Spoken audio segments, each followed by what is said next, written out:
tocca a Elena Svalduz, che una cosa certamente ti è superiore, e sei più bella. Però io vorrei essere anche brava. Sì, sei anche brava. Lei ci parlerà di Leonardo Loredan e Fra Giocondo, tra il 1506 e il 14. Prego.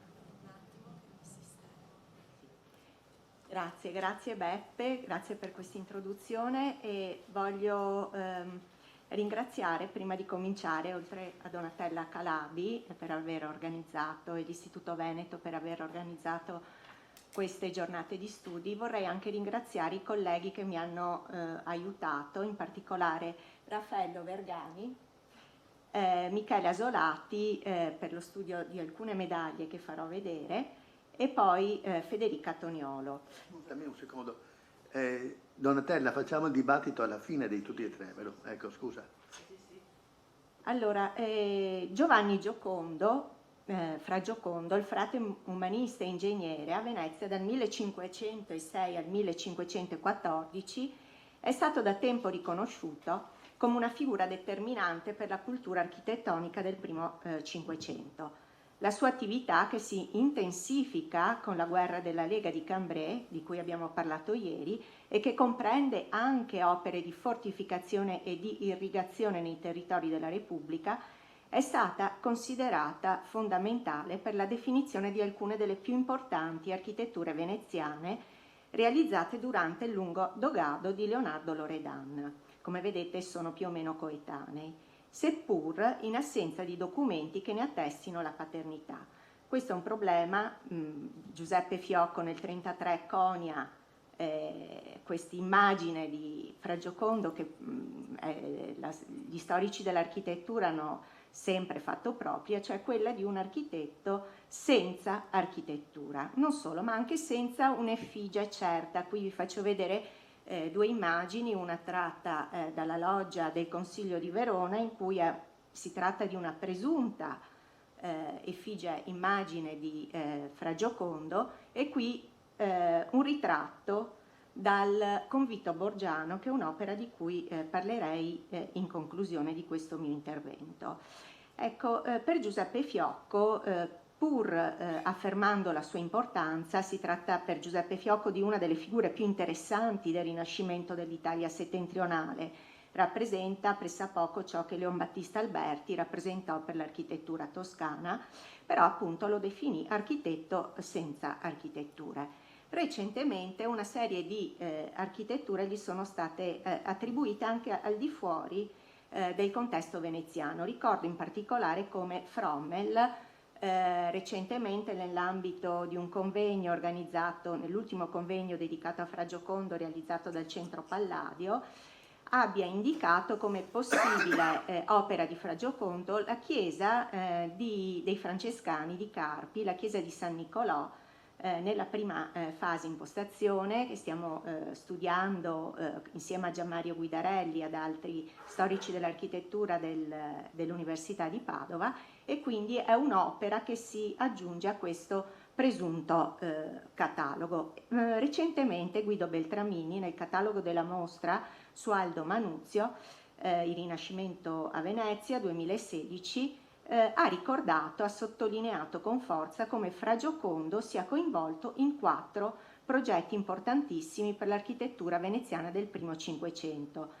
Cito, ognuno dei quali travalica la dimensione tecnica per assumere la portata di una visione di un'intera città. È un po' quello che ci raccontava ieri con molta precisione Donatella. Quindi sappiamo molto bene come assuma un ruolo di consigliere per i principali cantieri veneziani tra il 1505 e il 1509. Faccio vedere qui Fondaco dei Tedeschi, la chiesa di San Salvador, accostata da Manfredo Tafuri e da altri con l'opinione, forse mandata da Venezia, non si sa ancora bene, per la Basilica di San Pietro, il mercato di Rialto e infine la villa Giustiniana a Roncade, che è stata riconosciuta da Matteo Ceriana come un'opera probabilmente impostata da Fra Giocondo. La villa, lo ricordo brevemente, allora qui a sinistra vedete il famoso disegno conservato nel convitto borgiano di cui vorrei parlarvi, tratto forse da un disegno di Fra Giocondo per la ricostruzione del mercato di Rialto, e poi a destra la mappa tratta probabilmente da un catastico della famiglia Giustinian del cosiddetto castello di Roncade. È una villa, in realtà non un castello, in costruzione nel 1514, abitata dal 1522, committente Girolamo Giustinian della cerchia romanista, legata a interessi e benefici ecclesiastici alla Santa Sede, amico di Pietro Bembo. Ecco, Matteo Ceriana ha riconosciuto proprio la possibilità che il progetto planimetrico sia opera di Fra Giocondo, un po' per l'impostazione con questo doppio quadrato, con la conduzione dell'acqua che gira intorno, e per quanto riguarda poi lo sviluppo dell'alzato, invece Matteo Ceriana vede il coinvolgimento di Tullio Lombardo. Anche l'attraversamento di questo asse che attraversa questo insediamento molto regolare, che anticipa forse per certi aspetti il paesaggio palladiano molto più noto, potrebbe essere diciamo riconducibile a esperienze già viste in alcune architetture di Fra Giocondo, in particolare 1514, quindi, che si svilupperebbero parallelamente al progetto per il mercato di Rialto. Non solo, ma come è stato notato a margine della mostra su Aldo Manuzio del 2016, è possibile che questa impostazione di villa riprenda questi tre studi in pianta di tipe di villa antiche prima del 1514. Qui è stato riconosciuto da Adolfo Tura la mano di Fra Giocondo, in cui si vede uno studio di complessi antichi e il tentativo di individuare nomi a luoghi come i Pomaria, che probabilmente in questo Fra Giocondo si aiuta avendo curato l'edizione aldina degli Scriptores de Re Rustica del 1513, quindi colloca nomi su degli spazi. Guardate come disegna in maniera molto schematica, molto regolare, ed è un disegno albertiano, se volete. Possiamo metterlo tranquillamente in connessione con l'unico disegno di Leon Battista Alberti che ci è pervenuto, questo progetto di un piccolo complesso termale che è stato studiato da Howard Burns in particolare, dove vedete come in questo disegno, che in gergo chiamiamo a fil di ferro, troviamo proprio il tentativo di collocare nomi all'antica su spazi precisi. Non mi dilungo a lungo su questo, ma qui vediamo come per la prima volta esista una nuova cultura architettonica basata sullo studio dell'antico. Vorrei dire come questi cantieri, per i cantieri che ho fatto vedere prima nella Venezia del Cinquecento, gli storici dell'architettura sono sostanzialmente concordi nel riconoscere al frate umanista una consulenza strategica filtrata dall'elite di governo, cui Fra Giocondo è legato. Per gli altri invece si tratterebbe di una proposta concreta che fallisce. Certo, il nome di Fra Giocondo si fa strada negli interstizi documentali, come ha ben chiarito Elisabetta Molteni in uno studio sul Fondaco dei Tedeschi, e secondo la studiosa il coinvolgimento del frate meriterebbe senza dubbio un esame più circostanziato di quanto fino ad ora compiuto. È una figura autorevole, certamente portatrice di più saperi ad altissimo livello, ma certo contraddittoria. E forse questa contraddizione nasce, a mio modo di vedere, nella nota difficoltà di un architectus di matrice albertiana, diciamo così, nell'agire all'interno di processi decisionali e di ricostruzione guidati dallo Stato attraverso importanti magistrature. Ricordiamo che Venezia nel 1500, lo ricordava ieri molto bene Luca Molà, è una città con un numero incredibile di abitanti e una serie di problemi che si affacciano all'inizio del dogado di Leonardo Loredan. Guardate qui ricordo che un anno prima dell'insediamento di Loredan come doge, la città viene rappresentata con una pienezza di case costruite, come dirà un osservatore che arriva a Venezia, e con il noto problema, che ovviamente affliggerà anche Fra Giocondo e la cerchia di magistratura e le decisioni politiche che saranno prese di lì a poco, che è un delicato equilibrio della città all'interno delle sue lagune. L'anno successivo vediamo l'insediamento appunto in questo panorama urbano di Leonardo Loredan, che vediamo qui rappresentato in una moneta che faceva ieri vedere Donatella Calabi. Lo sfondo architettonico erroneamente è stato messo in rapporto al progetto di Fra Giocondo per Rialto. Oggi il professor Foscari ha fatto vedere un disegno di Bellini che credo, grazie, perché ieri sera ne abbiamo parlato, che credo che vada assolutamente messo in rapporto a questa medaglia. Per altro verso, come raccontava ieri Donatella, la composizione architettonica in un certo senso diventa anche protagonista di questa medaglia, ma viene ripresa da una medaglia, dal verso di una medaglia di Sisto IV, risalente a prima del 1484, di vettor di Antonio Gambello, detto il Camelio, quindi un artista veneziano. Ieri anche Donatella faceva vedere la promissione dogale di Leonardo Loredan, che all'interno, diciamo, delle promissioni che sono state magistralmente studiate da Elena Zeppe in un bellissimo libro sulle promissioni dogali, è una delle poche, se non l'unica, dove non compare l'effigie del doge, quindi l'architettura diventa in qualche modo protagonista, così come nella medaglia. Ecco, in questo contesto però, secondo me, certo non intendo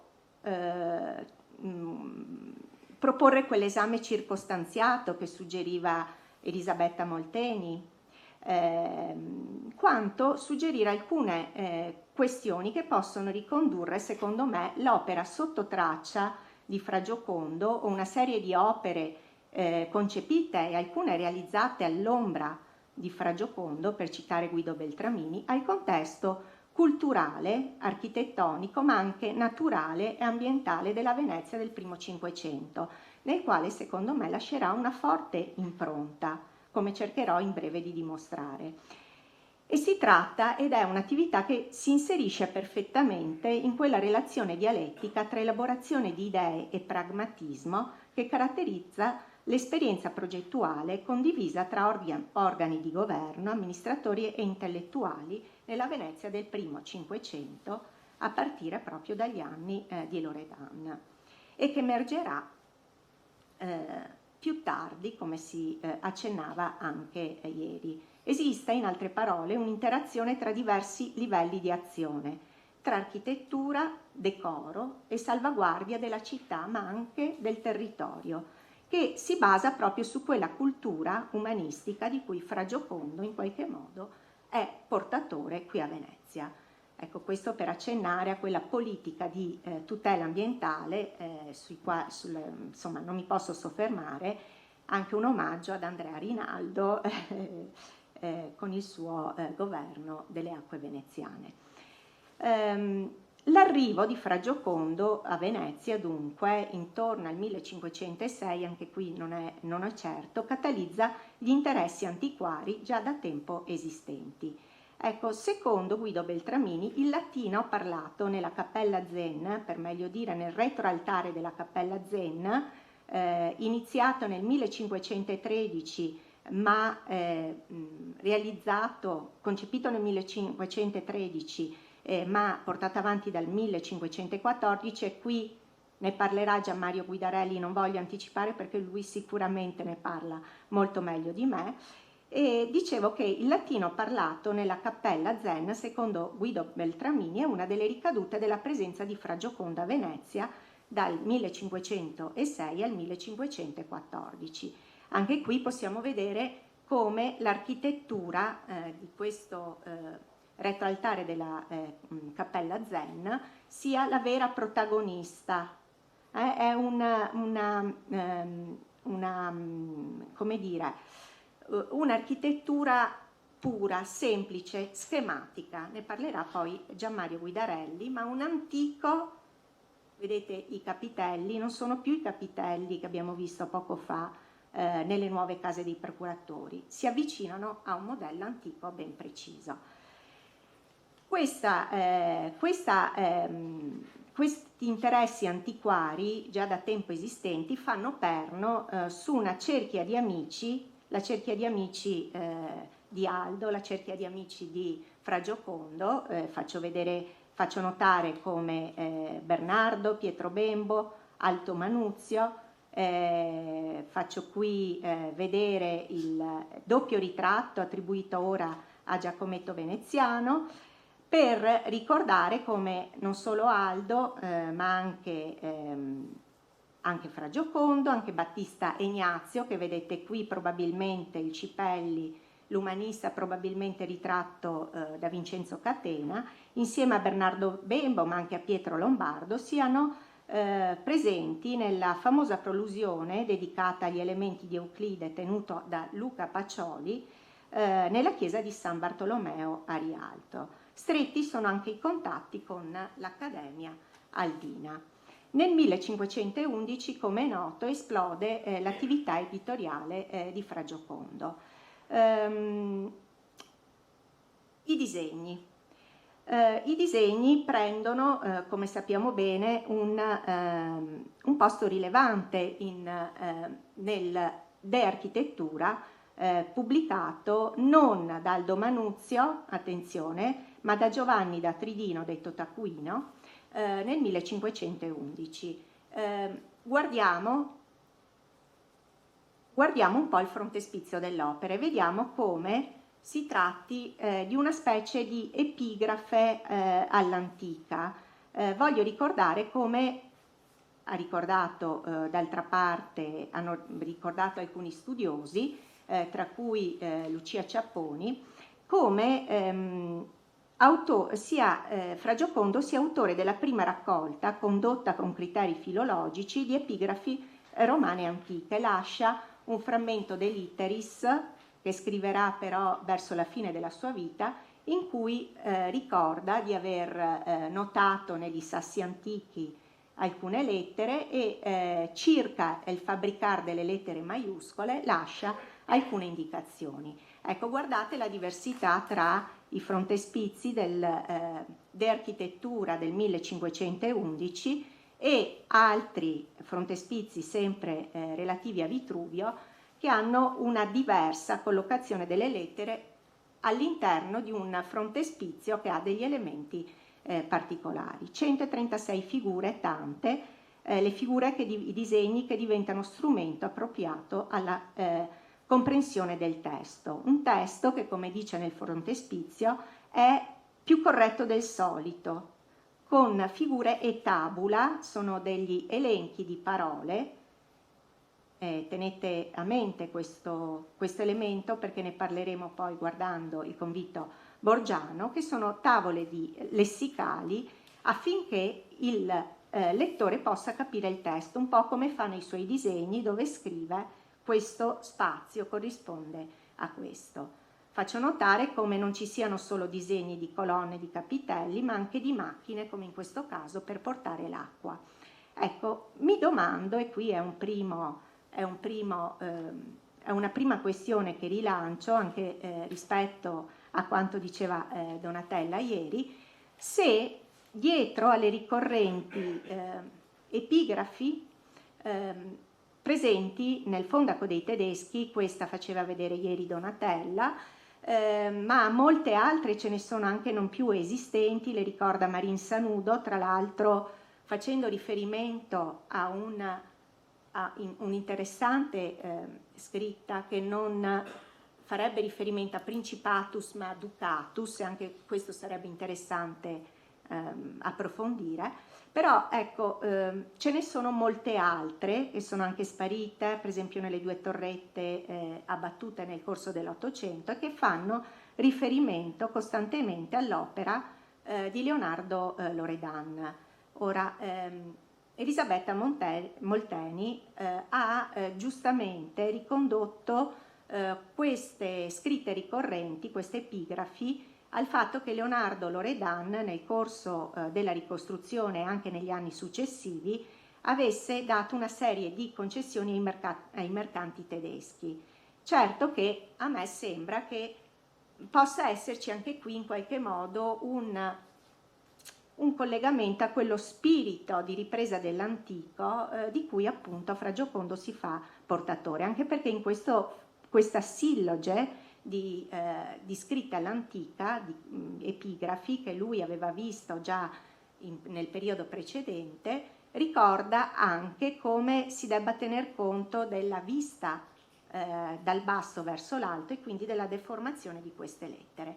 Ma voglio anche ricordare come si tratti di un momento drammatico.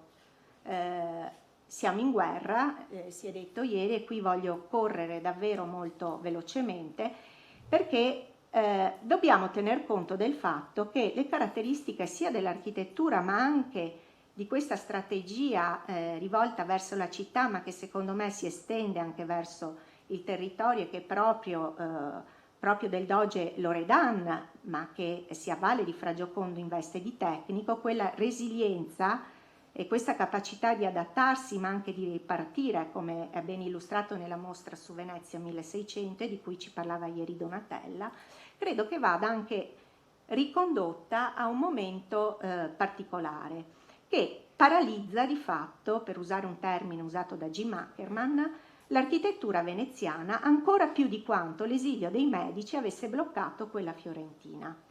Allora, nel momento in cui la pittura veneziana raggiunge il suo apice, l'architettura sembra scomparire, al punto, secondo Ackerman, da riprendere nel 1520 e 30, quindi negli anni post-sacco di Roma, e in un clima di incertezza, in una forte crisi politica e economica, per quanto ieri Luca Molacci abbia dimostrato un po' il contrario, e solo anche Deborah Howard è ritornata recentemente, secondo me in maniera molto appropriata su questi temi, perché solo i progetti architettonici indispensabili o riccamente dotati furono realizzati tra il 1509 e il 1529. L'architettura quindi drammaticamente colpita più che pittura e scultura.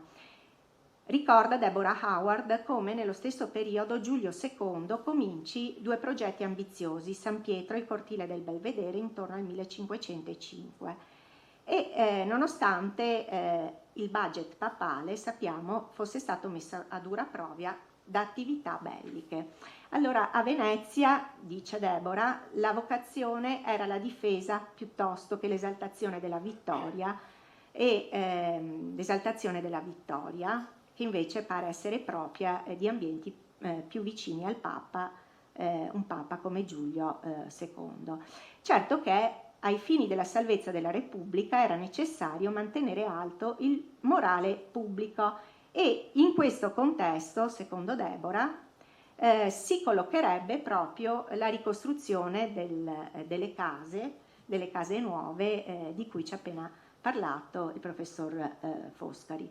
Vorrei dire come Sanudo nei diari a proposito di questo ricordi come l'edificio che nel 1512 aveva preso fuoco non era poi diciamo un fuoco, un incendio totalmente distruttivo, ma diventa l'occasione appunto per ricostruirla e ricorda Sanudo per farlo bellissimo per la gloria della terra a dispetto della guerra. E su questo punto vorrei richiamare la vostra attenzione su un occhio esterno, perché è molto interessante questo, non più Sanudo, ma un osservatore strategico come Alberto Pio da Carpi. Ricordo che Alberto Pio da Carpi diventa ambasciatore dell'imperatore residente a Roma nel 1512, lo vediamo qui ritratto in questa veste da Bernardino Oloschi, in un ritratto famosissimo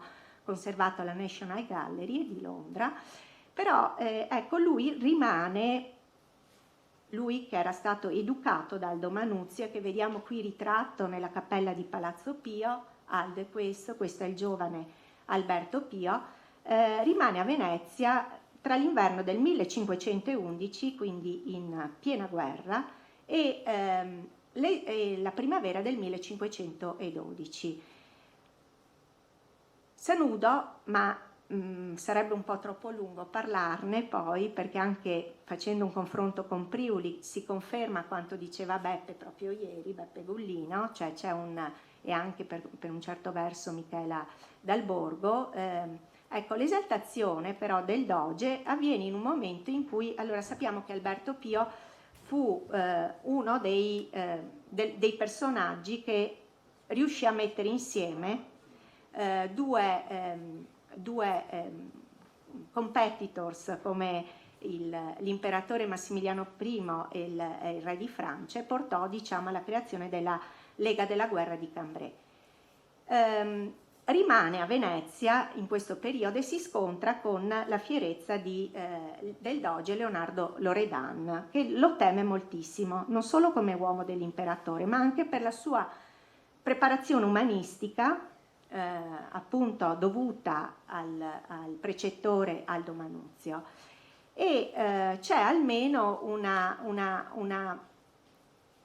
episodio che dimostra come si alzi il 25 novembre 1511 e si alza con quella fierezza di cui abbiamo parlato ieri, per in qualche modo mettere seduto Alberto Pio e farlo ritornare al suo posto. Ecco, io però ho trovato delle lettere molto interessanti che sono state pubblicate recentemente, in cui Alberto Pio nella corrispondenza privata continua in realtà durante gli anni della guerra a fornire informazioni al vicario imperiale Matteo Lang, e consiglia, dà alcuni consigli di guerra su come stendere Venezia. Prima cosa, bruciare tutte le ville dei veneziani, le proprietà suburbane e le ville in terraferma, perché questo toglie la capacità di resistere alla Repubblica. E non solo, ma distruggere città come Padova o come Treviso, perché quelle rimarranno, secondo Alberto Pio, in mano a Venezia, mentre invece le città più lontane potranno diventare città dell'impero e quindi vanno in qualche modo preservate. Il discorso è molto complesso, ma mi interessava farvi vedere come forse, cambiando il punto di vista, qualcosa in questo contesto molto più ampio, sia cittadino che territoriali, si possa comprendere. Fra Giocondo è proprio coinvolto non sappiamo molto bene, però è chiamato in quella fase emergenziale di cui ci parlava ieri Stefano Zaggia a ricostruire o come dire, a rinforzare la cinta muraria di Treviso tra il 1509 e il 1511. Come diceva ieri Stefano, non rimane traccia di questa serie di operazioni che si articola rispetto poi al 1513 con gli ordini di Bartolomeo d'Alviano e con la costituzione di quel guasto di un miglio intorno alla città e con la riduzione delle 12 porte a solo 3, quindi una chiusura della città che viene ricordata in questo bellissimo disegno dove si ricordano questi interventi, in particolare questo guasto, queste distruzioni che cambiano completamente l'immagine di una città di terraferma come Venezia. Qui si ricorda in questa bellissima mappa le terre e i lochi che vennero tolte nel 1510 per creare una situazione difensiva. Quindi un intervento distruttivo che in un certo senso vediamo con l'occhio esterno di Alberto Pio da Carpi con molto interesse. Ecco, gli incendi di cui abbiamo già parlato, che forniscono, cioè non c'è solo la guerra, ma ci sono anche questi 3 incendi che fanno ripartire una nuova architettura, che è un'architettura della parsimonia e dell'utile, come è stato ricordato già ieri da Donatella, e che di fatto fa vedere un'architettura modulare, seriale, perché è più semplice da realizzare, come nella ricostruzione di Scarpagnino, che forse guarda più al decoro, all'utile della città, e che ripete di fatto, vedete, in maniera modulare, seriale, l'arcata con due elementi sovrapposti, separati da questi fascioni, queste trabeazioni, di cui in qualche modo ci ha parlato il professor Foscari, ma che qui vengono appiattiti, servono per tenere insieme queste fabbriche.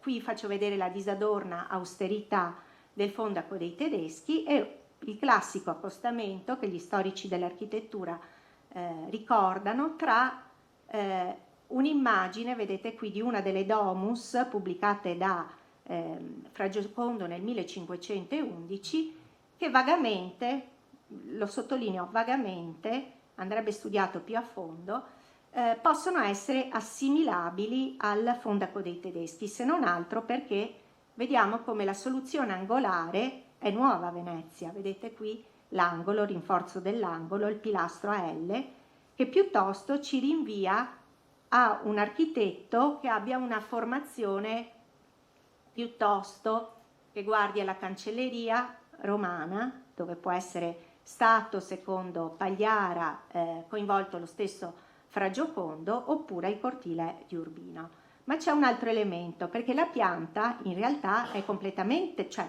è analoga, però è anche diversa, e ci fa vedere un altro espediente contro il consumo di suolo, che è accostabile alle procuratie, alle case nuove dei procuratori, con quella calle lunga, o che diventerà tale anche nelle fabbriche di Rialto, le fabbriche nuove, che è l'espediente, vedete, contro il consumo di suolo, cioè le botteghe che stanno schiena contro schiena, si vedono molto bene, vediamo se ho portato sì, in questa mappa catastale, e che una si apre verso l'interno e l'altra verso l'esterno. Vorrei concludere facendovi vedere come in realtà la presenza di Fra Giocondo agisca anche a un altro livello, agisca proprio all'interno in un momento in cui le dinamiche lagunari sono costantemente sottoposte all'attenzione delle magistrature.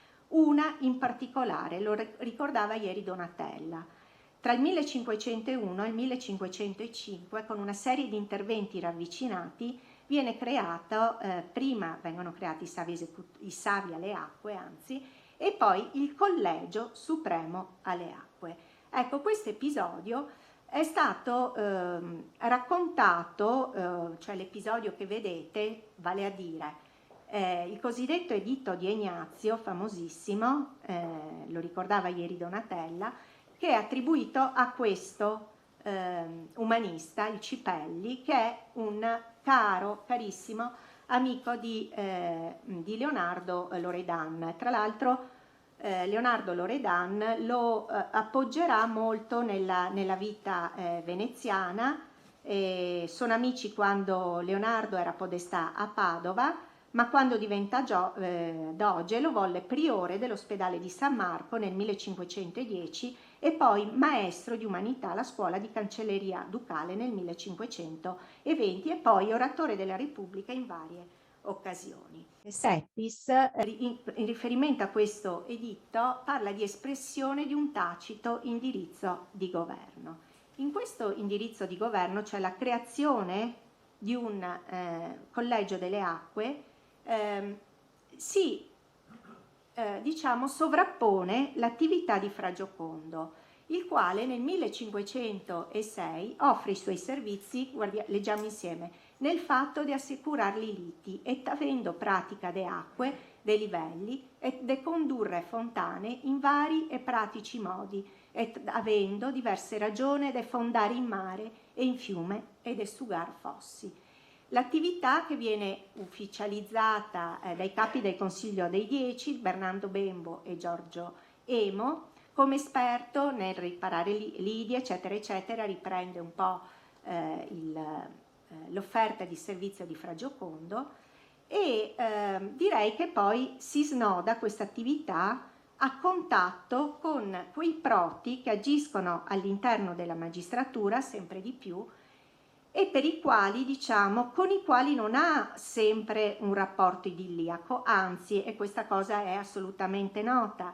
Zendrini fa vedere le due deposizioni, la prima di Fra Giocondo sulla livellazione della Brenta, che era un canale, la Brenta Nuova, che era stata creata da un ingegnere al servizio del magistrato, che era Alessandro Aleardi, e ci fa vedere come le ipotesi di Fra Giocondo, proprio per questa cultura umanistica che lo sostiene, si avvalgano di un'osservazione meticolosa e di misure meticolose che in qualche modo scardinano, e questa è come dire, il punto di vista degli storici che se ne sono occupati, scardina in qualche modo l'assetto della pratica che allora diciamo veniva utilizzata per questo tipo di interventi. La difficoltà è quella, e lo dice bene in questa deposizione il suo rivale, Alessio Aleardi, è proprio quella di trovarsi in un ambiente che muta, che cambia completamente. Fra Giocondo, pur dicendo che non bisogna opporsi alla natura, in questo ha un approccio sostenibile che è molto vicino a quello di Leon Battista Alberti, ciò nonostante non riesce a entrare in questi meccanismi che sono propri dell'ambiente veneziano. Ecco, questo aspetto ritornerà, questo aspetto della misurazione resterà però una pietra miliare all'interno della misurazione all'interno dell'organizzazione dell'Ufficio dalle Acque, e si vede attraverso una serie di disegni. I primi che ci rimangono, guardate, proprio dagli anni 30 del Cinquecento, e secondo me non è un caso, perché l'attività durante la guerra, l'attività dell'ufficio non è così florida. Ecco, una serie di misurazioni che in qualche modo guardano all'eredità che pur Fra Giocondo lascia, arriva settantenne qui a Venezia e fa una difficoltà enorme andare nei fossi a prendere le misure, si lamenta molto di questa cosa, ma lui va a vedere con gli occhi, dice, vado a vedere con gli occhi che sono più sicuri del sentito dire della recchia, usa questo termine. Chiudo. Questa attività si verifica anche nel Trevigiano, lascio perdere questo aspetto che è ben noto e che diventerà strategico negli anni 50 del Cinquecento, ma quella capacità di proporre delle idee tramite disegni, che è proprio del suo trattato, e quella sistematicità, importanza del disegno accoppiato con la parte scritta, ma anche molto sintetico, schematico, che ritroviamo per esempio, guardate, in questo disegno di capitello ionico con una serie di lettere. Lo ritroviamo anche in questo disegno che si trova all'interno eccolo qui, vado proprio alla conclusione, così faccio contento Beppe, certo, in cui troviamo una copia del 1792 che si trova nella biblioteca comunale di Treviso, appunto in questo convito borgiano, che recentemente ho riguardato con attenzione, e mi pare che sia la schematicità che è propria di Fra Giocondo, sia questa leggenda che si avvale di lettere, che si avvale di simboli che ritroviamo in altri disegni di Fra Giocondo, possa in qualche modo riportarci all'interno di questo panorama variegato e molto complesso, che qui ho solo voluto tratteggiare giusto per inserire l'attività di Fra Giocondo all'interno di un contesto molto più complesso che riguarda non solo la città e il territorio, ma anche l'azione all'interno di un corpo di proti con i quali si trova evidentemente a lavorare, a misurare, a disegnare e a stendere delle relazioni. Basta.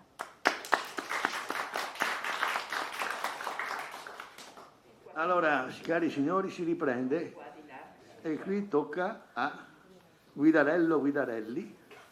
Non serve che dica che lo presenti perché lo conosciamo tutti come uno studioso di razza che sa lavorare e conseguire i risultati che si prefigge quasi sempre, direi. Lui ci parlerà allora del Loredan e dell'architettura religiosa a Venezia, un argomento che finora è stato ignorato, mi pare, perché non ci fosse il palazzo delle procuratie, eccetera, e l'Alvaldus è lo stesso, e adesso ci tuffiamo, recuperiamo un momento di misticismo. In ogni caso posso ringraziare per la presentazione, cominciando da una frase che vorrei citare di Ennio Concina, tratta da Venezia nell'età moderna, per introdurre una relazione che vuole essere problematica e aprire più domande che dare risposte, quindi anche, se ci sarà tempo, anche stimolare dei filoni di discussione quando ci sarà la discussione. Scrive Ennio Concina: è evidente che spazi e siti urbani di religione restano essenzialmente instrumentum rei publice nella cultura urbanistica veneziana dell'età moderna. E si riferisce in questo caso in particolare all'età di Leonardo Loredan e nel contesto di un discorso che sta argomentando Ennio Concina a proposito dello statuto giuridico delle contrade e della difesa che Leonardo Loredan fa del carattere laico e civico delle contrade contrapposto a quello religioso. Ora, facendo la tara del termine urbanistica, che presupporrebbe una programmazione urbana che secondo me non esiste in questo momento, una strategia complessiva che non esiste in questo momento, almeno nei termini con cui oggi la concepiamo. È vero però, pur non essendoci questa strategia, che esiste una temperie culturale, quella che porta a quella magnificenza sobria e misurata di cui parlava ieri Donatella Calabi. E di sicuro Leonardo Loredan ha l'idea di utilizzare le architetture religiose, principalmente chiese parrocchiali, ma non solo, per determinare una certa imago urbis. Ora è esattamente quello di cui parla Manfredo Tafuri a proposito di due operazioni che avvengono quasi in contemporanea, su cui Leonardo Loredan ha sicuramente, perché è documentato, una ricaduta diretta, un'influenza diretta, ovvero sia la ricostruzione della chiesa di San Salvador in Viceribus Urbis e la ricostruzione della sommità del campanile di San Marco dopo il crollo. Due edifici in cui è impossibile districare il significato religioso e quello civico, in entrambi per diversi motivi, come è evidente. Ora, se è vero che Leonardo Loredan ha utilizzato l'architettura religiosa, così come ci fa pensare Ennio Concina e Manfredo Tafuri, per contribuire alla costruzione di una certa imago urbis, nell'ambito di quella renovatio di cui parlava ieri Donatella Calabi e in cui io mi ci ritrovo pienamente, allora si pongono una serie di problemi di carattere concettuale e di carattere pratico. Innanzitutto, in che modo effettivo il Doge può controllare la costruzione di chiese che non siano sotto la sua diretta giurisdizione? E poi, è vero che la posizione delle chiese, che è predeterminata nella maggior parte dei casi, è stata utilizzata in caso di ricostruzione nel periodo di Loredan per contribuire alla costruzione di un imago urbis sfruttando il loro significato urbano? Infine, se questo è vero, cioè che se la costruzione delle chiese influisce sulla imago urbis, allora diventa importante non solo la volumetria dell'edificio, ma anche il linguaggio architettonico, cosa a cui faceva riferimento prima Elena Svalduz. Allora, partiamo da ciò che è più semplice, cioè l'aspetto documentario, apparentemente più semplice. Nel 1507 avviene un appello, il famoso appello per la ricostruzione di San Salvador, firmato fra gli altri da Bernardo Bembo e Giorgio Emo. Un appello in cui si fa un discorso chiaramente umanistico, in cui le chiese sono definite, cito, mura della cattolica et cristianissima repubblica. Questo è un topos del mito di Venezia, cioè le chiese come mura della città e soprattutto le isole monastiche attorno alla città come difesa, presidio non solo spirituale della città. Ora, Loredan interviene direttamente sulla costruzione di San Salvador nel 1513, quando sollecita il generale dei Lateranensi, Fra Niccolò da Bologna, ricordandogli gli obblighi finanziari del capitolo a favore della, e qui cito, costruzioni celeberrimi templi vestri in medio urbis nostre. Ritorna ancora una volta il significato della posizione centrale della Chiesa nell'ambito della città. Ora, nell'occasione della costruzione di San Salvador, non è soltanto in gioco, e qui è risaputo, non è soltanto in gioco il significato civico della Chiesa, le dimensioni, la ricaduta sull'immagine urbana, ma è in gioco anche il linguaggio architettonico e soprattutto, e qui vorrei introdurre un tema nuovo, la traduzione di spazi memoriali veneziani, in questo caso il quincunx, in un linguaggio latino, ovvero sia nell'architettura degli ordini classici. Un tentativo che era già stato portato avanti in maniera, fatemi usare questo termine, geniale, da Mauro Codussi in chiese come San Giovanni Crisostomo, Santa Maria Formosa. Il problema era, lo sappiamo, quello di prendere una cellula spaziale, quella del quincunx, che è tanto antica quanto identitaria nell'architettura di Venezia, pensiamo solo a San Giacometto e San Marco, e di riutilizzarla per motivi di volta in volta differenti, traducendola con il linguaggio degli ordini architettonici. Questo tentativo era stato portato avanti da Mauro Codussi. Tullio Lombardo lo riprende, questo tentativo, dando una soluzione ancora più geniale in San Salvador. Sappiamo che l'impianto era stato impostato da Spavento. Tullio Lombardo viene incaricato di erigere le mura e quindi di tradurre un impianto planimetrico in sistema spaziale. Il sistema spaziale cita quello marciano come una concatenazione di quincunx, e questo è evidente dalla lettura della pianta.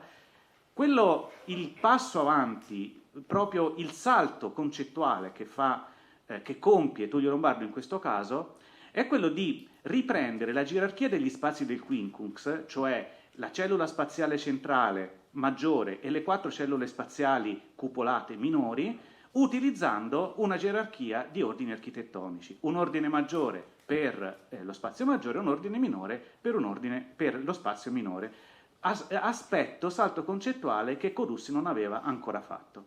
Tutto questo per dire che in San Salvador avviene esattamente quell'operazione di cambio di paradigma di cui abbiamo parlato in questi giorni, ovvero sia questo utilizzo innovativo, creativo del linguaggio all'antica degli ordini architettonici, associato per risignificarlo a uno spazio antico veneziano che fa parte della memoria di Venezia, cioè il quincunx, rientra esattamente in quella temperia umanistica di cui stiamo parlando in questi giorni. Ma non è finita, perché in questo cantiere, e qui torno ai documenti, Leonardo Loredan si trova a stretto contatto con Antonio Contarini. Questo è un aspetto che non è stato ancora, secondo me, ben focalizzato dalla storiografia. Che rapporti c'è tra il doge e il futuro patriarca? Antonio Contarini qui entra in contatto con Loredan nel momento in cui è il promotore della ricostruzione, in quanto lateranense, canonico di San Salvador, e poi continuerà questo confronto a distanza fra il patriarca umanista Antonio Contarini, che è anche un grande costruttore, non solo a San Salvador ma anche a San Pietro di Castello, in quanto patriarca, e Leonardo Loredan, entrambi umanisti ed entrambi legati a una politica moralizzatrice nei rispettivi ambiti di interesse, che rende particolarmente interessante la coesistenza nello stesso contesto di un patriarca e di un doge che per molti versi sono simili. Sarebbe bene indagare, e questo è un filone di ricerca che propongo alla vostra attenzione, a quali circoli culturali entrambi possono appartenere. Organizzazione, la risemantizzazione attraverso gli ordini architettonici dello spazio tradizionale del quincunx avviene in una serie di edifici, lo sappiamo, fra la fine del 400 e i primi decenni del 500. Uno di questi più importanti è sicuramente San Geminiano. San Geminiano che nel 1505 di cui viene impostata la ricostruzione sotto il diretto controllo di Leonardo Loredan e dei procuratori di San Marco de Supra. Anche qui vediamo una riorganizzazione del quincunx, e qui chiaramente la facciata ovviamente è posteriore, ma anche qui si gioca in maniera determinante l'imago urbis, il ruolo che l'architettura religiosa può avere sull'imago urbis. È una ricerca lunga quella della risignificazione del quincunx, che parte, come vi dicevo, dagli ultimi decenni del 400 con Santa Maria Formosa, San Giovanni Crisostomo, che in San Salvador e in Sant'Andrea della Certosa viene sviluppato applicandolo a impianti longitudinali, e che ha un importantissimo episodio nella ricostruzione di San Giovanni Elemosinario. San Giovanni Elemosinario in cui qui sì ha un diretto, lo diceva ieri Donatella Calabi, un diretto ruolo, un importante ruolo Leonardo Loredan. Vediamo qui la chiesa nel suo stato precedente la ricostruzione, e qui invece il modo con cui la planimetria che viene adottata da Scarpagnino nella sua ricostruzione. Anche qui abbiamo un quincunx che riprende molto probabilmente, secondo me, una planimetria preesistente, e qui dal punto di vista tecnologico nessuna novità, ma con l'aggiunta di un presbiterio che ha una cripta. Cosa che dal punto di vista tecnologico è, lo sappiamo, complicatissimo, una cripta che anche dal punto di vista funzionale è difficile da gestire, perché in uno spazio limitato come questo bisogna trovare un adeguato sistema di collegamento verticale fra il pavimento della chiesa e la cripta, cosa che viene risolta in maniera molto efficace da Scarpagnino realizzando una scala dietro l'altare maggiore. Ora, San Giovanni Elemosinario è probabilmente uno dei luoghi dove avviene un fenomeno che ritengo fondamentale nel sviluppo dell'architettura religiosa sotto Leonardo Loredan nell'ambito di quella temperia umanistica di cui parlavo prima. Cioè un fenomeno che io vorrei chiamare creatività progettuale, ovvero sia il fatto di inventare nuove soluzioni ponendosi dei chiari problemi. Porsi un problema e trovare i mezzi architettonici per risolverlo. Un approccio che non sarà quello di Sansovino, ma che in parte verrà ripreso invece da Palladio, proprio un paradigma progettuale, quello di porsi dei problemi e di risolverli. E Scarpagnino, da proto-tecnologo aperto a tutte le novità linguistiche che gli possono servire per risolvere i suoi problemi, ritengo sia uno dei massimi esponenti di questo approccio, diciamo, problematico. In questo caso il problema era risolvere, e qui impara da Tullio Lombardo, risolvere lo spazio del quincunx con gli ordini architettonici. E questo è secondo me uno dei primi casi, quello di San Giovanni Elemosinario, in cui viene adottata la soluzione di San Salvador come modello per utilizzare ordine maggiore e ordine minore. Quello che manca chiaramente a Scarpagnino, e queste immagini parlano da sole, è la finezza linguistica, la capacità di utilizzare modelli dell'antico che Scarpagnino, fino a prova contraria, poteva conoscere solo attraverso ciò che gli arrivava dai suoi colleghi architetti. Caso diverso è quello della Cappella Zen.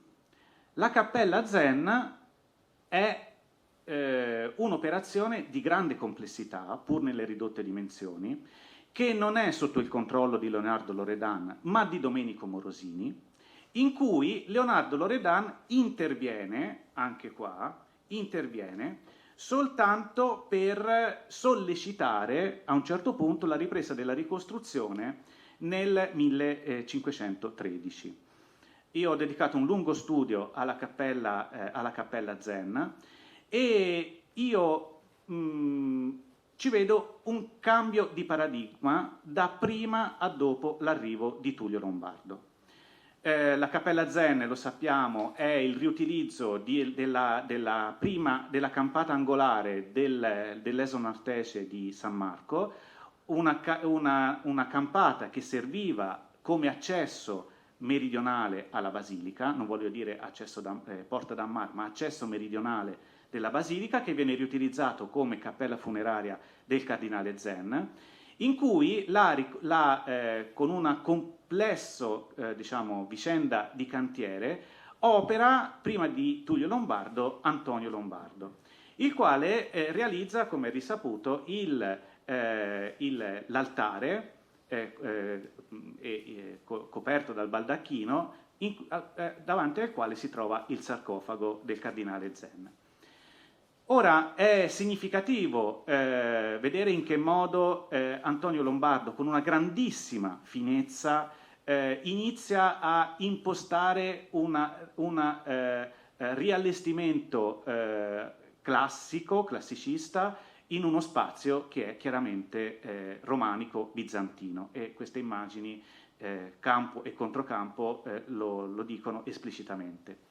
Ciò che però succede con l'arrivo di Tullio Lombardo è appunto la costruzione del retroaltare, che per comodità chiamiamo retroaltare, ma io vorrei parlare di facciata esterna della Cappella Zen. Faccio notare che Tullio Lombardo non è la prima volta, cioè è solo la prima volta che costruisce un retroaltare, e lo costruisce come un frammento, come una porzione, un elemento di una facciata, risignificandone l'aspetto. Infatti Tullio Lombardo costruirà un retroaltare anche nella facciata posteriore della Scuola Grande di San Rocco, 1524-1527, con un segnacolo, diciamo così, una porzione di facciata che diventa il segnacolo del fatto che all'interno c'è un altare. Ora, ciò che realizza Tullio Lombardo in questa occasione è un oggetto, probabilmente l'oggetto architettonico più denso di significati di questo periodo della storia dell'architettura veneziana. Tullio Lombardo ragiona contemporaneamente sul linguaggio e su quello che oggi noi chiamiamo tipologia. Che cosa è questo frammento di facciata? È sicuramente un riferimento, in quanto retroaltare, all'architettura che sta all'interno, e quindi è una icona, un segno del fatto che all'interno c'è un altare. Infatti ne riprende, lo vedete, al centro la struttura ad edicola che diciamo, è il lato B è la proiezione all'esterno, e contemporaneamente il lato B del baldacchino dell'altare interno. Ma è anche qualcos'altro, perché, come ho recentemente scritto, la forma complessiva di questa piccola porzione di facciata riprende in maniera esplicita l'Arco dei Gavi a Verona. Lo vediamo nella struttura generale, lo vediamo nel fatto che le quattro, in questo caso semicolonne, le quattro semicolonne hanno un'interazione complessa con la trabeazione superiore, che avanza e arretra come una parete trionfata, e soprattutto la presenza del timpano in corrispondenza della campata centrale. Manca naturalmente l'attico, ma si tratta di un chiaro riferimento, secondo me, alla forma dell'arco trionfale. Quindi è contemporaneamente segno di un altare, allude a un altare interno, ma allude anche a un arco trionfale. E non è un caso, perché in questo caso questa operazione ha tamponato una parete, ha tamponato un'apertura che era uno dei principali accessi alla basilica. E quindi, cosa che poi riprenderò fra pochissimi minuti, il fatto di avere un arco trionfale in questa posizione ha una fortissima valenza simbolica, in riferimento soprattutto al fatto che a pochi metri di distanza c'è l'accesso trionfale a Palazzo Ducale, cioè la Porta della Carta. Ma non è finita, perché il modello dell'arco trionfale da qualche decennio era usato a Venezia anche, soprattutto dalla bottega del Lombardo, per monumenti funebri. In particolare vi mostro il monumento a Giovanni Mocenigo in Santi Giovanni e Paolo, che viene costruito proprio da Tullio Lombardo con una datazione incerta che va fra il primo decennio del Cinquecento fino al 1522, c'è un lungo dibattito su questo, in cui vedete chiaramente Tullio Lombardo utilizza la stessa struttura, ma d'altronde ciò che ciò che questo retroaltare costituisce come facciata esterna è uno spazio sepolcrale, quindi in qualche modo è l'esterno di un monumento funebre. E d'altronde dal monumento Mocenigo vediamo del monumento Mocenigo Tullio Lombardo nel retroaltare Zen riutilizza lo stesso ordine architettonico, Zen e Mocenigo, lo vedete, lo stesso capitello, ma anche la stessa trabeazione. Ed è un capitello, questo composito, che non era la prima volta che si utilizzava a Venezia, non lo introduce Tullio Lombardo, perché un capitello della stessa fastosità e anche della stessa forma era stato utilizzato nella tomba di Niccolò Cappello, che probabilmente risale fra la fine degli anni 50 e l'inizio degli anni 60 del 400, opera attribuita a Niccolò di Giovanni Fiorentino, ora a Sant'Elena. Ora, questo stesso ordine trionfale era stato utilizzato, l'abbiamo visto ieri, in alcune porte. Vi mostro qui la porta di San Tommaso e ringrazio Stefano Zaggia per avermi dato questa immagine. Quindi l'ordine composito era stato utilizzato in senso trionfale sia in un contesto funerario sia in un contesto appunto di ingresso trionfale a una città. Un ordine architettonico che non è uno qualunque, è esattamente il composito dell'arco di Tito, lo vedete qui a destra, dell'arco di Tito, che era stato utilizzato anche precedentemente nel cortile di Urbino, uno dei più bei capitelli di ordine composito del Rinascimento. Dunque, un arco trionfale che riprende, come vi dicevo prima, lo vediamo qui nella situazione precedente, quella raffigurata da Jacopo de Barbari, che riprende una situazione urbana particolarmente interessante, perché Jacopo de Barbari ci mostra come l'ingresso meridionale alla basilica era posto in relazione prospettica con l'accesso trionfale di cui ha parlato prima il professor Foscari della porta della torre dell'orologio, entrambi inquadrati dalle due torri, dalle due colonne e soprattutto, come ha notato Ennio Concine e sottolineato Deborah Howard, inquadrati anche dai pili portastendardi che si trovano davanti alla Basilica di San Marco. Insomma, una situazione che viene perfettamente interpretata da Canaletto in questo suo dipinto, in cui si vede chiaramente il fatto che esistono in piazza San Marco, inquadrati dalle due colonne, due archi trionfali. Un arco trionfale reale, funzionale, strumentale, cioè quello della torre dell'orologio, e un arco trionfale, direi virtuale, con tutta la carica di significato che oggi diamo al termine virtuale, cioè direi quasi un arco trionfale in realtà aumentata, tanto sono i significati che si stratificano su questa facciata. Architettura religiosa, naturalmente, un'architettura religiosa che impatta fortemente sulla imago urbis, in un momento in cui ancora non si è impostata quella renovatio all'antica, che poi invece sarà opera di Sansovino insieme a Gritti. E per chiudere io vi propongo la discussione anche questo altro fatto.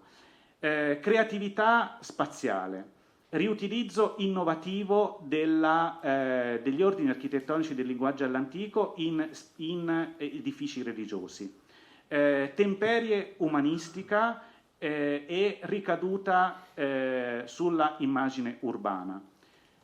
Dal mio punto di vista, quello che succede sotto Leonardo Loredan è una dinamica tipica del Rinascimento veneziano prima dell'arrivo di Jacopo Sansovino. Ovvero sia, ci sono tanti rinascimenti che iniziano a Venezia, spesso sotto l'impulso di Dogi. Penso al Rinascimento mancato di Francesco Foscari, una via veneziana al Rinascimento con diversi tentativi di sviluppo di un rinascimento locale, finché con l'arrivo di Sansovino e con diciamo, una imposizione di una coinè linguistica, in qualche modo c'è un tentativo non del tutto realizzato di normalizzazione del Rinascimento veneziano.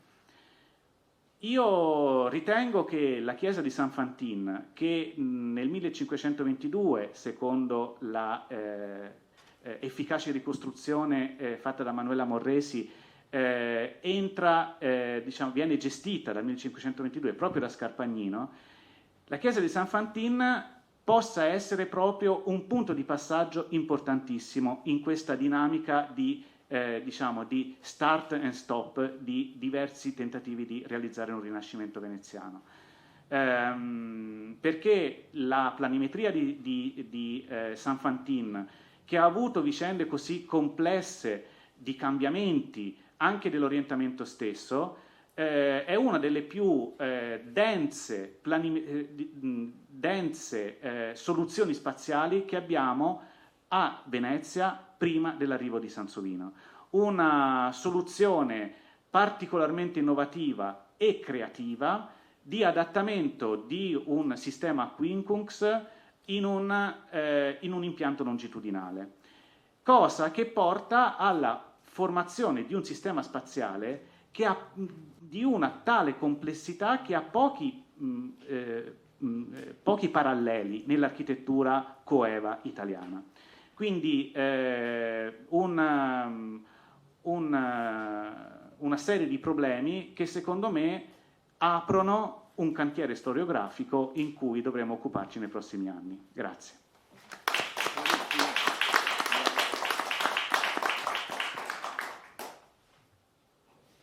Bene, allora adesso Fiorella Pagotto, che è studiosa ormai affermata, la conosciamo, si divide tra la professione di guida turistica e l'archivio e la Marciana. Allora, lei ci parlerà della famiglia Loredan e il palazzo, questo palazzo qua di Santo Stefano, una lunga vicenda e alcune novità su Antonio Aliense. Posso iniziare invece con una cosa che non c'entra niente? Perfetto. Perché io, Jacopo Sansovino l'ho trovato, citato, da un cittadino bolognese, il Saraceni, che aveva una cappella a San Petronio, e lui dice nel 1525 di avere una statua fatta di Sant'Antonio da Sansovino. Questo non vuol dire che Sansovino fosse a Bologna, e probabilmente la statua non è neanche di Sansovino, almeno François Boucher lo attribuisce più alla scuola di Sansovino, però questo è un ulteriore tassello su Sansovino. Allora, inizio la relazione. E io vi darò molti dati e alcune certezze e alcune incertezze, perché la ricerca, essendosi basata, come ha detto il professor Gullino, sull'archivio di Stato, è una ricerca che è ancora in essere, perché l'archivio di fatto è accessibile solo da un mese. Come è stato osservato, la storia della famiglia Loredan di Santo Stefano inizia con un doge, Leonardo Loredan, e finisce con un altro doge, Francesco Loredan.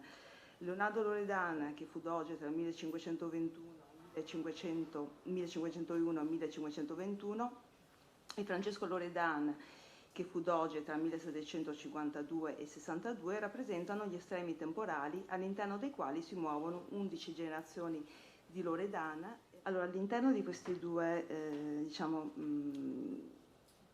parliamo di questi due estremi temporali, ci sono 11 generazioni di Loredan. Si tratta di una famiglia che nel corso di 3 secoli vide un progressivo espandersi del prestigio e della ricchezza che corrispose ad un altrettante progressivo arricchimento e abbellimento del palazzo di Campo Santo Stefano. La storia del palazzo inizia con i nipoti del doge, Leonardo Loredan, che sono Leonardo, Antonio, Andrea e Francesco, e finisce con il fratello del doge, Francesco Loredan, il cavaliere Giovanni Loredan, che proprio in una stanza del palazzo, oggi adibito all'ufficio dell'Istituto Veneto di Lettere e Scienze d'Arte, trovò la morte il 4 maggio del 1767. Praticamente è la stanza che è sotto la stanza dove siamo noi, dove ci troviamo noi. Dopo vi mostrerò una piantina che ho trovato di questa stanza. Le vicende del palazzo sono chiaramente collegate alle fortune della famiglia Loredan, che nel corso del XVI secolo vide aumentare progressivamente il suo patrimonio. Nella seconda metà del XV secolo il ramo ducale di Loredan non era infatti ricco, sebbene godesse di molto prestigio.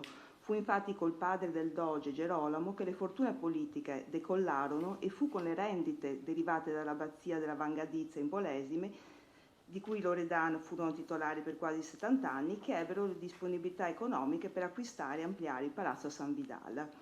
Marin Sanudo, che ieri è stato molto citato, ci testimonia che Leonardo Loredan alla sua elezione a doge non aveva né meriti marittimi né interessi, ma che era nato boni parentis, uomo giusto e umanissimo, e in particolare faceva riferimento alle sostanze della defunta moglie Molosina Giustinian di Pancrazio, del ricchissimo ramo di San Moisè, mentre il doge invece era definito di facoltà mediocre. Ma il fatto però che il padre di Gerolamo fosse stato capitano sia a Verona che a Padova, che erano due sedi costose, ci autorizza a pensare che doveva avere comunque le sostanze sufficienti per potersi mantenere a queste sedi. Forse il fatto che fosse morto quando era podestà a Padova nel 1473, prematuramente, credo avesse una cinquantina d'anni, lasciò al futuro doge delle risorse limitate. Tali risorse furono peraltro eritate quasi totalmente da lui, visto che il fratello Pietro ottenne dal padre solo una piccola rendita.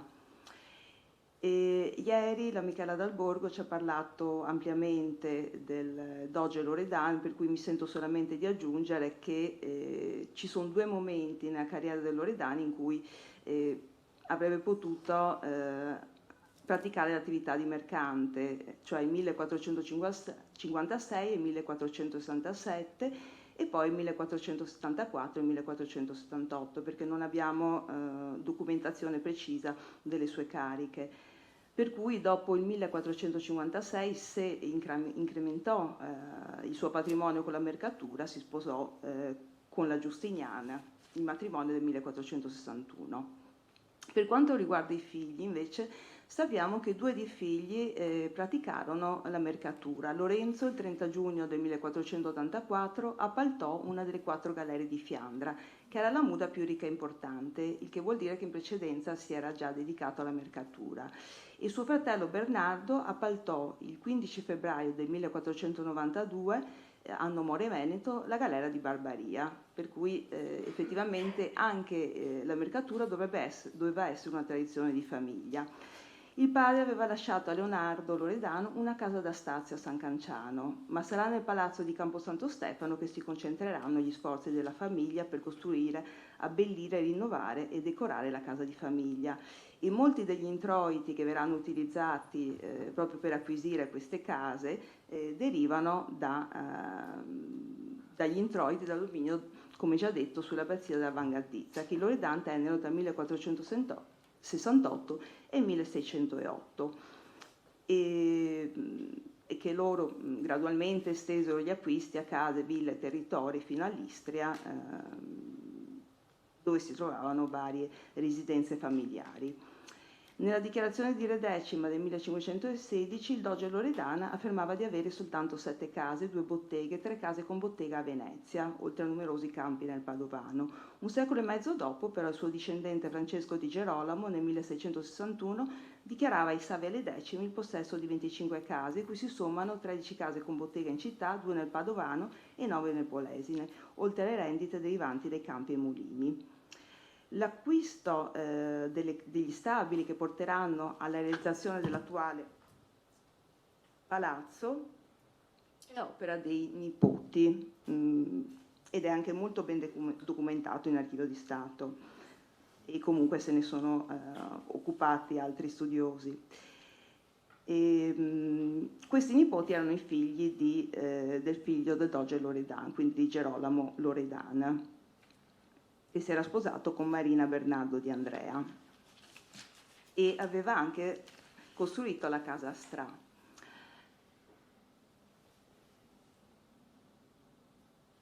Le vicende principali che portano all'acquisto degli stabili sono le seguenti. Nel 1536 Domenico Mocenigo cede a Leonardo, Antonio, Andrea e Francesco una casa a San Vidal per 9.000 ducati. In permuta gli stessi di Loredan danno una casa situata a San Canciano per il valore di 3.000 ducati. La casa viene descritta come una casa da stazio con 3 mezzadi e una casetta sotto che dà in campo, e con una casa con una corte di scoperta con pozzo e pergoli di pietra viva. Gli edifici confinavano a sud. Questa piantina è diversa rispetto all'altra piantina che ho tratto dal libro che devo al professor Gullino, perché è la piantina che fu utilizzata per la causa tra le ultime eredi dei Loredan, per cui non ci sono tutti i familiari dell'albero genealogico, ma ci sono solamente quelli che erano strettamente connessi a questa causa per l'eredità dell'ultimo Loredana. Allora, questa è la pianta di De Barbari.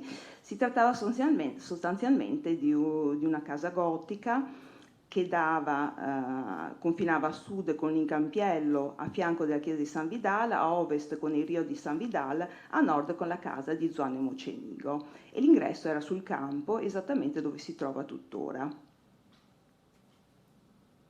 E nello stesso anno in cui acquistano questa casa, poi i Loredan acquistano anche il Locco di Rachele con le sue giurisdizioni, quindi acquistano questo luogo in Istria, il Castel di Rachele, Castelnovo o Villa Barbana.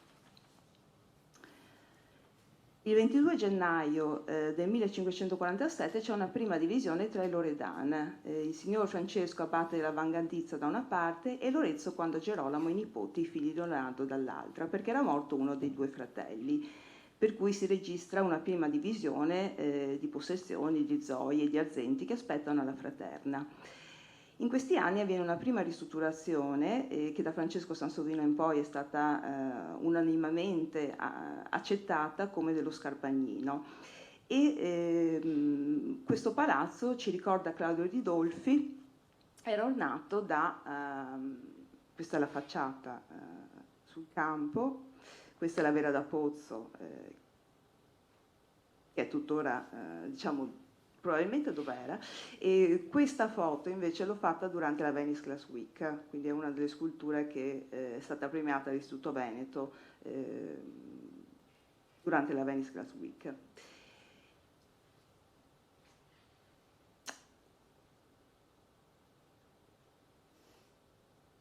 Allora, lo stesso Claudio Ridolfi ci ricorda proprio che cercavo la facciata, qua, che la facciata era decorata con i più belli affreschi che Salviati aveva fatto a Venezia e rappresentavano delle storie romane di Tarquinia Lucrezia, Muzio Scevola, con delle virtù realizzate assieme al giallo fiorentino. E il fatto che la facciata sia lunga e si estenda molto, diciamo in orizzontale, credo sia 4 volte più lunga che alta, si presta molto alla decorazione. Ovviamente nessuno di questi affreschi è rimasto. Nel 1600 avviene da parte di 2 fratelli, Francesco e Leonardo, la volontà di terminare, intanto nel 1589 viene acquistata la parte dove ci troviamo adesso, quindi era l'ultima parte del palazzo che apparteneva ancora ai Mocenigo, quindi questa casa viene acquistata per 5.000 ducati e questo permette di aggiungere la parte nuova al palazzo e quindi di costruire anche la facciata, che è una facciata abbastanza dibattuta anche quella. Noi sappiamo dal testamento di Francesco del 18 ottobre del 1600, Francesco era l'abate della Vangardizza, gli abati abitavano qui a palazzo, che lasciava 2.000 ducati per fare il deposito del Doge Loredana. Questo per farvi vedere che la zona è una zona abbastanza viva. Stavo fotografando la facciata e ho visto questo gatto. Allora, la tomba del Doge Loredana ha avuto una storia particolarmente lunga, perché noi sappiamo che ancora in vita il figlio ha chiesto ai domenicani di poter avere lo spazio per questa tomba nel 1517, ma evidentemente nel 1600 erano ben lontani da averla terminata, perché l'abate Francesco lasciava ben 2.000 ducati per fare il deposito del Doge Loredana ai Santi Giovanni e Paolo e dava veramente dei termini stringenti per fare questo deposito, perché diceva: et non facendosi in termini di 18 mesi dopo la mia morte, voglio che gli detti 2.000 siano del clarissimo signor Francesco Mosini mio cognato, con condizione però che in questo caso la mia eredità sia tenuta ed obbligata a spendere altri 3.000 per far detto deposito, et non facendosi esso detto deposito in termine di un anno dopo i primi 18, vadino essi ducati 3.000 all'ospitale dei mendicanti. Quindi tra il 1615 e il 1619 furono terminati sia la tomba ai Santi Giovanni e Paolo, ma anche la parte nuova del palazzo. E è Leonardo di Gerolamo, quindi il fratello di Francesco, che lascia il lascito per terminare la tomba, che dichiara nel suo testamento di aver unito le fabbriche del palazzo.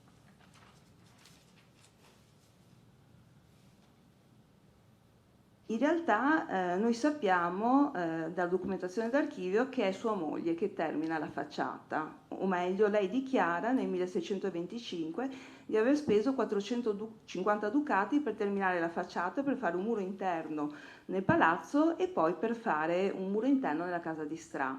Inoltre dichiara di aver speso più di 1.000 ducati per fare un naviglio che io interpreto come una barca per recarsi nel palazzo di Stra. E un'ulteriore conoscenza di com'era il palazzo, di com'era strutturato il palazzo nel 1626 ci viene dalla divisione della fraterna che si ebbe appunto nel 1626 tra Lorenzo Loredan, fu di Leonardo, e i nipoti Leonardo e Francesco Loredan, fu di Girolamo. Il palazzo viene diviso proprio in parti uguali.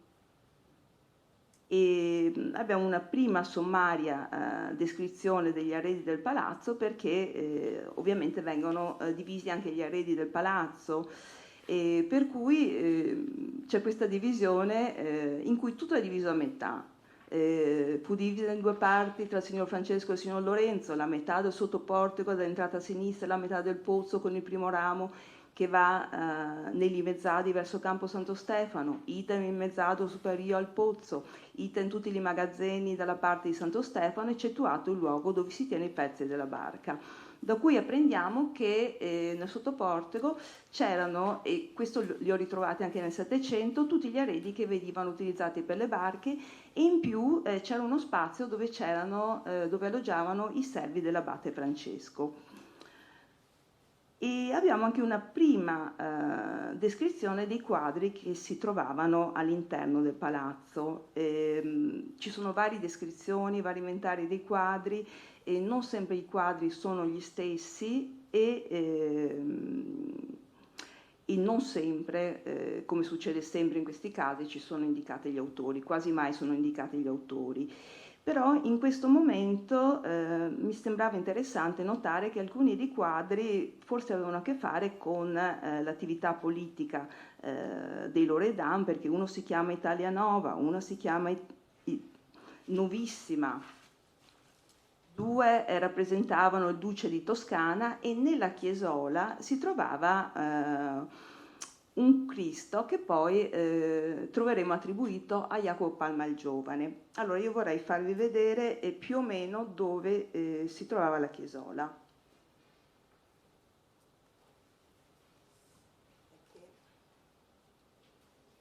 Non c'è il puntatore.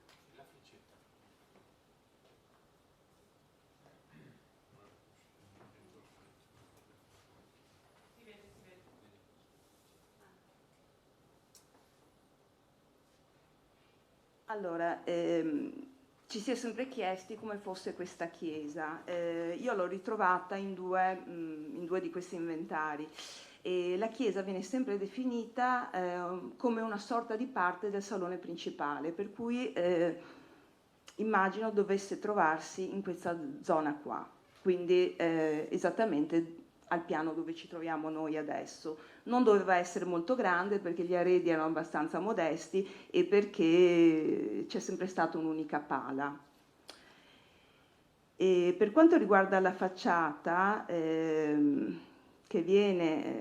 parla di Zuanne Grappiglia o Grappia, però se ne parla perché lui era indicato anche come uno degli autori del monumento funebre. Però anche lì è una questione abbastanza dibattuta, perché in realtà è stato un incisore che nel XVIII secolo aveva indicato Grappiglia come autore del monumento funebre, ma probabilmente lui fu soltanto uno scultore.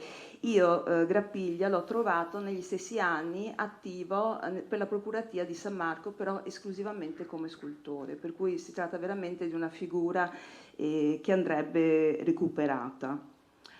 Allora, continuo con le decorazioni pittoriche. Tra il 500 e l'800 ci sono veramente varie fasi per quanto riguarda le decorazioni pittoriche del palazzo.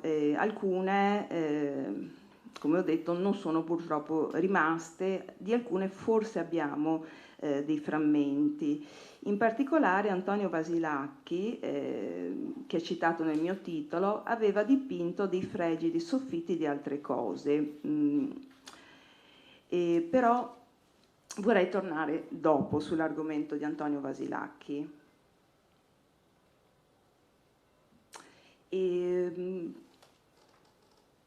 Aveva lavorato anche Filippo Zanimberti all'interno del palazzo, tanto che Carlo Ridolfi si era soffermato ampiamente su quest'opera che doveva piacere molto a Ridolfi e che probabilmente era l'opera più importante di Carlo Ridolfi, ed era tutta una tematica mitologica dedicata a Venere, Cupido e Amore. Alla metà del Settecento, presumibilmente all'elezione ad Doge di Francesco di Girolamo Loredan, quindi del 1752, abbiamo la decorazione di queste due stanze con gli affreschi e gli stucchi, con l'Aurora e il carro di Apollo e le altre allegorie di Giuseppe Angeli, che è quello che state vedendo. E sono anche queste stanze che sono immutate perché vengono descritte così come le vediamo adesso anche negli inventari tardo settecenteschi. E l'altra stanza invece, quindi il boudoir, questo è l'angolo dove c'è appunto lo stemma del Doge, questa è la sala cui vi ho mostrato poco fa il soffitto, e questa invece è l'altra sala con l'altro affresco dell'Angeli, dove c'è, era stato interpretato come una Lede in cigno, ma dovrebbe essere un trionfo di Venere, almeno Krajewicz lo indica come un trionfo di Venere, e questo è sempre la stessa stanza, dove sempre negli inventari troviamo questi specchi incassati al muro. L'ultimo passaggio è questo affresco che si credeva perduto di Giovanni Carlo Bevilacqua, che fu fatto quando il generale Bareghi di Lier divenne il primo governatore francese di Venezia. Si pensava fosse stato scalpellato, invece è stato ritrovato. Allora, queste sono le stanze che avete attraversato per arrivare qui. Allora, questo è il famoso soffitto che pone in assoluto più problemi, perché non è sicuramente nel posto originale per cui è stato pensato, e perché è anche una sorta di pasticcio, una composizione di opere che probabilmente vengono da luoghi diversi. Allora, Antonio Vasilacchi nel 1618 è questo pittore di origine greca che però, ho scoperto, era nato a Venezia. Nel 1618 abitava qui in campo, abitava proprio nel palazzo dei Pisani, per cui lavorò, però questi dipinti appartengono chiaramente ad una fase giovanile del Vasilacchi per via della loro vicinanza con Jacopo Tintoretto. Vasilacchi faceva parte di quella bottega che aveva arredato, aveva partecipato alla decorazione del Palazzo Ducale dopo il famoso incendio del 1577, ed era stato allievo anche di Dario Varotari. La tematica religiosa, il sacrificio di Isacco, la scala di Giacobbe, il Padre Eterno che parla con Mosè e l'Adamo ed Eva, male si prestano alla decorazione di un'abitazione civile. È stato quindi ipotizzato, e questa è una ricerca che veramente è in divenire, e anch'io mi vedo d'accordo con la possibilità che questi dipinti provengano da un altro edificio, probabilmente da un edificio religioso. Invece queste allegorie o geni, come sono stati interpretati, potrebbero far parte della decorazione originale del palazzo. Questo perché io ho trovato nel 1780, quando la storia ormai dei Loredani è terminata, ma ci sono delle cause tra le ultime eredi della famiglia, ho trovato 3 sale che erano decorate, 4 sale che erano decorate. Questo l'ho fatto vedere perché non si vede mai. Questo è sempre Vasilacchi all'interno della sala dello scrutinio. Questi sono queste 2 Vittorie e Geni, sono quadri su cui veramente bisogna riflettere, e che purtroppo sono stati tagliati in malo modo, per cui gli attributi che ci permetterebbero, e qua qualcosa si vede, nella maggior parte dei dipinti gli attributi che ci permetterebbero di capire che cosa è rappresentato sono stati tagliati. E eccolo qua. Questo è Antonio Vasilacchi, non si vedono mai perché nella sala dello scrutinio sono molto alti, ma vale la pena di vederli.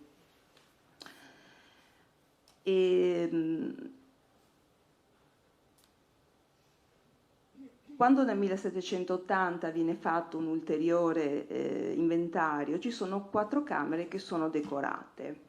Allora, una è tuttora decorato, meglio è il salone, che viene descritto come con degli fregi. Scusate la brutta foto, però l'abbiamo fatta con, diciamo, una giornata di luce e avendo le finestre di fronte, per cui diciamo che uscendo nel salone lo vedete molto meglio di quanto lo vedete qui in foto. E poi c'erano altre 3 sale decorate con delle figure non ci viene spiegato come fossero queste figure, però queste figure potrebbero essere i dipinti che poi sono stati utilizzati per comporre questo soffitto, che è composto in realtà da due, diciamo, elementi differenti, quindi i riquadri che io mi sento assolutamente di confermare l'attribuzione ad Aliense, e queste 4 riquadri laterali che invece non provengono dallo stesso luogo, probabilmente appartenevano al palazzo. Quanto tempo ho? Ti dico subito, insomma ancora 5-10 minuti. Meglio 5 del 10. Quindi un inventario del 1765 ci dice che invece il quadro nella chiesola era cambiato, avevamo una Vergine. E è molto interessante anche l'inventario dell'ultimo doge, dei beni dell'ultimo doge, Francesco Loredan, in cui c'erano delle, diciamo, delle pietre particolarmente preziose. Lui era solito mettere al dito un diamante di ben 36 carati. E avevo una fede particolare per la Sacra Casa di Loreto, per cui lascia addirittura 1000 messe che vengono dette alla Sacra Casa di Loreto. E io vorrei terminare leggendo proprio una parte finale del testamento di questo doge, che secondo me è una figura abbastanza interessante. E che era conscio che la sua casata si stava estinguendo perché non si era sposato e perché il figlio del fratello era morto. Per cui scrive: quando poi fosse a disposizione del cielo l'estinzione di tutte le persone, discendenze di linea mascoline come sopra beneficiate, così che non più vi fosse alcun maschio nelle medesime, e in tal caso lascio a titolo ultima sostituzione sarà nostra erede la Chiesa Ducale di San Marco, sotto la direzione ed amministrazione dei dilettissimi procuratori di San Marco, cosa che non avverrà perché invece l'eredità andrà nella linea femminile. Grazie.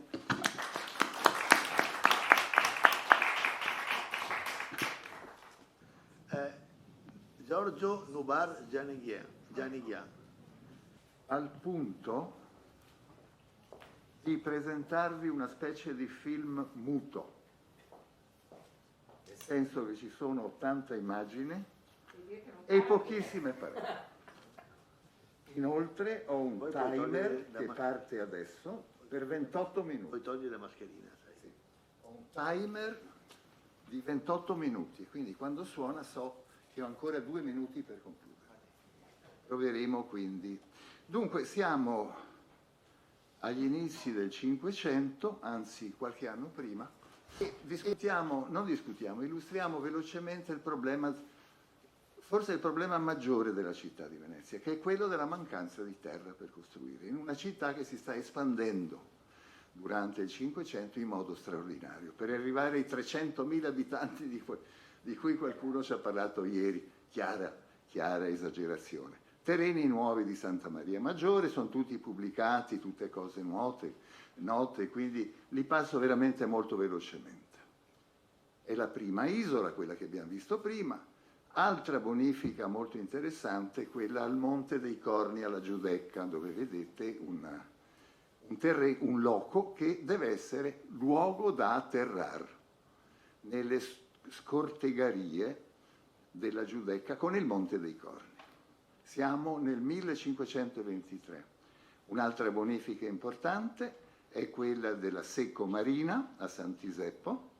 La vediamo qui con questi 9 blocchi regolari, sembra di essere in una città romana.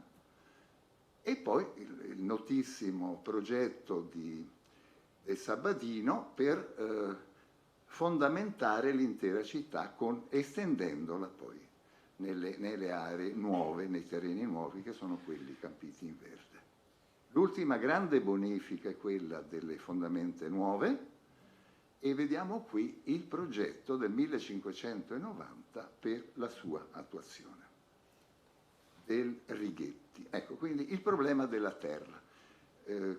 Questo è ripreso da Egle Renata Trincanato, che ricordiamo con molto affetto, la mia maestra, e dimentico il nome del coautore. Comunque noi l'abbiamo rivisitato per il piano di gestione UNESCO di Venezia, attualizzandolo, correggendo alcuni errori, ma comunque si tratta di un processo continuo di sedimentazione per strappare quanto più possibile terra all'acqua in modo però ordinato. Il secondo problema che ha Venezia da sempre, dalle origini, è quello della raccolta dell'acqua potabile naturalmente, dell'acqua dolce. Quindi in questo disegno dell'Archivio di Stato di Venezia, dei provveditori alle fortezze, vediamo a destra San Pietro, il forte di San Pietro, e a sinistra quello di Malamocco. Quello di Malamocco è uno dei rarissimi esempi in cui è un pozzo artesiano, cosa che non si può fare a Venezia. C'è un altro esempio al Lido, a San Nicoletto, a San Nicolò del Lido, dove le navi si fermavano per caricare acqua dolce per le loro navigazioni. Ma tutto il resto è la cisterna che vediamo a San Pietro, a destra, dove è la cisterna filtrante, di cui si parlerà a lungo. Eccola quindi, scavata, costruita dai prigionieri alla Giudecca, è la cisterna di una prigione, le altezze. È tutto così noto a tutti questo argomento che mi pare inutile approfondirlo troppo, se non con delle immagini che forse vi potranno un poco allietare in attesa del pranzo. Ecco, questo è lo scavo della cisterna di San Nicolò dei Mendicoli, quindi vediamo i cassoni, vediamo la sabbia, vediamo la vera da pozzo sovrapposta alla canna. Quindi il problema in una città che cresce è quello di non sprecare acqua. L'acqua è quella che viene dal cielo e in caso di siccità è quella che viene portata con grande fatica con i burci d'acqua per riempire le cisterne esistenti.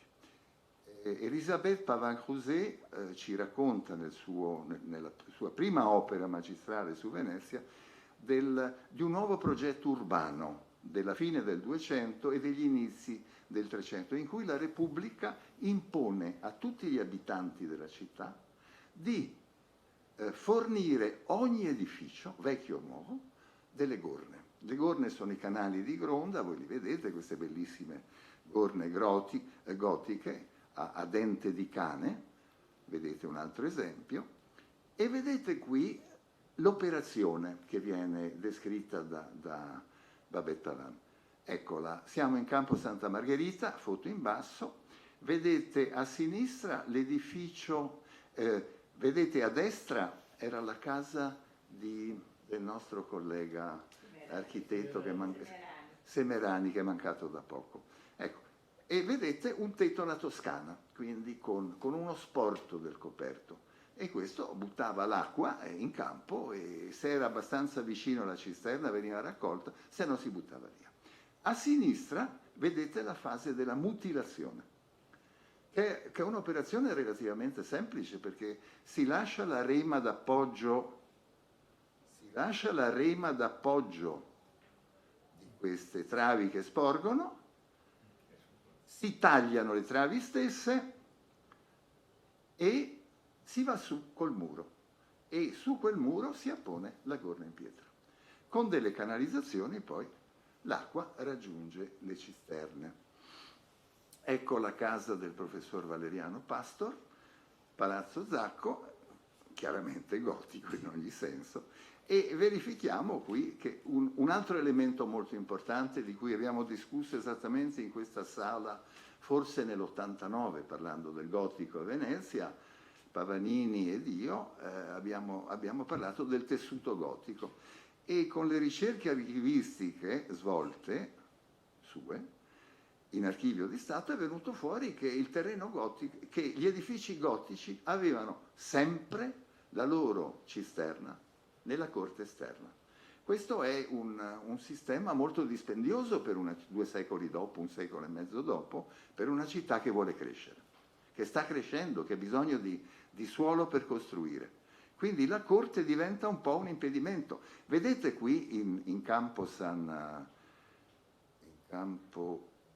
Polo, non ricordo il nome del palazzo, come all'interno, nello spazio originario della corte, c'è un restringimento della corte stessa ai piani superiori, lasciando la cisterna inalterata, naturalmente, che si alimenta dell'acqua piovana caduta direttamente sulla pavimentazione e portata giù da canalizzazioni che vedremo presto, mentre l'abitazione si ingrandisce dal piano primo in poi.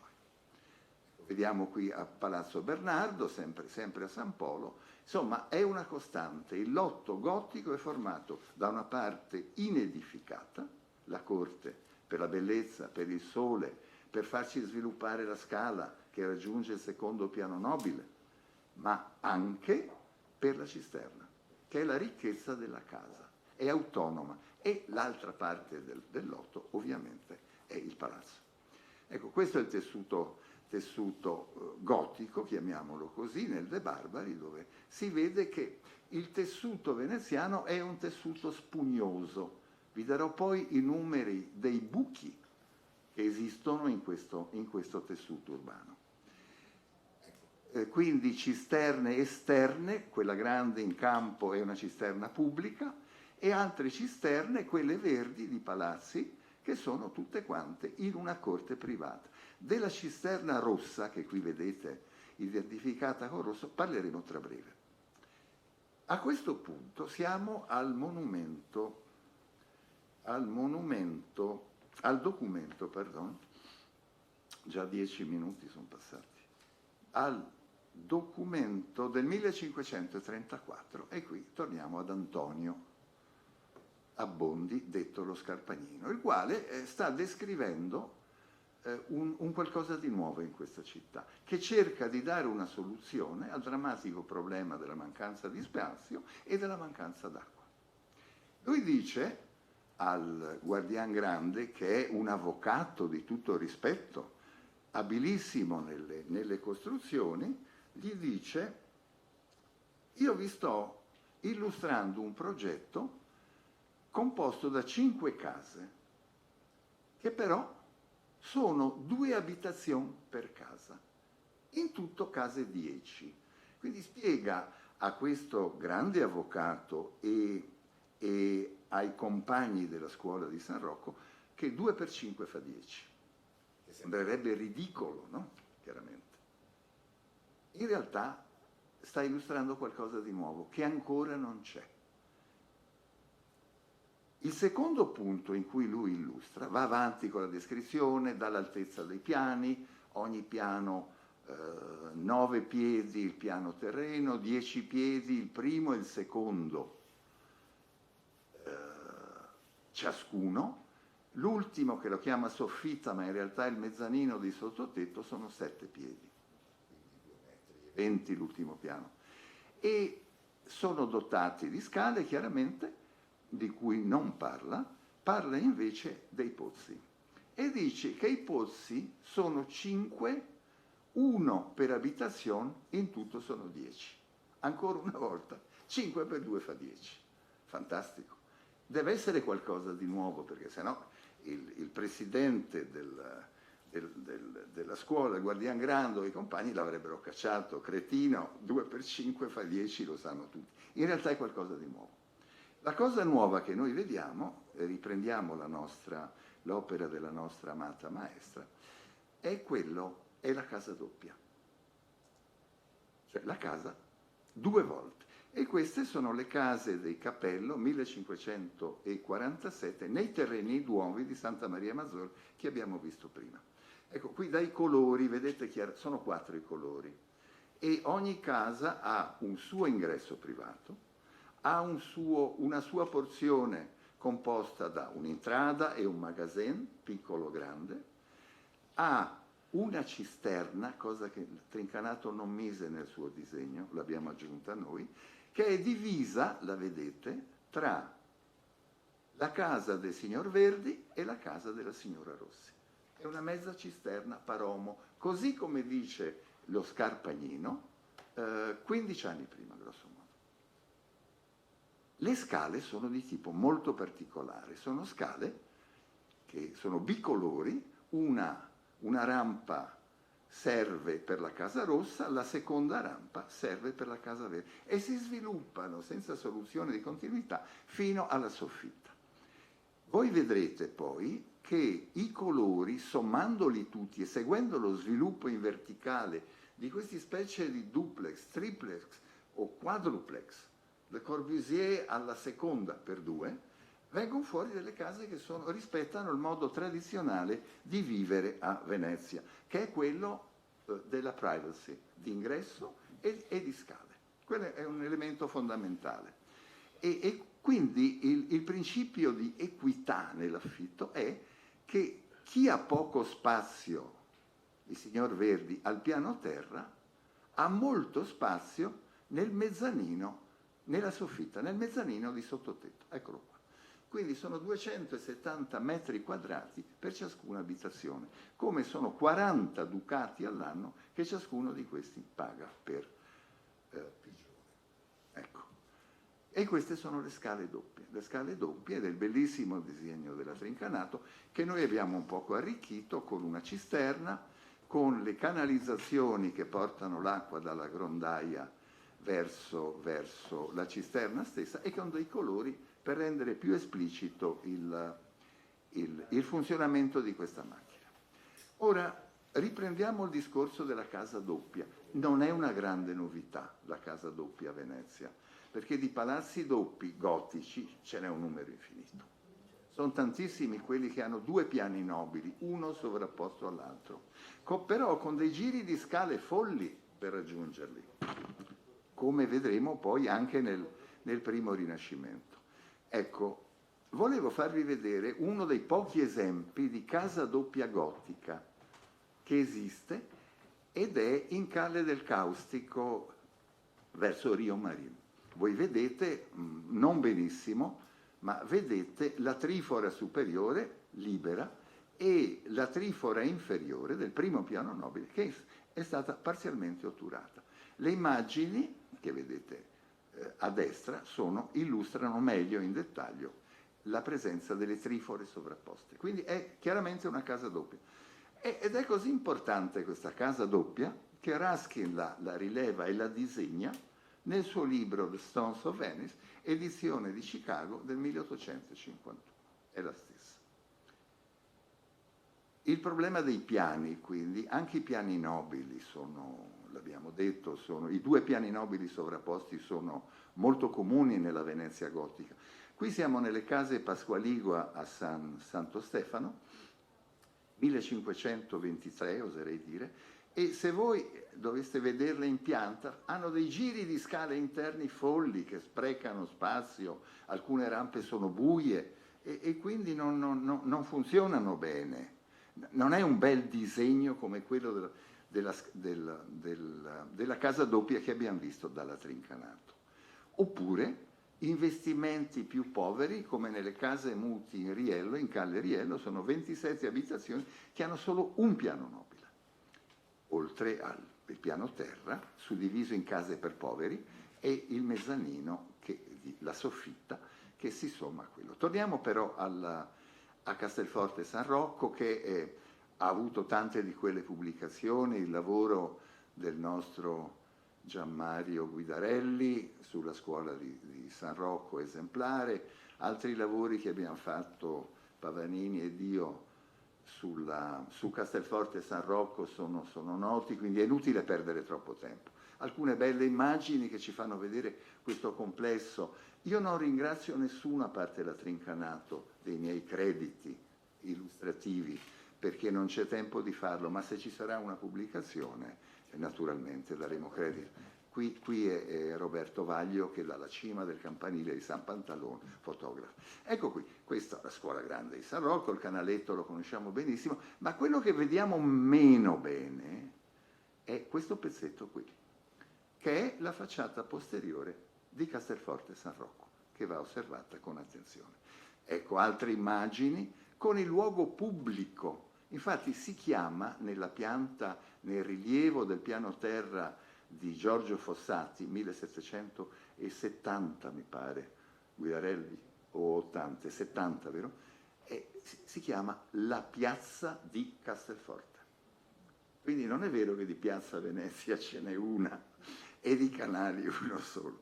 Ecco qui Castelforte. Vediamo però, in questo luogo che è pubblico chiaramente, cosa succede, come viene risolto il problema dell'acqua. Non c'è alcuno spreco di suolo. Il ruolo negli edifici gotici o altrove o nei campi è quello del tetto. L'acqua viene raccolta dal tetto e portata giù in queste 4 cisterne, di cui voi vedete le vere da pozzo. Passiamo all'altra immagine, altre tesi di studenti, e voi vedete, male ma le vedete, le canalizzazioni, l'acqua che scorre raccolta dal tetto, va in questa fossa, scende per via di canoni nascosti, l'acqua va nei pozzi. Francesco Sansovino, lo vedete qui, lo vedete al centro, lo vedete a destra. Ecco, il problema viene risolto così. E qui vedete una ricostruzione del filtro di sabbia, quindi le dimensioni delle cisterne di Castelforte San Rocco.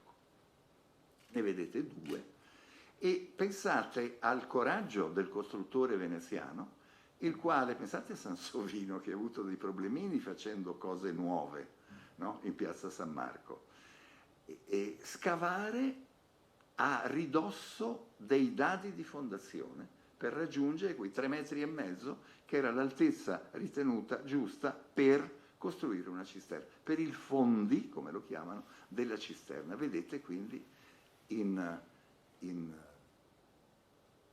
vedete l'argilla, la banca d'argilla viene chiamata, che segue il muro di fondazione, il piede della fondazione, così come è scritto in un documento del 1580. E questa è l'unica vera da pozzo otturata presente a Castelforte San Rocco.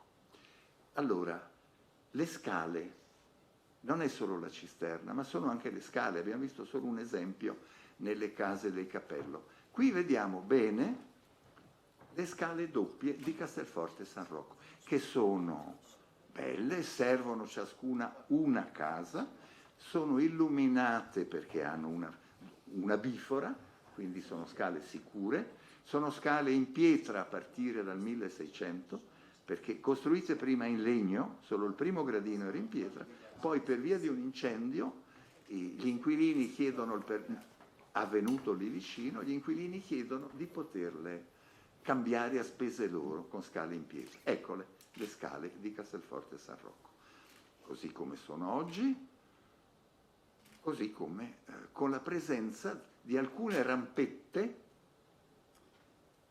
che servono per liberare l'ingresso nel piano nobile quando Castelforte venne frazionato in verticale e in orizzontale. Dopo la vendita all'incanto ordinata da Napoleone. Ecco qui le scale doppie noti a tutti, Leonardo nel castello di Chambord, ed ecco le scale doppie di Palladio. Sono quindi 2 gli elementi principali che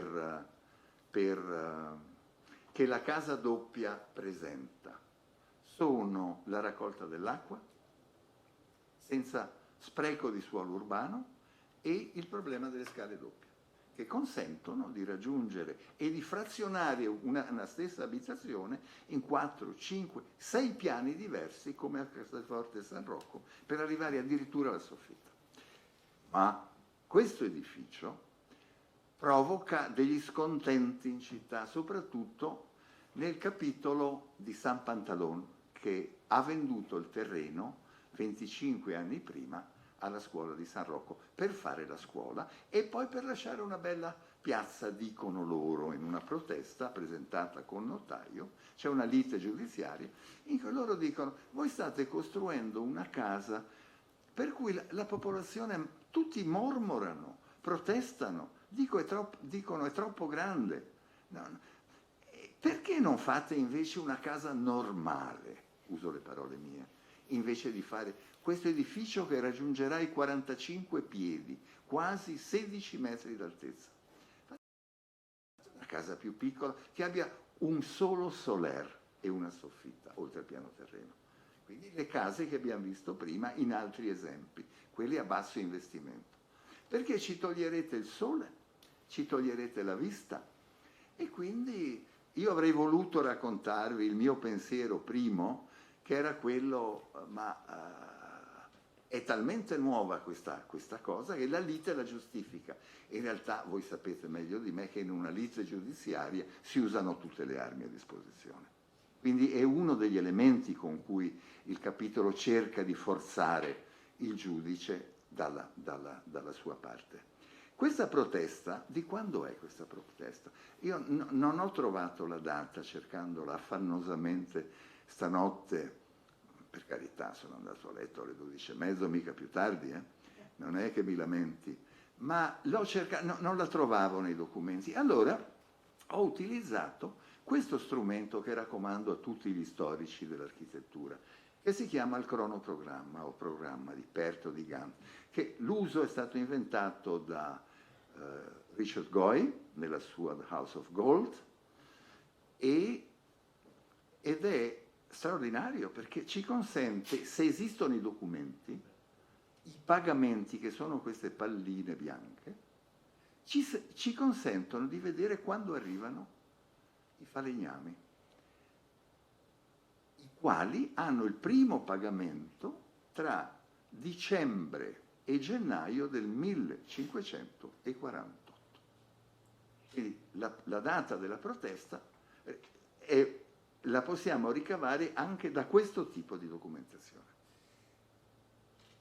E qui dobbiamo ricordare però, questo sì, l'ingegner Bianco. L'ingegner Giuseppe Bianco era l'ingegnere capo del Comune di Venezia, una persona straordinaria che ha presentato, mi pare in questa sede, la sua relazione sull'acqua di Venezia.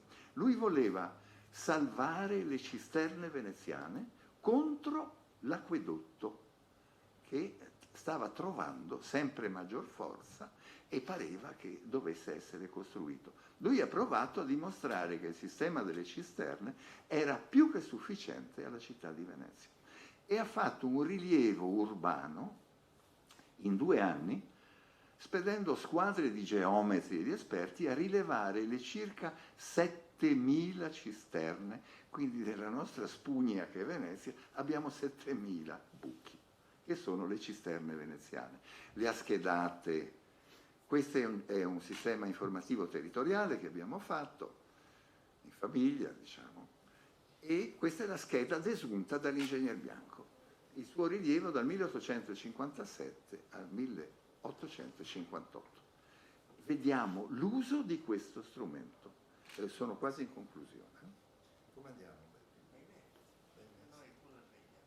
Sì, mancano 2 minuti e mezzo. Allora, state attenti che qua non c'è tempo. Queste sono le case d'Anna ai terreni nuovi di Santa Maria, attribuiti da Morresi a Sansovino. C'è una bella discussione qui, non c'è certezza. Sono 20 case, 2 stecche da 10 case l'una.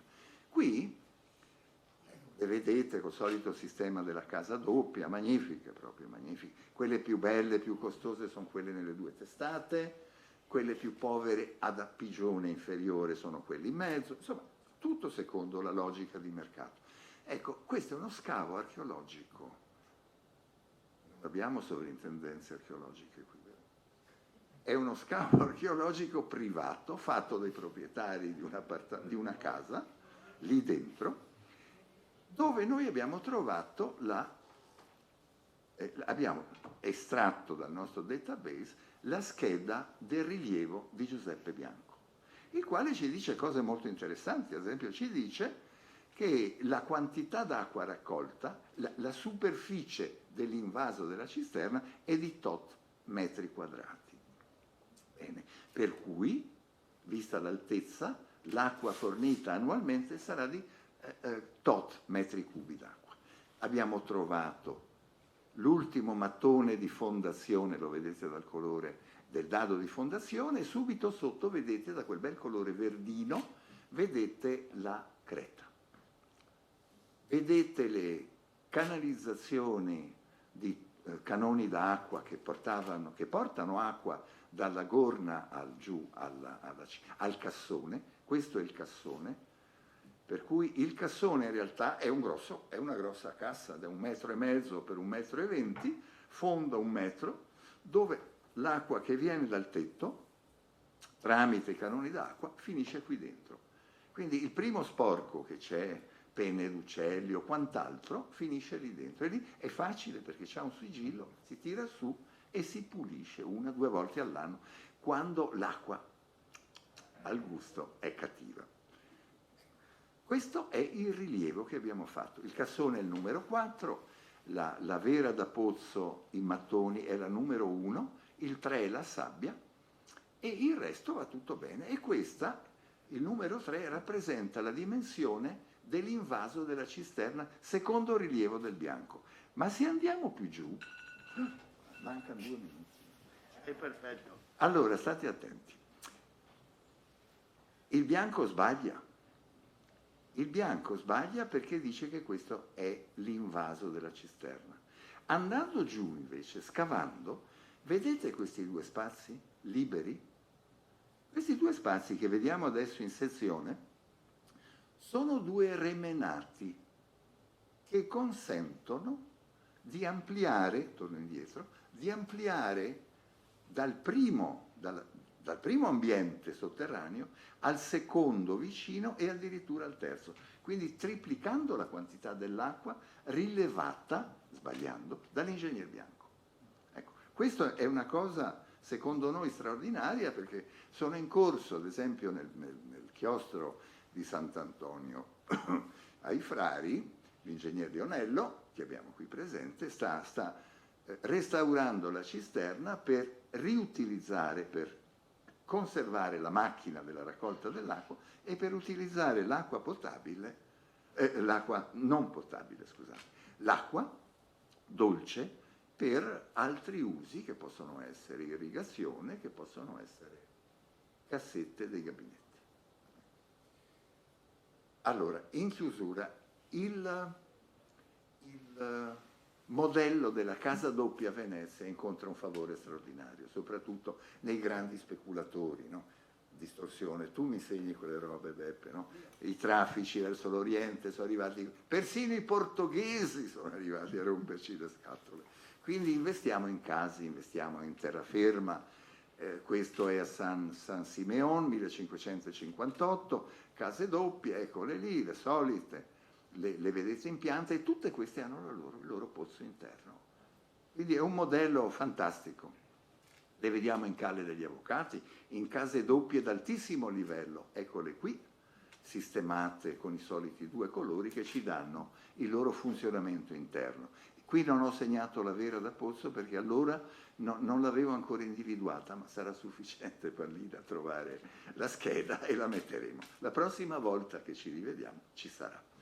Oppure le case cassetti si chiamano, in realtà sono case d'affitto doppie, come le case Contarini e Rio Marin, anche queste doppie, e tutte le 12, ognuna la sua cisterna, per arrivare fino al 1609 le case dei Negroni, che hanno tutte una cisterna interna.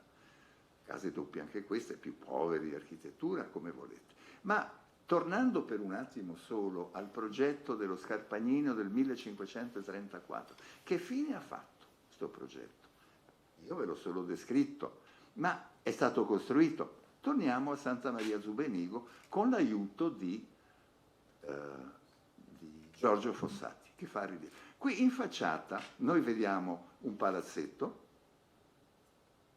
vediamo qualche bifora, che probabilmente è una bifora finta, perché c'è un muro qui. Non vediamo in pianta quello che abbiamo visto degli altri esempi di case a schiera con 5x2 fa 10. Non li vediamo, non ci sono. Quindi perché non l'ha costruito? Perché ha cambiato progetto? Guidarelli, altro lavoro da fare qui, sai, in archivio. Deve esserci una ragione. Io credo che la ragione sia dalla difficoltà del lotto edificatorio. Ha troppi spazi pubblici questo, per cui non potendo sbancare tutto e prendersi il terreno pubblico, che quello è sacro, ecco che non l'ha fatta. Io ho chiuso, tranne che con un argomento che liquidiamo in un secondo.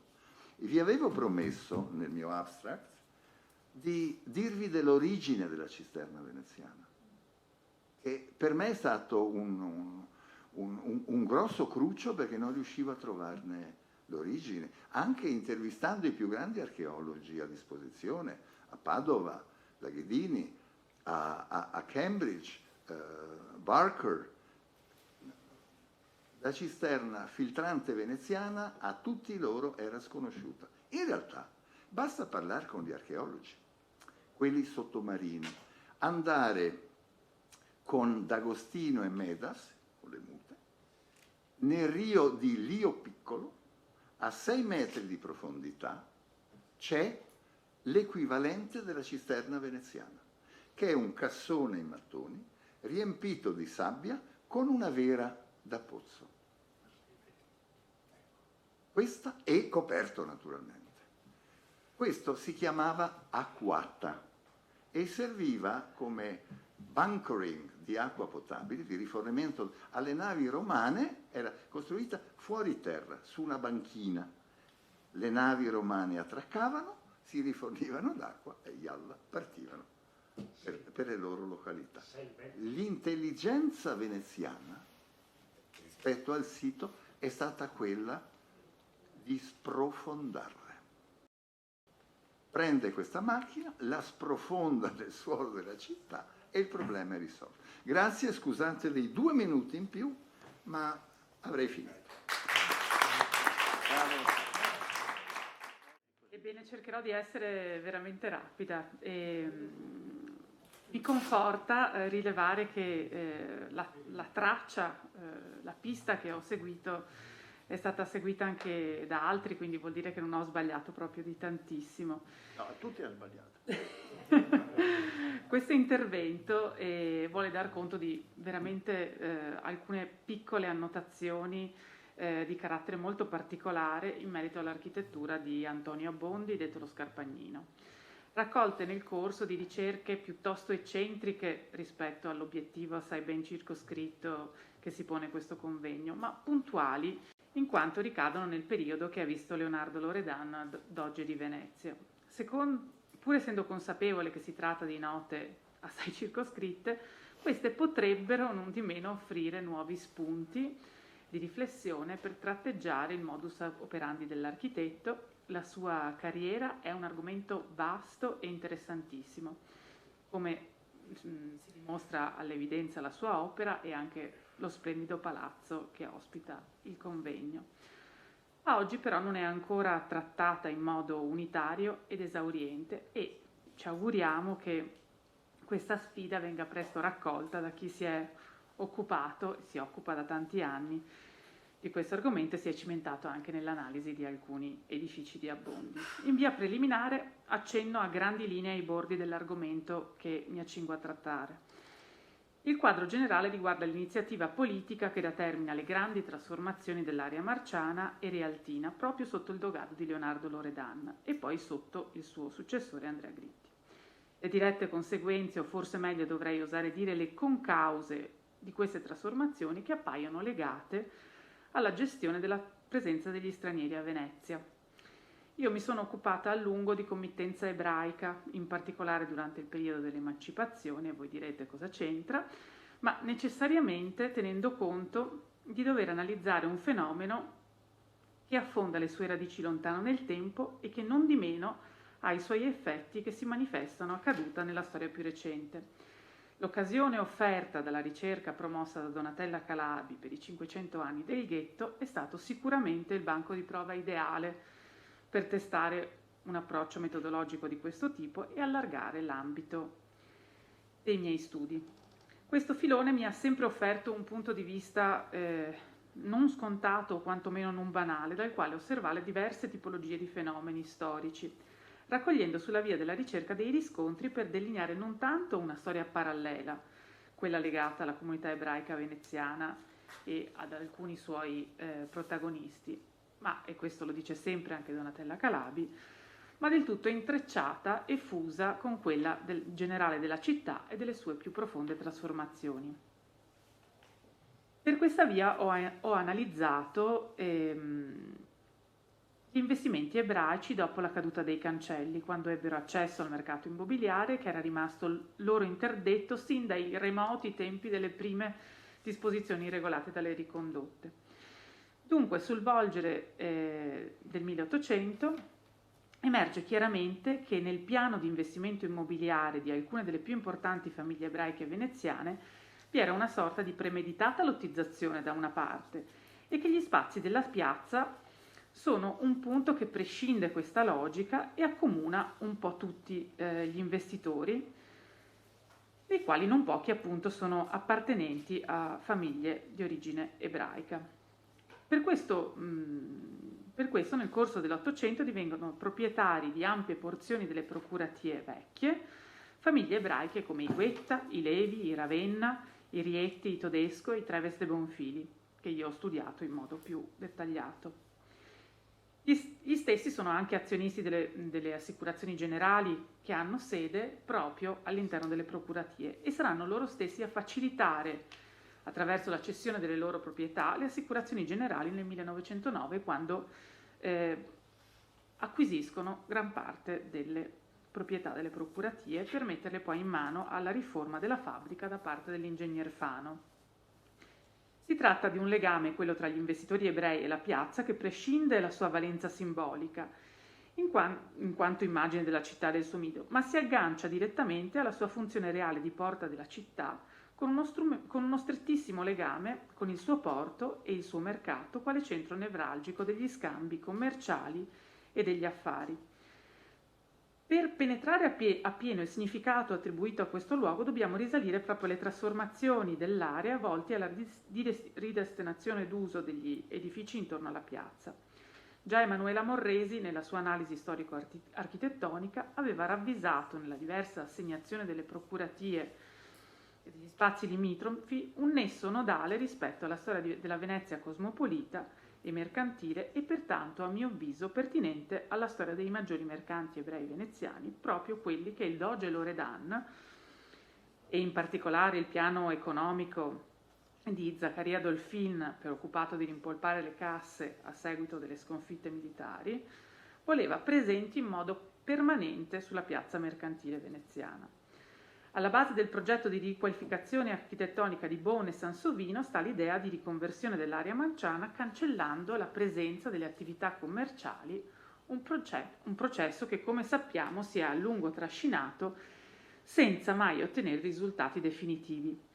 Qui erano collocate, prima dell'incendio del 1512, le foresterie con gli appartamenti destinati a ospitare i ricchi mercanti stranieri e poco oltre, sulla piazzetta del Molo, le osterie, quando erano alberghi proprio per chi giungeva a Venezia a trattare affari. Così, in luogo delle foresterie sorge la fabbrica delle procuratie vecchie, al posto delle osterie la fabbrica della libreria sansoviniana e in seguito le procuratie nuove su disegno dello Scamozzi.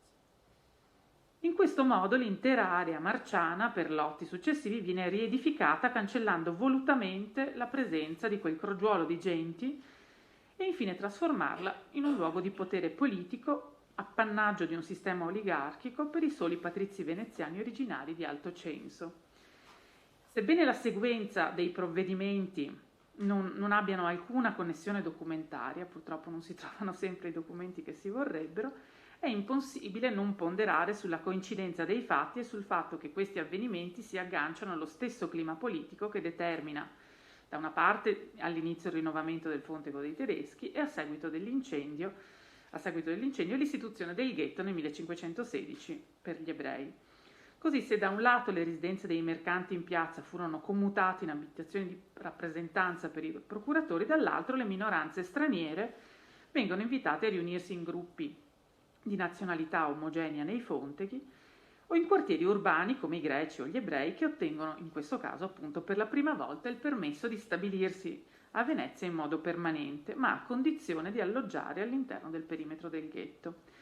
Così, laddove Venezia si affaccia al mare e dove si esplicano le sue attitudini mercantili, riaffiora continuamente percorsi e ricorsi della storia il secolare dissidio tra l'intrinseca natura cosmopolita della città, il suo essere aperta verso il mondo in modo congenito, e la necessità di arginare, contenere e gestire i flussi di persone che vi approdano, siano essi mercanti o turisti, come accade oggi in modo così preponderante.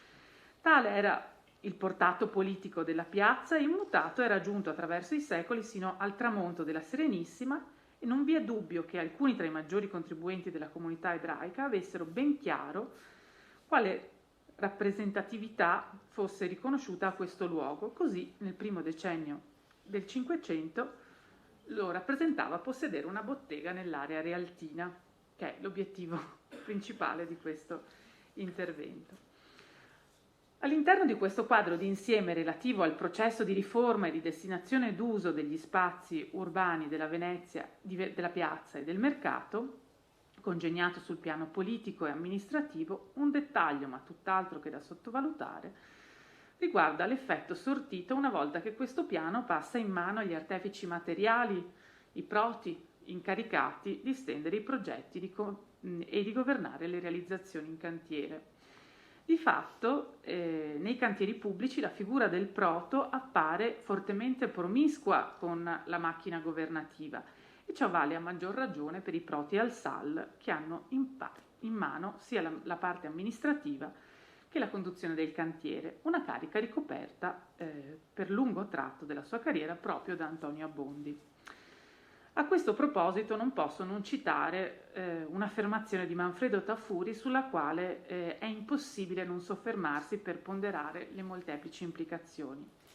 È indubbio, sosteneva Tafuri, che il dominio esercitato dalle pubbliche magistrature sui programmi edilizi, indipendentemente dai risultati raggiunti, implica una struttura dell'offerta professionale a basso tasso intellettuale e ad alta affidabilità tecnica, comunque priva di velleità sperimentali o di autonomia. Ciò, a suo avviso, giustificava anche la difficoltà ad operare in tale contesto da parte di architetti di scienza come Fra Giocondo e Palladio tra il XV e il XVI secolo. E a questo proposito mi sembra opportuno aggiungere che le numerose interruzioni di incarichi da parte di professionisti che improvvisamente lasciano il cantiere perché costretti da una chiamata improvvisa a intervenire altrove è un sintomo molto preciso, secondo me, a tal proposito, forse perché relativo a una mal sopportazione dei vincoli dell'incarico pubblico da parte di alcuni professionisti. Una situazione che si profila esattamente in questi termini quando incontriamo per la prima volta Antonio Scarpagnino a Venezia il 13 ottobre del 1515, quando i magnifici provveditori al SAL gli davano l'incarico di sovrintendere al cantiere del Fontego dei Tedeschi a Rialto, che si era interrotto per sopraggiunti impegni del suo predecessore Giorgio Spavento. Un incarico che in ogni caso frutta ad Abbondi una certa fama, proprio perché la sua perizia come tagliapietra è considerata incomparabile e indispensabile, tanto che grazie a questa sua perizia egli termina la fabbrica nei tempi e nei modi stabiliti. Eppure, come è stato evidenziato da Stefano Maso nella sua tesi su Abbondi sotto la supervisione proprio di Tafuri, la sua importanza emerge inversamente proporzionale alla dimenticanza storica che lo ha confinato ai margini. La marginalità che è emersa in qualche modo dal dibattito di ieri ma che a mio avviso trova ragione proprio in questo frangente, Scarpagnino resta in qualche modo agganciato alla committenza pubblica, prima con il restauro del ponte di Rialto, cioè subito dopo il termine del cantiere del Fontego, prima con il restauro del ponte di Rialto tra il 1513 e il 14 e poi con le fabbriche delle botteghe, sempre a Rialto, costruite a seguito dell'incendio, e che egli consegna e tenta proprio in quel momento, come altri avevano fatto prima di lui, di lasciare Venezia per un'altra meta, per Rodi. Ma la lusinga di progressivi aumenti di stipendio, ben documentati dalla tesi di Maso, lo trattengono dalla scelta di partire in cerca di maggiore fortuna. La disamina comparativa di Maso rispetto ad altre categorie diciamo, di professioni e l'incremento degli stipendi dello Scarpagnino risulta a mio avviso molto interessante, perché dimostra in qualche modo che lui si è trattenuto per ragioni di carattere economico, proprio per gli incrementi di stipendio avvenuti tra il 1516 e il 1517, quando cade anche la sua supplica al Consiglio dei Dieci per un aumento di redditività. Ma torniamo alle botteghe di Rialto, che sono in qualche modo il fulcro di questo intervento. Serlio stesso riconosce a Scarpagnino l'utile uomo per la maniera delle fabbriche usate nella città, mentre d'altro canto Vasari lo sminuisce, sempre proprio per l'impresa delle botteghe, e lo chiama Zanfragnino, attribuendogli la marmaglia delle fabbriche ora vecchie a Rialto. Qui vediamo l'inquadramento che è già stato mostrato del De Barbari. Il problema è che, mancando una disamina circostanziata dell'attività di Scarpagnino come proto al SAL, non abbiamo documenti grafici che ci sostengano nelle nostre affermazioni, proprio per l'intervento a Rialto. Quindi, per poterlo documentare, siamo dovuti, come dire, appellare ad altre fonti più recenti, ma già citate anche da altri. Ci soccorre in tal senso proprio la raccolta documentaria della scuola di San Rocco, in particolare il Catastico Fossati, appunto già citato del 1770, che descrive il cospicuo patrimonio immobiliare della Scuola Grande di San Rocco e che è addirittura suddiviso in ben 50 commissarie, un patrimonio immobiliare veramente smisurato. Molto interessante è la considerazione di Claudia Salmini intorno a questa documentazione, che sostiene comprovare l'attività della scuola come banca attraverso una forma di alienazione fittizia di questi beni, tanto che le botteghe a Rialto della commissaria di San Rocco sono tuttora di proprietà della scuola di San Rocco, quindi effettivamente non sono mai state alienate. Dunque la redazione dei Fossati mirava appunto a gestire queste proprietà anche dal piano proprio degli interventi che andavano fatti. In occasione della mostra dei 500 anni del ghetto è stato realizzato una ricostruzione di una possibile bottega a seguito spero che apprezzerete, nonostante avesse una finalità completamente diversa, ma a seguito del rilievo e del Catastico Fossati è stato possibile realizzare questa visualizzazione tridimensionale che inseriva proprio nello spazio la bottega di un orefice sotto il sottoportico degli Oresi. Vedete come è strutturato lo spazio. In occasione della ricostruzione digitale della bottega è emerso un particolare di estremo interesse, proprio visibile ancora oggi, e grazie allo straordinario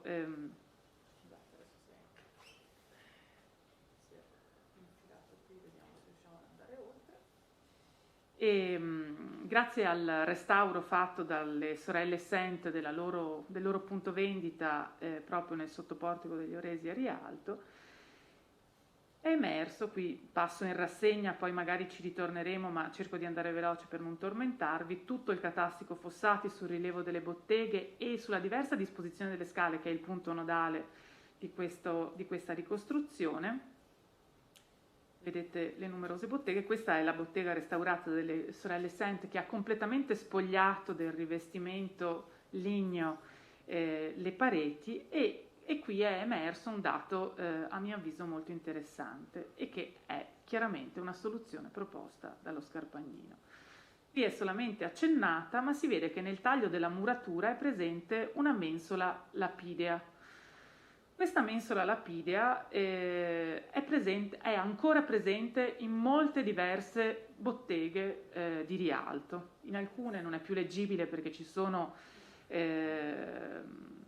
stati interventi differenti, ma in molti casi è ancora leggibile, e non solo nella bottega delle sorelle Sent. Qui vedete un'altra bottega nel sottoportico destinata alla vendita di vini, dove si vede la mensola, ve la segno, e si vede anche l'uso della cellula della bottega, con uno spazio lasciato a doppia altezza e uno spazio invece soppalcato.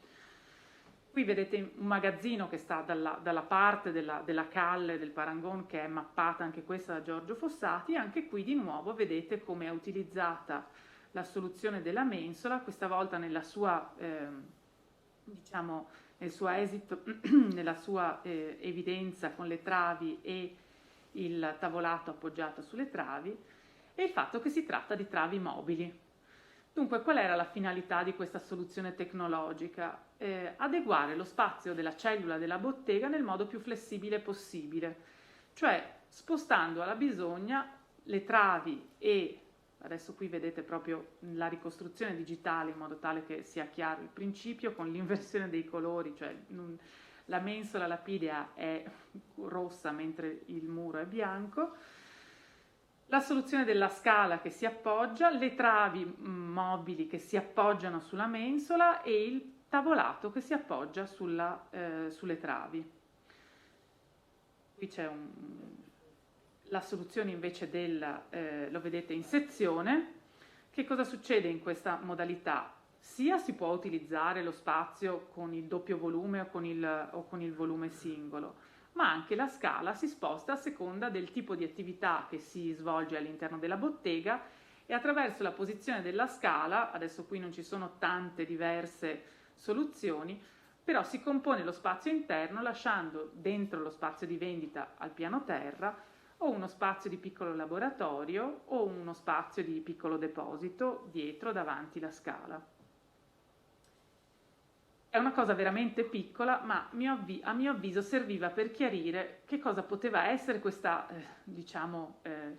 l'ingegno dello Scarpagnino nella realizzazione in fondo di luoghi molto semplici nelle fabbriche vecchie di Rialto. Ma veniamo ad un altro elemento che mi ha portata a in qualche modo interessarmi a questo architetto, e di cui non ho nessuna prova per poter sostenere, anzi le prove che ho trovato mi hanno invece portato a credere il contrario, ma si tratta del Palazzo Treves in Ghetto Novissimo. Sono io che... no, non ancora. In Ghetto Novissimo, il quale a mio avviso è chiaramente se non un'opera dello Scarpagnino, qualcosa che si avvicina molto. Si tratta di una doppia fabbrica, qui vivevano i due fratelli Treves, e il palazzo era diviso in 4 appartamenti. In occasione dell'uscita dal ghetto, i Treves fanno fare a Pigazzi una perizia di stima del palazzo, e la sua descrizione in qualche modo ci porta a credere che gli elementi siano proprio quelli che sono stati così delineati in modo così preciso e affascinante nell'intervento precedente. Questa è la scheda dell'UNESCO che dà conto della pianta della doppia fabbrica, questa è la foto dell'edificio. Che cosa segnala Pigazzi nella sua relazione?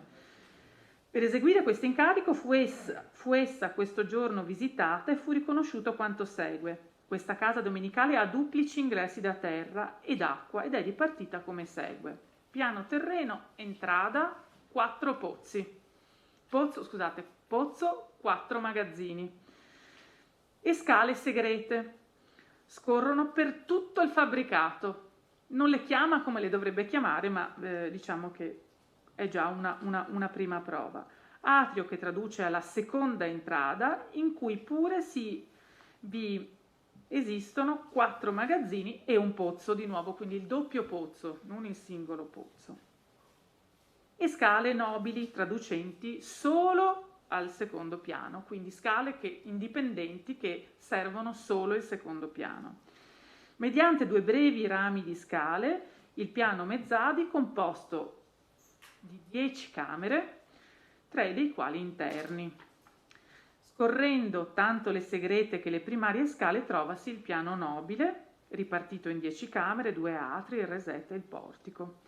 Proseguendo per le duplici scale ascendenti al secondo piano, ripartito da 2 tinelli, 2 porci, 7 camere e così via.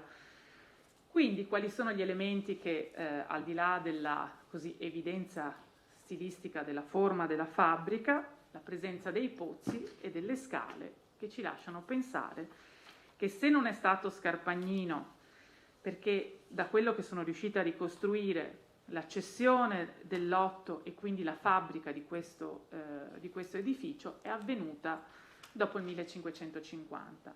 È di nuovo una commissaria depositata all'interno della Scuola della Misericordia che ci dà i termini per poter ricostruire attraverso un contenzioso tra famiglie che sono la famiglia Marcello e gli Zanoli Ludovici, il fatto che la fabbrica sia stata costruita dopo la morte dello Scarpagnino, che è morto nel 1549, proprio oggi, il 26 di novembre, e con questo termino. Grazie. Brava. Il tempo. Perfetta, perfetta.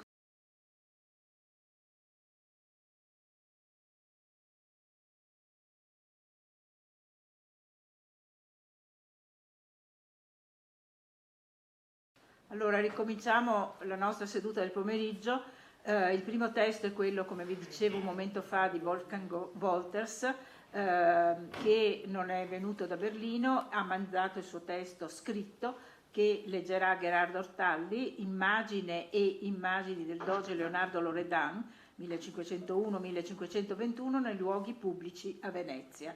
Abbiamo alcune immagini che sono state gentilmente prestate da Daniele Ferrara e che immaginando che possano essere utili a illustrare il testo di Wolters, il quale ovviamente ci sarà dato per gli atti corredato delle sue immagini. Gerardo. Ora comincio.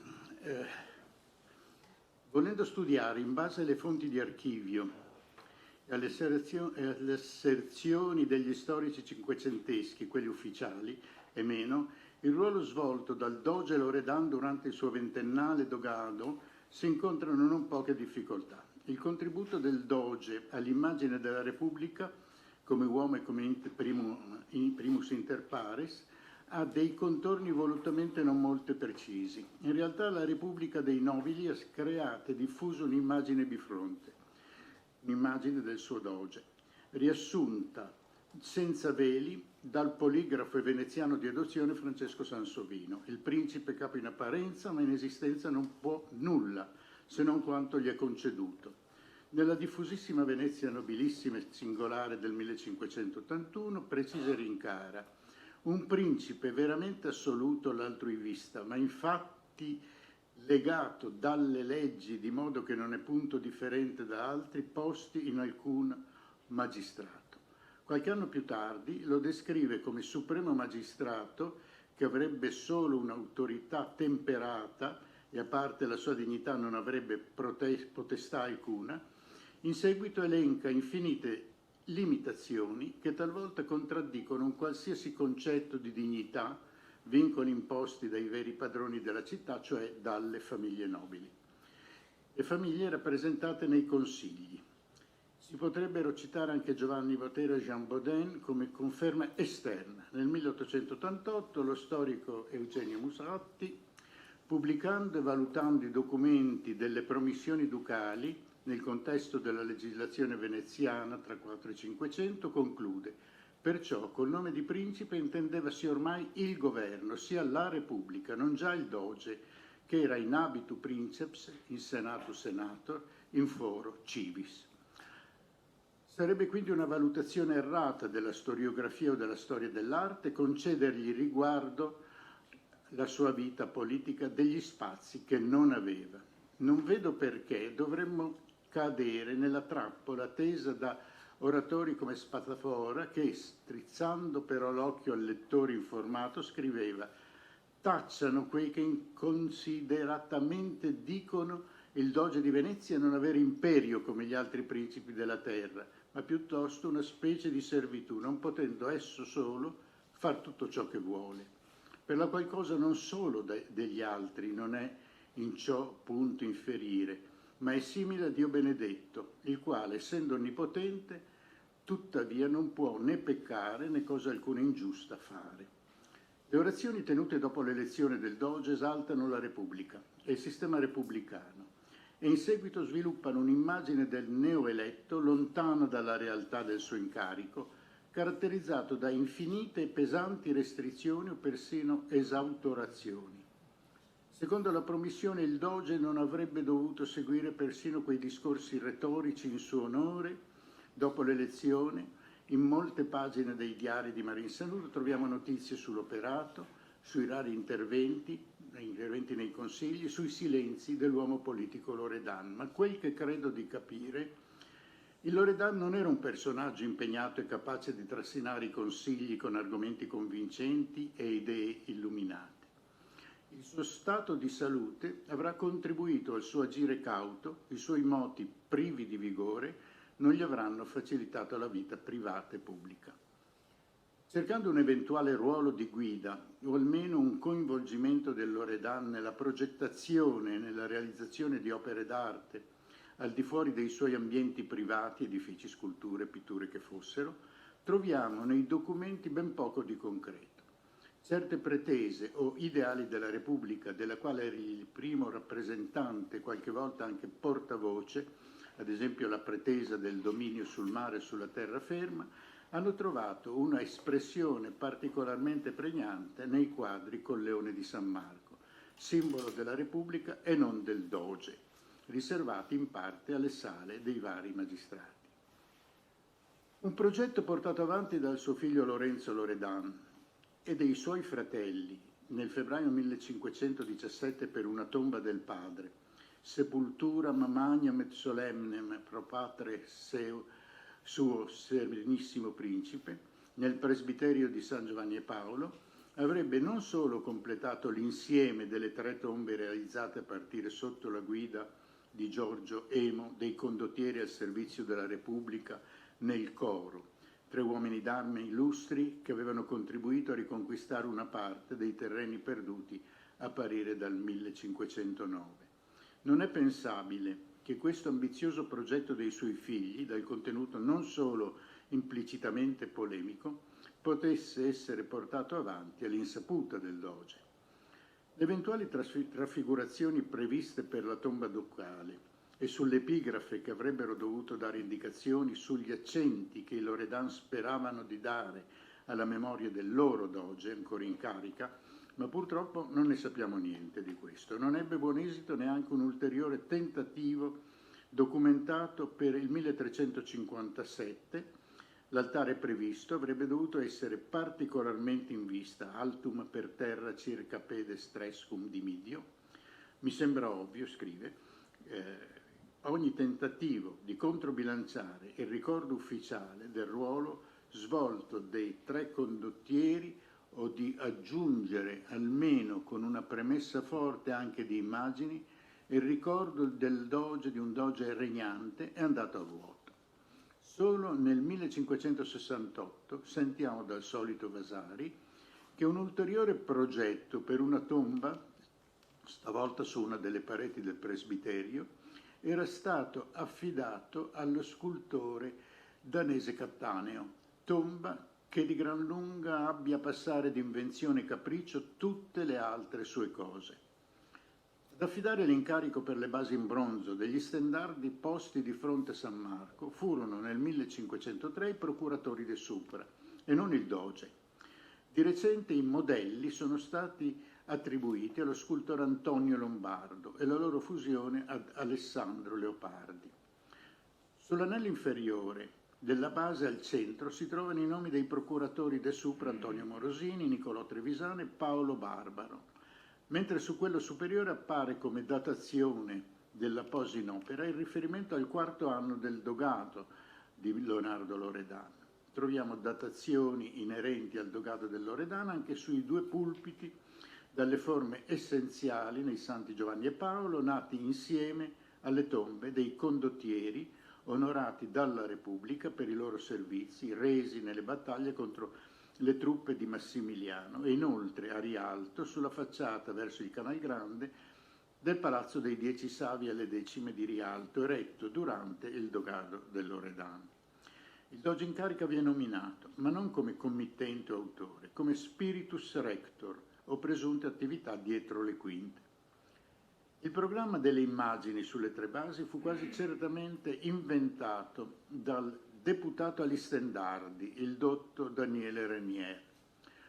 Un confronto del programma su cui si basa, suppongo, la finta descrizione dei rilievi dell'Orgoa Volgar, pubblicata da Pietro Contarini nel 1542, e i rilievi realizzati rivelano differenze fra testo e immagini che sembrano spiegabili come conseguenze di una traduzione non sempre letterale di un testo scritto consegnato allo scultore, il programma, in un testo visivo realizzato dallo scultore stesso.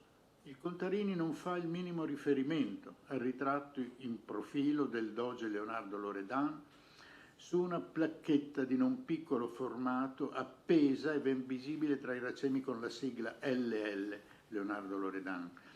Questa trasgressione suscitò critiche non solo da parte del solito Girolamo Priuli, che prendeva sul serio i vincoli della promissione ducale. Questo documento vietava al doge, la promissione, di mostrare la sua arma extra palatium, nominando più tardi esplicitamente anche eventuali ritratti, precisando armam nostram neque imagine neque litteras significantes nomen nostrum extra palatium. Questo nella promissione del 1539, cioè nulla fuori dal palazzo.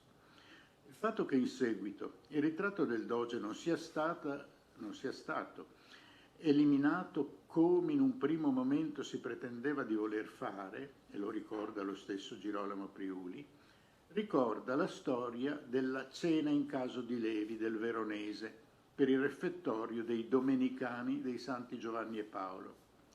Il pittore, accusato dal Tribunale dell'Inquisizione con argomenti ben pertinenti, aveva cambiato senza battere ciglio e probabilmente consigliato da terzi il titolo del quadro, affermando tranquillamente che aveva dipinto i personaggi criticati solo per ornamenta.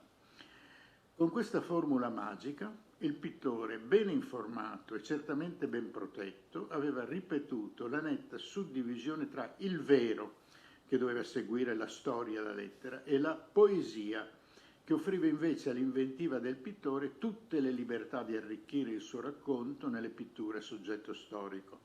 Avrebbe potuto citare vari autori della Riforma cattolica come l'Armenini, ma non ebbe necessità di farlo.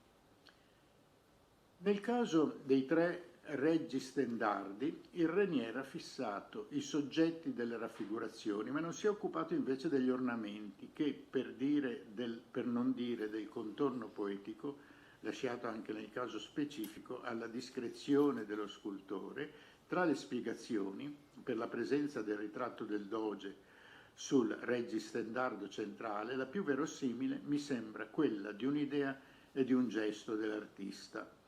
La collocazione della placchetta in una zona non centrale della sua opera, che gli avrebbe lasciato la libertà notevole, per non dire illimitata. La barca dell'Astrea Venezia, divinità ricordata poco prima su una tabula come Astrea Duce, in un rilievo ben in vista della Scala dei Giganti, sulla quale i dogi vennero incoronati nel cortile di Palazzo Ducale, è accompagnata non dai soliti cavalli marini, ma da elefanti marini, fatto notato ma non spiegato dal Contarini quasi 100 anni dopo.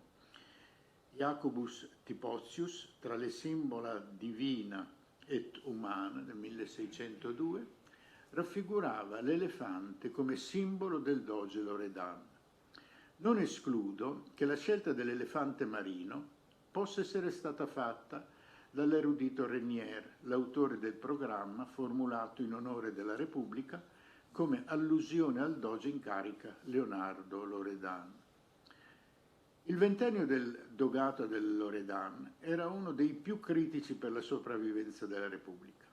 Il ruolo svolto dal doge nelle decisioni che condussero a trionfi militari, come quello della battaglia di Cadore contro le truppe di Massimiliano nel 1508, o disastri come la disfatta dell'esercito veneziano ad Agnadello, non risulta con sufficiente chiarezza dai documenti e dalle asserzioni dei suoi contemporanei. Lo stesso vale per i contributi del doge ai dibattiti dei consigli e per le sue responsabilità nelle decisioni sulle alleanze opportune e su quelle da evitare o solo da tollerare. Nei diari del Sanudo il doge appare spessissimo ma sempre con la signoria e solo rarissime volte traspare un suo ragionamento individuale o persino autonomo.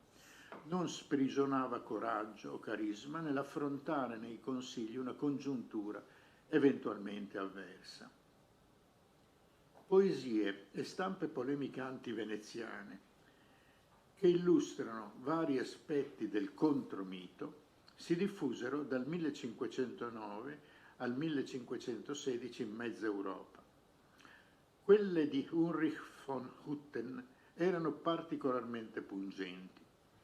In alcune immagini il doge veneziano appare come rappresentante della Repubblica veneziana e piange la disfatta, ma non fugge come il leone di San Marco raffigurato su altre stampe. Sembra che gli autori delle polemiche non avessero voluto, o forse meglio, non avessero ritenuto necessario colpire personalmente il doge Loredan. In fin dei conti, non era un temibile principe, ma solo un, virgolette, segno di taverna di un ambiente frequentato da prepotenti inaffidabili che i nemici speravano di eliminare una volta per tutte con la forza militare. Dopo il disastro militare politico di Agnadello nel 1509, la Repubblica è riuscita a risalire la china, ma non ha mai più riacquistato il peso politico perso. Anche dopo Agnadello, il doge comparve di persona nelle andate pubbliche accompagnato dai rappresentanti del governo, dai rappresentanti di altri governi e dalle ben note insegne del suo limitato potere, quedam regalia in insignia. Riguardo alle processioni fatte in momenti cruciali della politica, come la gran festa in onore della Lega del 1511, Philippe Lain parla di processioni pubbliche. Il doge vi appare di persona, come nelle andate tradizionali e una seconda volta in effigie su uno dei tanti soleri con messaggi politici. A formulare le invenzioni per le raffigurazioni e far parlare su cartelloni i protagonisti erano le scuole e i frati delle varie chiese di Venezia. Queste prese di posizioni di assoluta attualità e non di rado persino polemiche costituivano una propaganda visiva che la Repubblica aveva deciso di controllare per non offendere altri capi di Stato.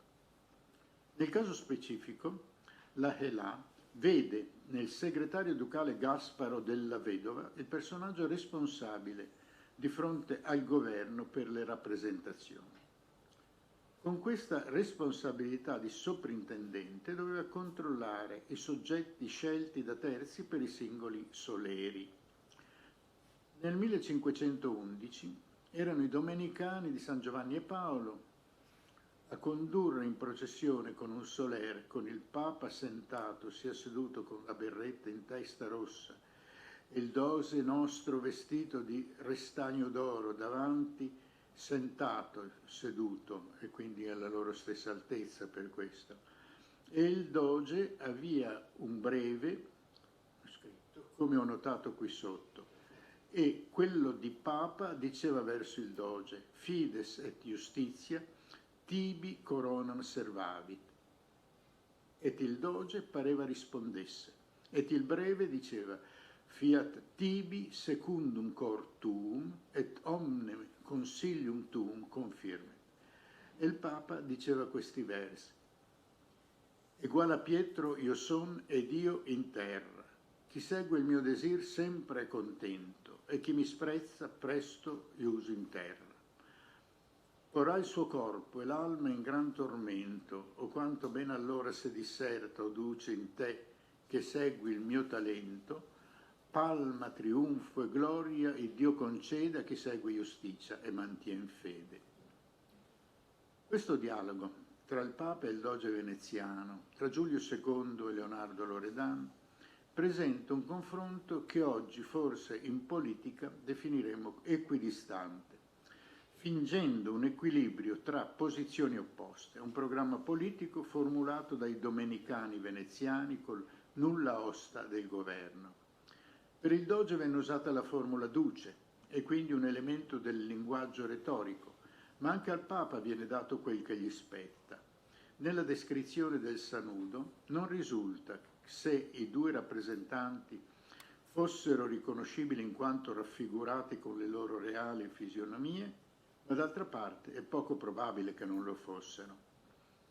Parlando della processione, non si dovrebbe sorvolare o dimenticare la sua cornice ricca di significati che era parte integrante del quadro. Sugli edifici della piazza erano esposte bandiere con stemmi, ricordando e onorando persone influenti come dogi, capitani, generali, provveditori all'armata. L'esterno di San Marco, la chiesa di Stato, era riccamente addobbata e nell'interno persino gli apostoli dell'iconostasi erano vestiti con pianede de seta da preti. Con la promissione il doge aveva giurato di non esporre la sua arma fuori dal palazzo. Invece non era vietato menzionare il suo nome nel contesto di una data inerente al suo dogato. Vediamo quindi sulla facciata del Palazzo dei 10 Savi e le Decime sul Canal Grande un'iscrizione in latino su una tabula anticheggiante che ricorda il Principato del Loredan e l'anno 1520. Principatus Leonardi Lauredani Inclitiducis 1521, l'iscrizione al di sotto di un grande disco col leone di San Marco, invocazione tradizionale, Pax tibi Marce Evangelista Meus, e con un'altra testa di leone alla sommità. L'insieme, dal sapore anticheggiante, ricorda la costruzione dell'edificio nel 1521 al tempo del doge Loredan. Purtroppo non sono state identificate tracce visive di un ritratto del Loredan di notevole formato che si trovava nella sala del collegio e che andò distrutto nell'incendio del 1574. Il Vasari, che pur non essendo veneziano, conosceva molto bene l'ambiente lagunare, nel 1564 attribuisce al Tiziano il quadro con Loredan. Pochi anni dopo, il testimone oculare, attento e ben informato Francesco Sansovino, siamo al 1581, sì, 1581, menziona almeno un quadrone del Bellini. E Ridolfi, nella vita di Tiziano, confermando quel che aveva scritto Vasari, attribuisce al suo eroe 2 gran quadri per la sala del collegio, i principi Leonardo Loredano e Antonio Grimani. La soluzione salomonica del dilemma potrebbe essere che Tiziano aveva portato a termine il quadro con ritratto del Loredan, cominciato da Giovanni Bellini prima del 1516, era l'anno della morte, collaborazione confermata da altri quadri importanti come La festa dei dei a Washington. L'autore del concetto per il ritratto del Loredan bruciato potrebbe quindi essere stato il pittore Giovanni Bellini. L'uso da parte di Jacopo Palma il Giovane nel suo quadro che ricorda il doge Loredan dipinto per la sala del Senato del Leone di San Marco che aggredisce il toro, questa immagine, personificazione dell'Europa che aveva attaccata la Repubblica, ricorda le argomentazioni visive fortemente polemiche care a chi, dopo Agnadello, siamo al 1509, intendeva aggredire e denigrare con immagini la Repubblica veneziana. Nella tomba del doge Loredano ai Santi Giovanni e Paolo, l'iconografia bestiale è stata invece abbandonata a favore delle solite più moderne allegorie femminili. Potrebbe essere un argomento a favore, non probante però, che il Palma avrebbe ripreso, copiando, nella terminologia di allora, elementi del quadro bruciato del Bellini, come il Tintoretto aveva copiato, cambiando gli accenti, quello del doge Andrea Gritti di Tiziano.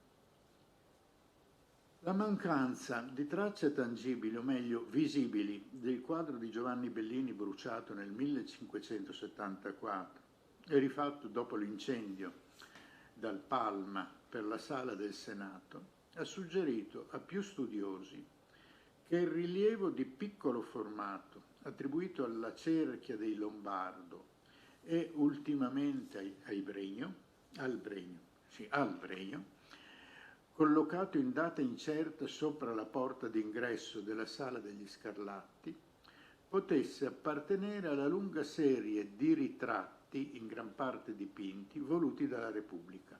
Il formato, il materiale, la sua iconografia e persino il suo luogo non parlano a favore di una simile ipotesi. Tra poco impareremo di più.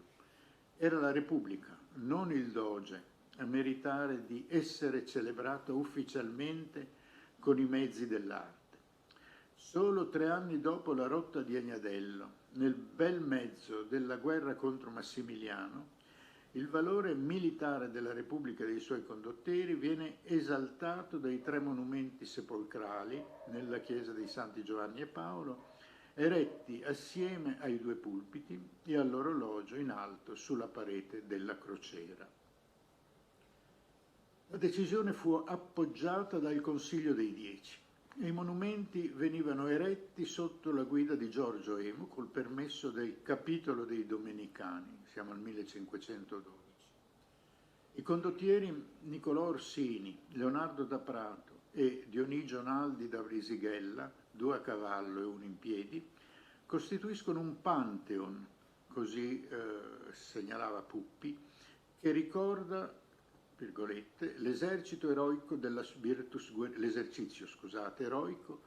virtus guerriera.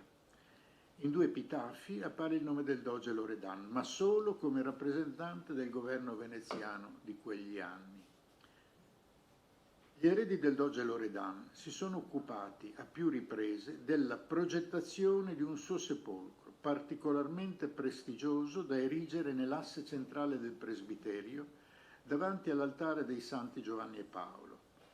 Per il monumento, eretto molto più tardi sulla parete sud del presbiterio e finito solo all'inizio del Seicento, non escludo che lo scultore danese Cattaneo, uomo di una notevole cultura, abbia formulato il concetto del doge Loredan che troneggia tra una Venezia con la spada alzata e la personificazione della Lega di Cambrai. Col passare degli anni, il dogato del Loredan, così denso di avvenimenti, è rimasto un oggetto della storiografia, sia quella ufficiale, sia quella non legata strettamente agli interessi della Repubblica, mentre nelle arti figurative la sua figura scomparve. Dopo gli incendi in Palazzo Ducale del 1574 e 77 e dopo la conseguente distruzione delle tele ormai famose dei primi pittori della città, così arrivando al testo del Sansovino, il Senato decise di far restaurare le sale danneggiate incaricando personaggi di particolare cultura, particolarmente ben informati come lo storico fiorentino Girolamo Bardi o il poligrafo Francesco Sansovino, di scegliere i temi per le nuove pitture. Erano gli anni successivi al trionfo di Lepanto, 1571, e alla conclusione della pace separata coi turchi, di 3 anni dopo, mi pare fosse. comunque aspramente criticata da Roma. Tra gli avvenimenti particolarmente importanti del dogato del Loredan, gli autori del programma per la Sala del Maggior Consiglio hanno scelto di far raffigurare sul soffitto la battaglia vittoriosa delle truppe veneziane contro quelle di Massimiliano, svoltasi in Cadore 1508, quadro dipinto da Francesco Bassano, e insieme la riconquista di Padova delle truppe veneziane guidate dal futuro doge Andrea Gritti nel 1509, cioè l'anno dopo, da Jacopo Palma il Giovane. Il soffitto presenta tante altre scene di battaglie vinte dai veneziani e dipinte per documentare e mostrare al mondo un'ininterrotta serie di vittorie, anche se gli storici veneziani, ufficiali o no che fossero, non riuscirono mai a nascondere, tacendola, la rotta di Agnadello. Per farla breve, il doge Loredan appare in due chiaroscuri sul soffitto della stessa sala del Maggior Consiglio, non decisamente decifrabili e comprensibili persino dalle foto, che sono però spiegati dal Bardi nella sua dichiarazione di tutte le storie che si contengono nei quadri posti nuovamente nelle sale dello scrutinio del Maggior Consiglio. Quelle pagine pubblicate nel 1587 sulla base di informazioni ormai in parte superate sull'affidamento delle tele ai vari pittori. Bardi si servì per il suo libricino di un manoscritto che ci siamo abituati a chiamare programma, alla cui stesura alla fine del decennio precedente egli stesso aveva contribuito. Il libricino, ripubblicato nel 1602, spiega quel che gli autori del programma avevano preparato per il Senato e fa i nomi dei pittori che avrebbero dovuto ricevere gli incarichi, ma non interpreta ciò che in realtà raffigurarono quelli che in fin dei conti hanno realizzato le pitture. Elencando le pitture del soffitto, il Bardi ricorda quello della città di Norimberga, rappresentato da Andrea Vicentino, un altro con la religione della città espressa da Pietro Longo. Il nome del doge non appare in nessuno dei titoli e non è menzionato nel racconto della consegna delle leggi, mentre nel secondo incontro con l'ambasciatore di Baiazzetta il portavoce viene ringraziato dal doge e mandato a casa con ricchi presenti. Anche in quella soluzione la decisione politica spettava alla signoria e non al doge. Nel quadro del Vicentino la fisionomia del doge Leonardo Loredan è riconoscibilissima. A partire dallo Zanotto 1853-61 si usa interpretare il soggetto di un grande quadro sulla parete nord della Sala delle Quattro Porte, attribuito a Carlo e Gabriele Cagliari, come gli ambasciatori di Norimberga davanti alla Serenissima Signoria per chiedere le leggi della Repubblica. Il viso del doge barbuto, tanto diverso da quello caratteristico di Leonardo Loredan, non parla davvero a favore di questa ipotesi. Sarebbe stato facilissimo per un pittore informarsi sui tratti del Loredan come lo avevano fatto il Tintoretto con quello di Andrea Gritti o Tiziano, con quello di Antonio Grimani o anche l'autore del quadro sul soffitto del Maggior Consiglio. Caduta l'identificazione, rimane aperta la questione di quale fosse l'ambasciata o un altro avvenimento scelto per completare la parete dedicata alle ambasciate o visite. La fila dei ritratti dei dogi, a partire da una delle fondazioni di Venezia, fissata all'inizio del IX secolo col doge Beato Antenoreo, si sviluppa sopra i cicli di storie delle pareti delle sale del Maggior Consiglio e la sala dello scrutinio.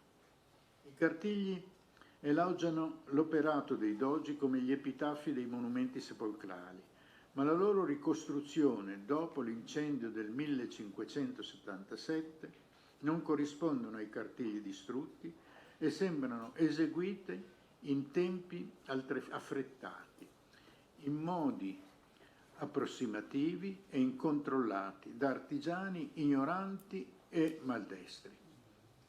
A parte gli errori messi a nudo recentemente dei pittori di questi ritratti ufficiali che senza essere padroni del latino copiavano testi formulati da altri su carta, i testi sono puramente encomiastici. Essi fanno parte di una immagine non realistica ma propagandistica della Repubblica veneziana che sembra governata da un singolo personaggio non dissimile a un principe come Cosimo I a Firenze.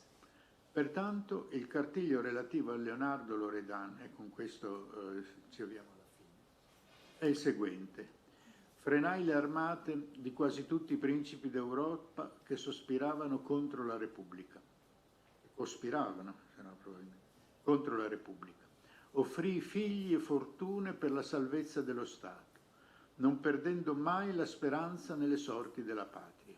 Combattuto da tutti i re d'Europa, uscì infine vittorioso da un generale conflitto.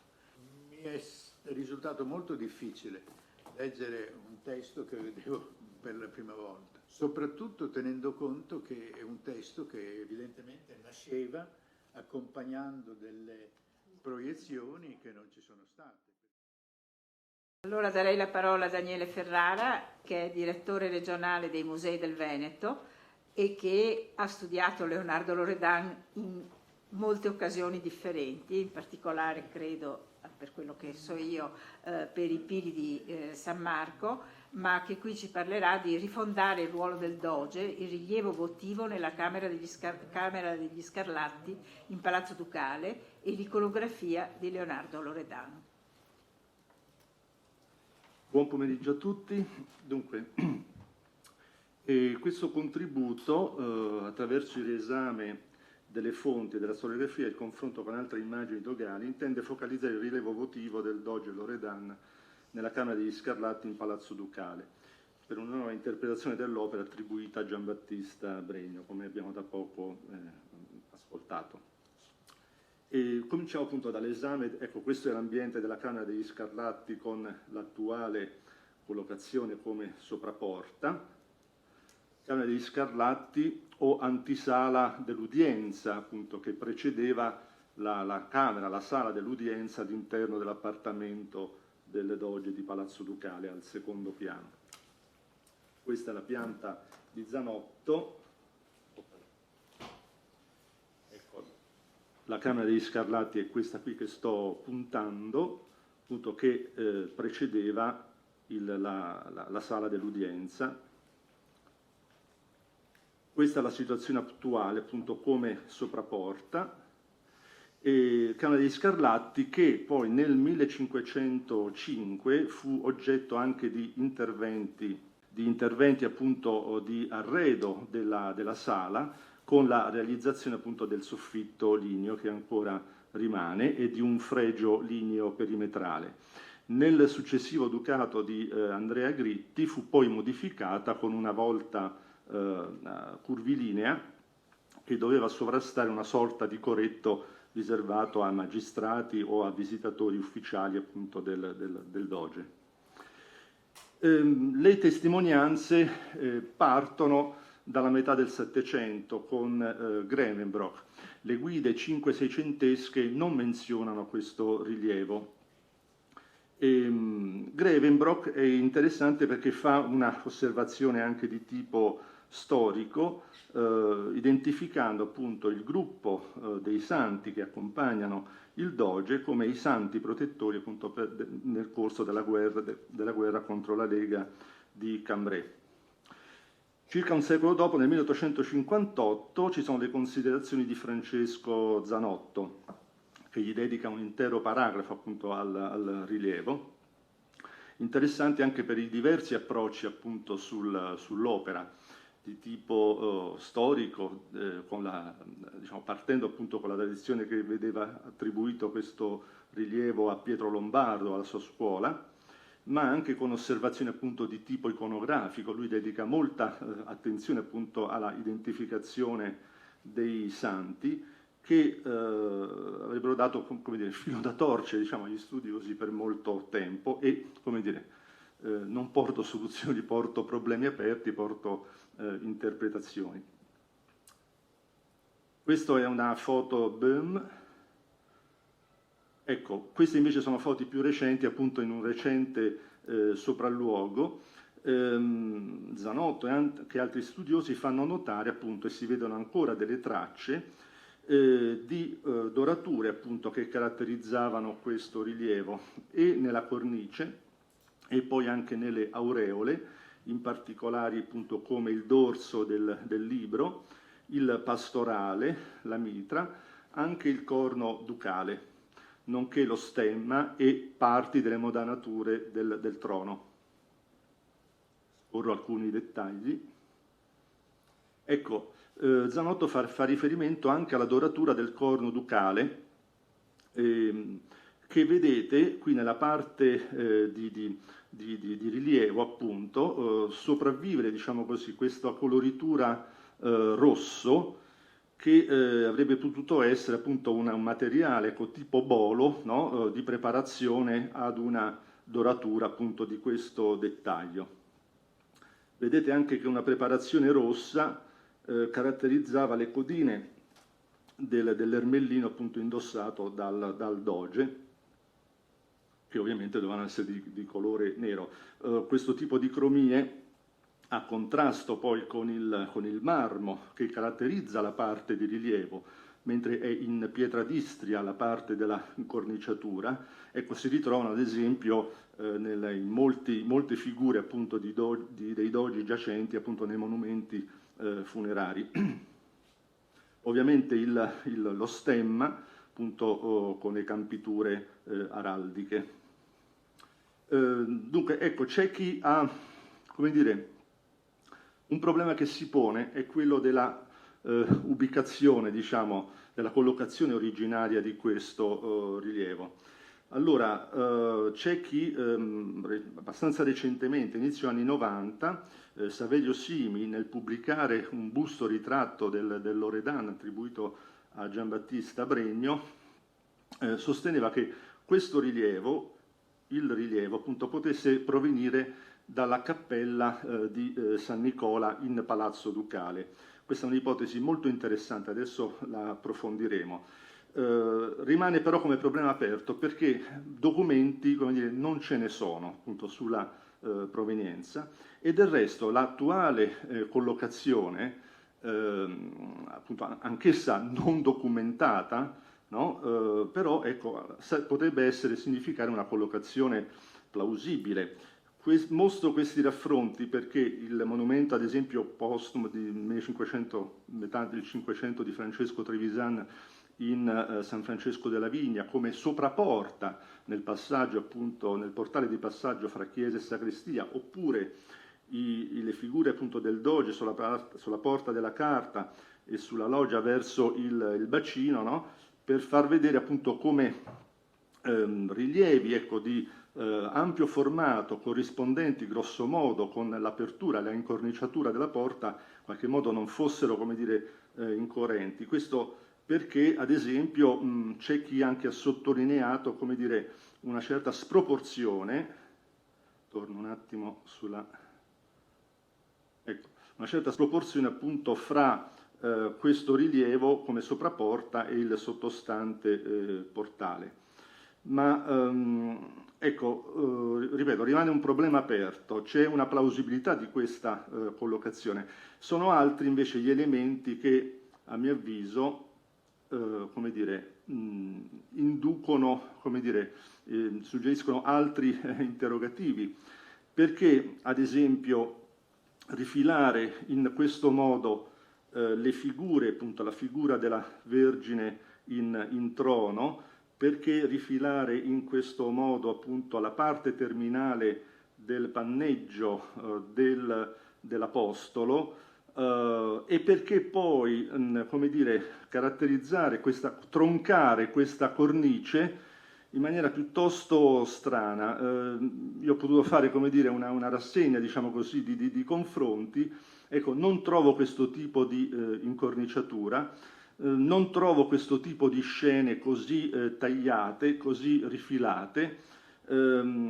Se fosse stata questa la collocazione originaria, che comunque rimane plausibile ed è da tenere fra le ipotesi possibili, potremmo ecco, desumere come dire, anche un altro progetto più proporzionato alle dimensioni della incorniciatura. Invece comunque è evidente, questo perché c'è una linea di giunto, si vede appunto una maltina che tiene appunto ancorato anche nella nicchia, nella cornice appunto il rilievo. Rilievo che poi deve essere stato calcato in passato, questa sorta di marezzatura, vedete, sul fondo, grazie anche al colloquio con alcuni amici restauratori, probabilmente deriva dal fatto appunto che di una sostanza grassa, un olio appunto che venne steso sulla superficie per trarne un calco, che però insomma, ecco, non ne abbiamo come dire, documentazione, conoscenza, se non da questi elementi appunto desumibili dall'opera. Allora, l'attribuzione a Brennio appunto seguiva un riferimento durato per secoli, diciamo, a Pietro Lombardo, con variazioni appunto della bottega stessa di Pietro Lombardo. Più recentemente Anne Markham Schulz, alla studiosa a cui si deve, come dire, il maggior livello di attenzione appunto su questa opera, nel 2008, diciamo, sulla base di alcuni documenti ecco, che riguardano appunto Giambattista Brennio, impegnato in questo altare che si trova nella cattedrale di Cesena, la cappella Velardi, datata appunto tra il 1500 e il 1506, è potuta risalire ad una attribuzione all'interno della cappella di Badoer Giustiniani, queste due figure del Giovanni Evangelista e di San Marco appunto al Brennio, ed erano collegamenti che la Markham Schulz già aveva, come dire, effettuato fin dal 1977 appunto fra il rilievo della Camera degli Scarlatti e queste opere. La novità appunto è questa, diciamo, l'aver considerato questa datazione che, come dire, a mio avviso molto interessante, anche se poi la Markham Schulz, come dire, ha tenuto ancorata, diciamo, a una datazione appunto che lei ha maturato fin dal 1977, cioè di questo rilievo alla metà circa degli anni 10 del Cinquecento.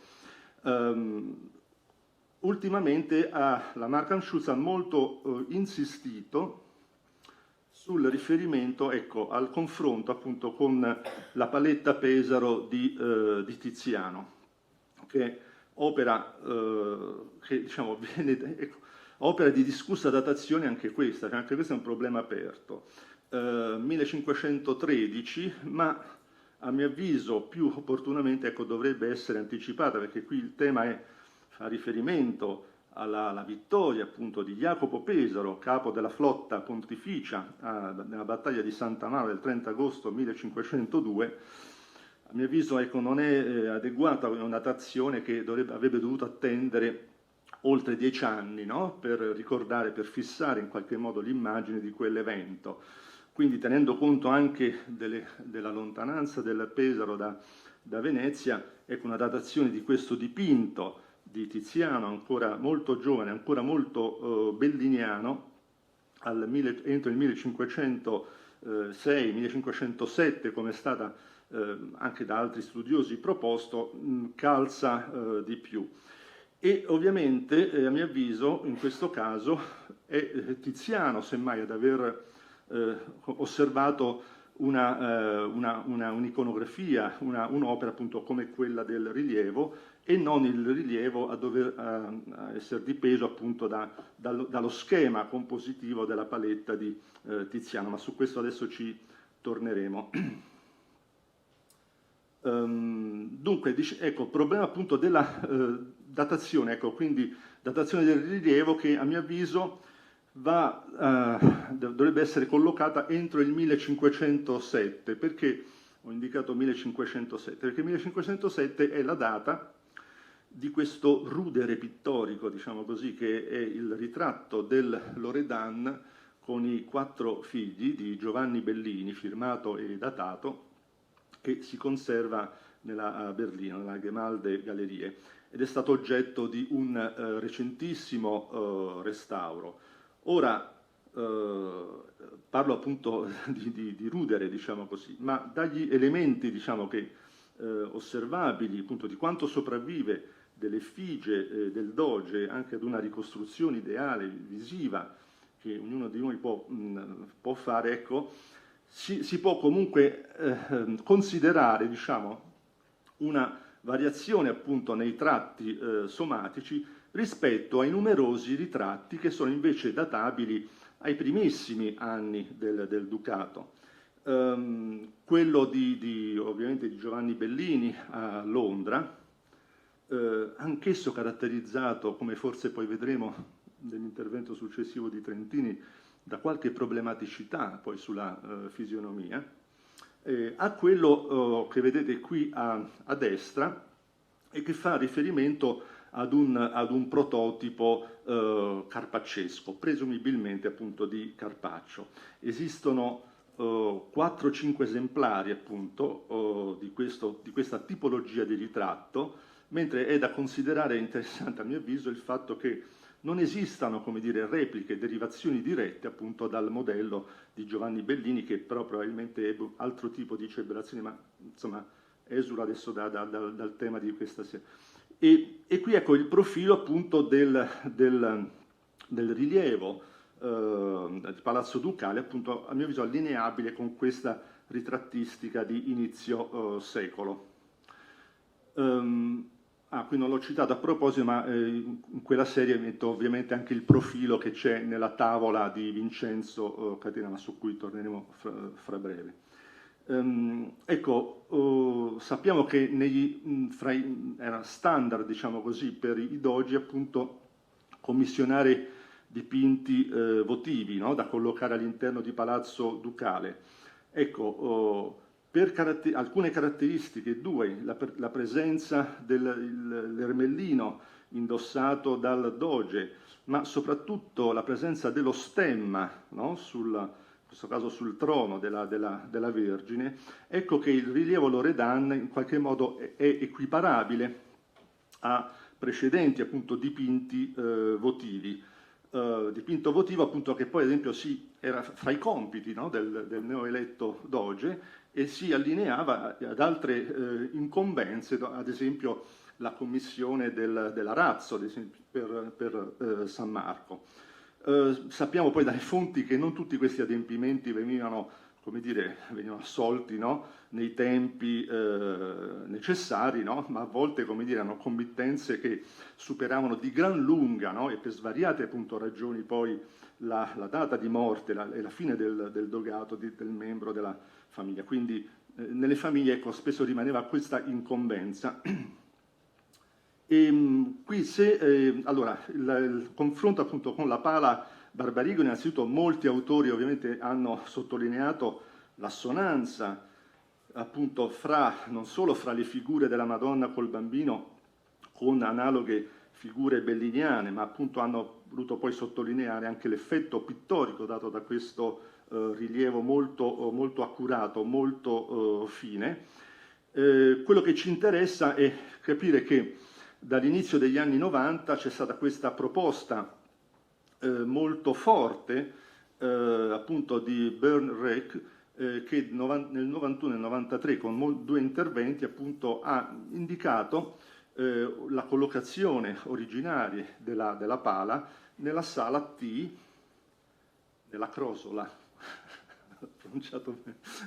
nella crosola di Palazzo, dove appunto, intendendo che di palazzo, come dire, a Venezia, ecco, ce n'era solo uno ed era il Palazzo Ducale.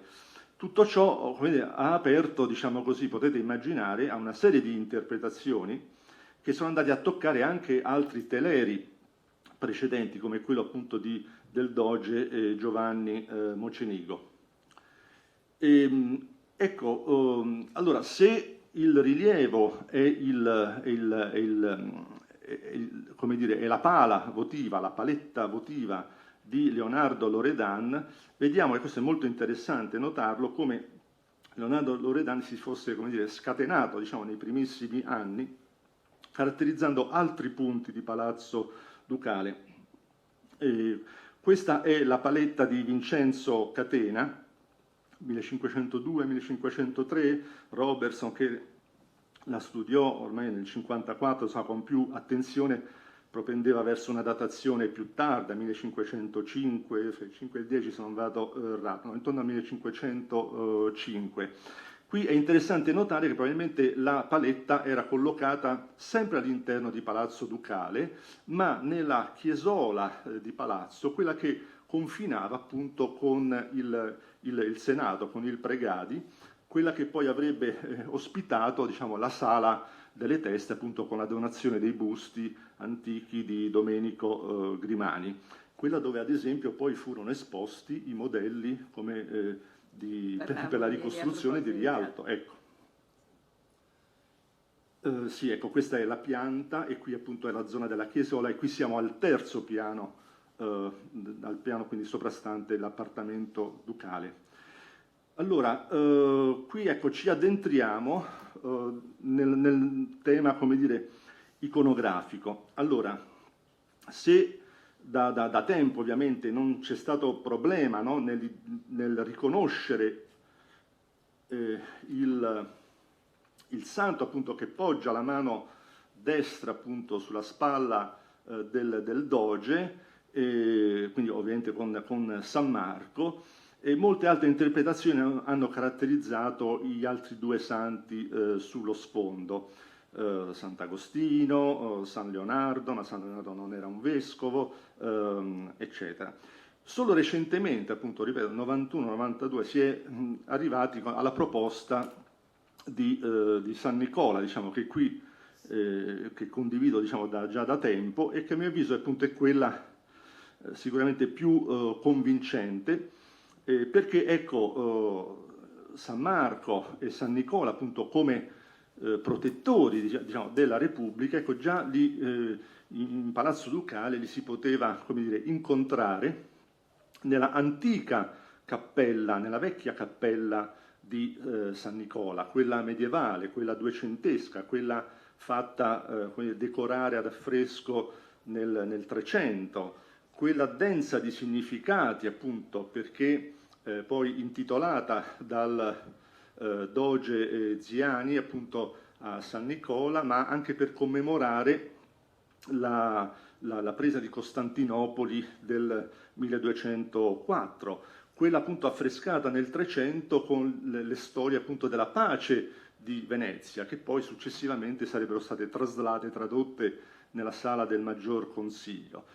Pace di Venezia appunto quella che sanciva questo ruolo di protagonista appunto di Venezia nella mediazione anche politica fra il papato e l'impero. E qui è interessante anche vedere appunto l'atteggiamento con cui sono colti i due santi, protettori appunto di Venezia. La datazione documentata nel 700 al 1472 fa riferimento anche in questo caso a un periodo critico appunto della Repubblica, un periodo di lotta contro i turchi, siamo sotto il dogato di Niccolò Tron, e peraltro ecco, interessante una proposta di Meyer-Zurkapel nel 1985 che vedete si tratta di una lunetta, di una tela centinata, ma con questo il sarcofago appunto che poteva costituire l'architrave scenografico, diciamo, di un portale lapideo della cappella medesima. E poi ecco la problematicità ancora più complicato, chi è questo terzo personaggio appunto di questa schiera. Zanotto si interrogava San Teodoro, San Rocco, eccetera. Allora, finché poi nel 1977 la stessa Markham Schulz pensava appunto ad un San Giacomo maggiore, apostolo, e collegandolo però appunto a vicende, diciamo così, della Lega di Cambrai, collegandolo al santo protettore della Spagna, quindi in qualche modo andando a, come dire, a inserire questa interpretazione, no, in una vicenda molto circoscritta. Ecco, concordo appunto con il San Giacomo, ma appunto è a mio avviso da dirottare in altra direzione. Ecco, innanzitutto per far vedere appunto come San Giacomo, ecco, figurasse insieme al San Marco in questa tela del 1480 di Lazzaro Bastiani, proveniente dalla chiesa di Sant'Elena. San Giacomo appunto che appunto noto, diciamo, il cui culto era diffuso a Venezia per via appunto di santo viaggiatore, protettore dei pellegrini, legato appunto alla Terra Santa, e in questo caso, ecco, questa pala di Sant'Elena sarebbe appunto significativo. Poi quest'altra, ecco, miniatura invece interessante, perché è la miniatura della commissione a Marcantonio Contarini appunto come capitano delle galee di Fiandra, dove appunto il santo compare insieme a Sant'Elena, con questi sottintesi, ma appunto con diciamo, con il riferimento chiaro, ecco, all'attività di mercatura. E allora il riferimento forse più lineare, a mio avviso, è che lì San Giacomo qui viene, se è lui, viene convocato, ecco, come santo titolare della chiesa di San Giacomo a Rialto. Ora, ecco, aggiungerei ad esempio, fra gli esempi della diffusione della devozione, quello che ad esempio Marcantonio Michiel scriveva, no? Sulla presenza di una testa del San Giacomo nel Bordon Fudeman di Zorzi da Castelfranco, ovvero di qualche suo discepolo, ritratta dal Cristo de San Rocco. Ecco, questo anche collegamento potrebbe essere sintomatico su questo tema, no? del San Giacomo collegato al tema appunto della peregrinazione, del viaggio, e quindi desunto, no? L'effigie del santo dal Cristo di San Rocco, che come sappiamo aveva un'enorme diffusione anche a stampa, ed era appunto acquistato, diciamo così, da pellegrini, da marinai che magari lo affiggevano, no? Sui ponti delle navi, no? Ecco. Allora, e se San Giacomo nel ritratto Loredan, poi ecco che una sorta di conferma, ipotetica sempre, ce l'abbiamo appunto con quest'altro rilievo di Andrea Gritti. Vi prego già adesso di considerare la diversità dello schema, no? Qui Gritti viene presentato dal santo eponimo Andrea, San Nicola siede sul suo piedistallo e il San Giacomo invece con tutti i suoi attributi alla sinistra appunto di San Nicola. Qui dobbiamo appunto considerare, ecco, ritornare appunto su questo tema, sulla cappella di San Nicola, che durante il dogato di Leonardo Loredan appunto viene costruita, ecco, laddove c'era questo ambiente che è comunicante con la cappella di San Clemente in San Marco. Gritti intervenne in maniera importante poi nella decorazione appunto di quella cappella con gli affreschi di Tiziano. Non sappiamo se quel suo rilievo fosse collocato lì, però questo Puppi già aveva sollevato molte interrogazioni a riguardo.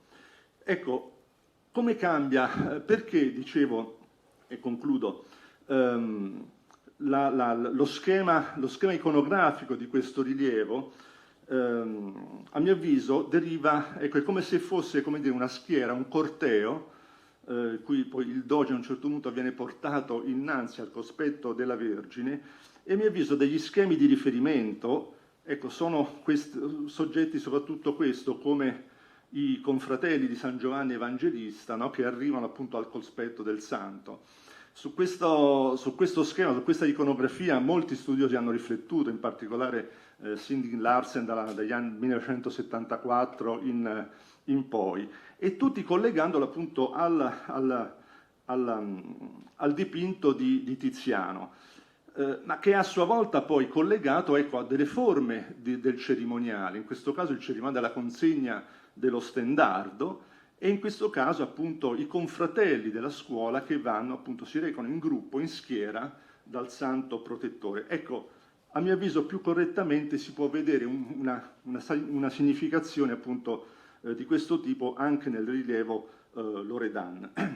Cappella che vedete allestita architettonicamente, e questo, ecco, è un fatto a mio avviso importante, perché questo intervento anche architettonico va in qualche modo a collegarsi nell'evocare appunto la figura anche di San Giacomo in quel rilievo, con le attenzioni appunto che vengono rivolte già prima dell'incendio del 5 nel Fondaco e ovviamente anche quello del 14, quindi per questo prestavo molta attenzione a quello che era emerso dagli interventi di Donatella Calabi e di Elena Svalduz, cioè anche perché sappiamo appunto che in anni come il 2 e il 3 già si pensava, no, alla costruzione ad esempio in pietra del ponte, no? Quindi ecco, c'era già un'attenzione molto forte del dogato di Loredan appunto per un intervento su Rialto. Quindi è come se fosse in un periodo appunto di crisi comunque, no? Data appunto dal conflitto e dalla pace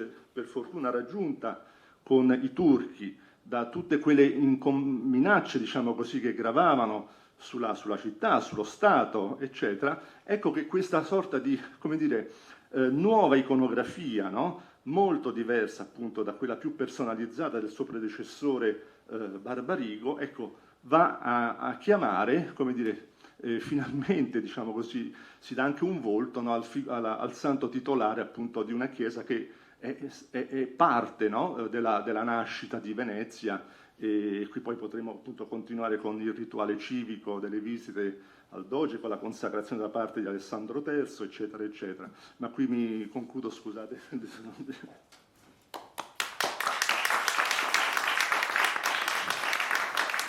Io ringrazio moltissimo Daniele per averci aggiunto punti interrogativi che credo fosse proprio lo spirito di queste giornate di studio che ci eravamo dati.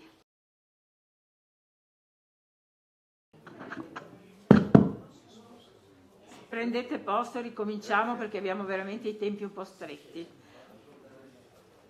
Vorrei dare la parola a Francesco Trentini dell'Università Ca' Foscari, che ci parlerà del Doge Loredan e Albrecht Dürer, un incontro di alto tenore politico.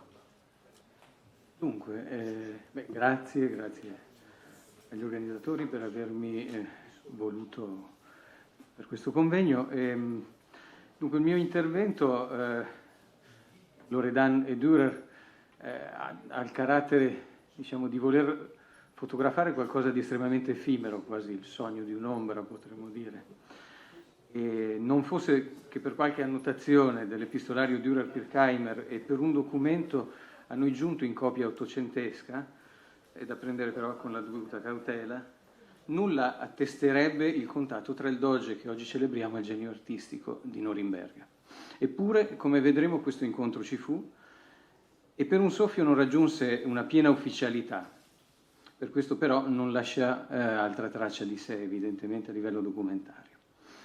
E per qualche istante fu il centro nevralgico della negoziazione politica tra Repubblica e Impero negli anni compresi tra Blois e Cambrai. Quella che faccio è una proposta molto aperta alla discussione, naturalmente, e lavorerò a distanza molto ravvicinata, ecco, su questo evento, con la speranza però di portare degli elementi di carattere piuttosto generale, ecco, in maniera che non sia semplicemente un caso di microstoria. Dunque, il Doge Loredan fece visita ad Albrecht Dürer, lo sappiamo grazie alla lettera che il pittore scrive a Pirkheimer l'8 settembre del 1506. Questa è una missiva molto interessante, disordinata, sibillina. Dürer stesso propone all'amico di interpretarla quando la leggerà ai parenti, insomma è una cosa molto divertente e ricchissima di informazioni. Parla della tavola che oggi conosciamo come la festa del Rosario. Intanto procederei con le slide, forse.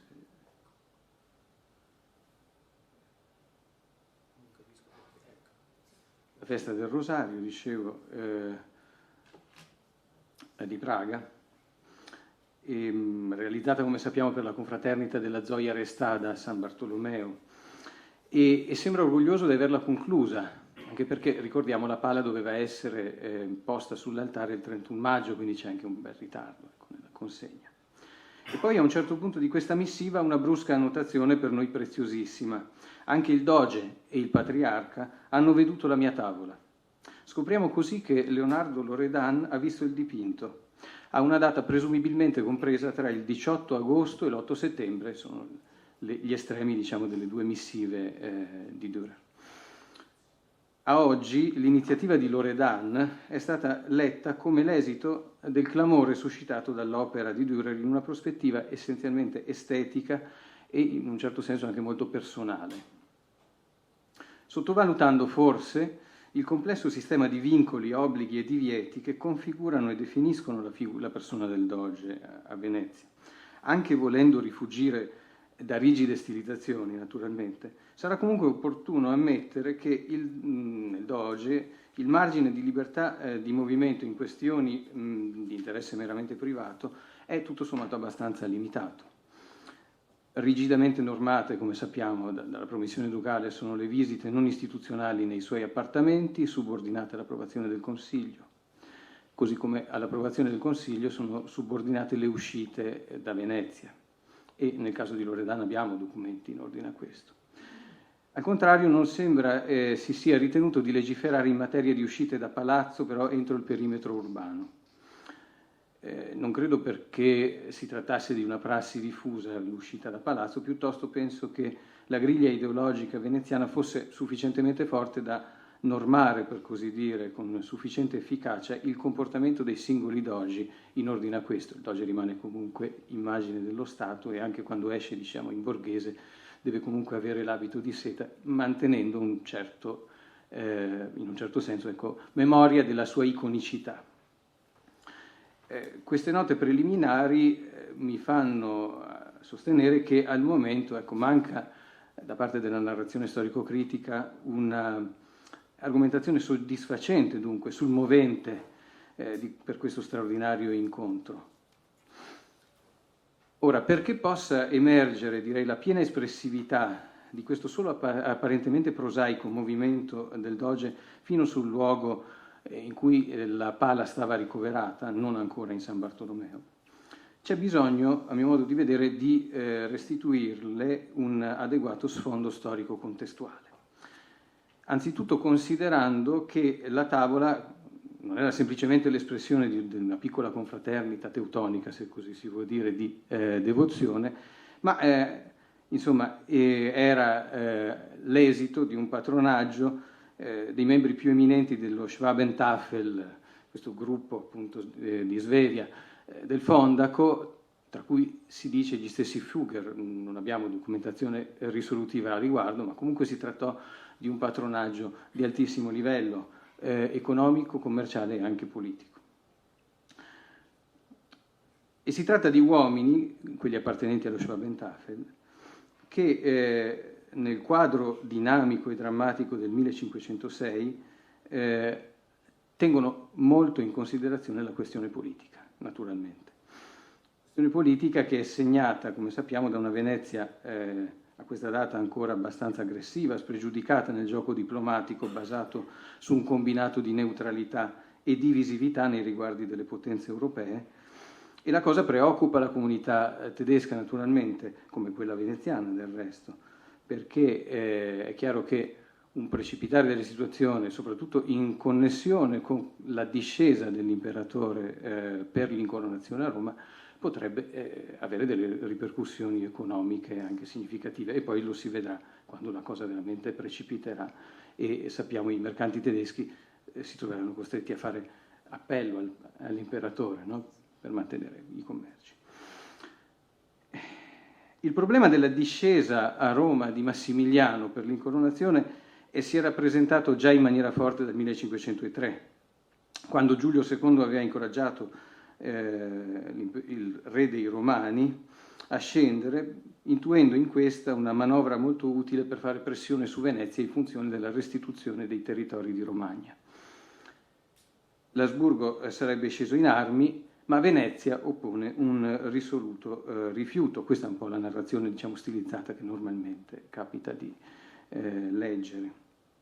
E capita anche di leggere dunque che la pala del rosario possa essere una sorta di sostituzione iconica di questa incoronazione, insomma, che non si realizza, che quindi viene surrogata anche a livello pittorico. Il fatto è però che in questi anni, fine 1505-1506, che sono gli anni della residenza di Dürer a Venezia, a studiare con attenzione le carte di senato segreta di Sanudo, Priuli, insomma, e altra documentazione disponibile, come quello che rimane dei carteggi degli ambasciatori, emerge un quadro politico non unilaterale. Vi erano varie opinioni in questo, riguardo alla discesa dell'imperatore, e molti gli volevano dare il passo, altri non per niente, e maxime venendo armata mano, e quanto fosse concluso non si intendeva.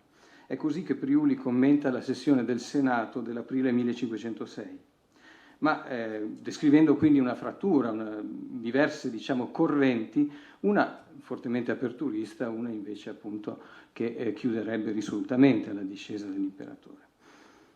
E questo tipo di situazione in realtà vale più o meno per tutte le sessioni convocate in materia di discesa per l'incoronazione, a partire direi dal dicembre del 1503.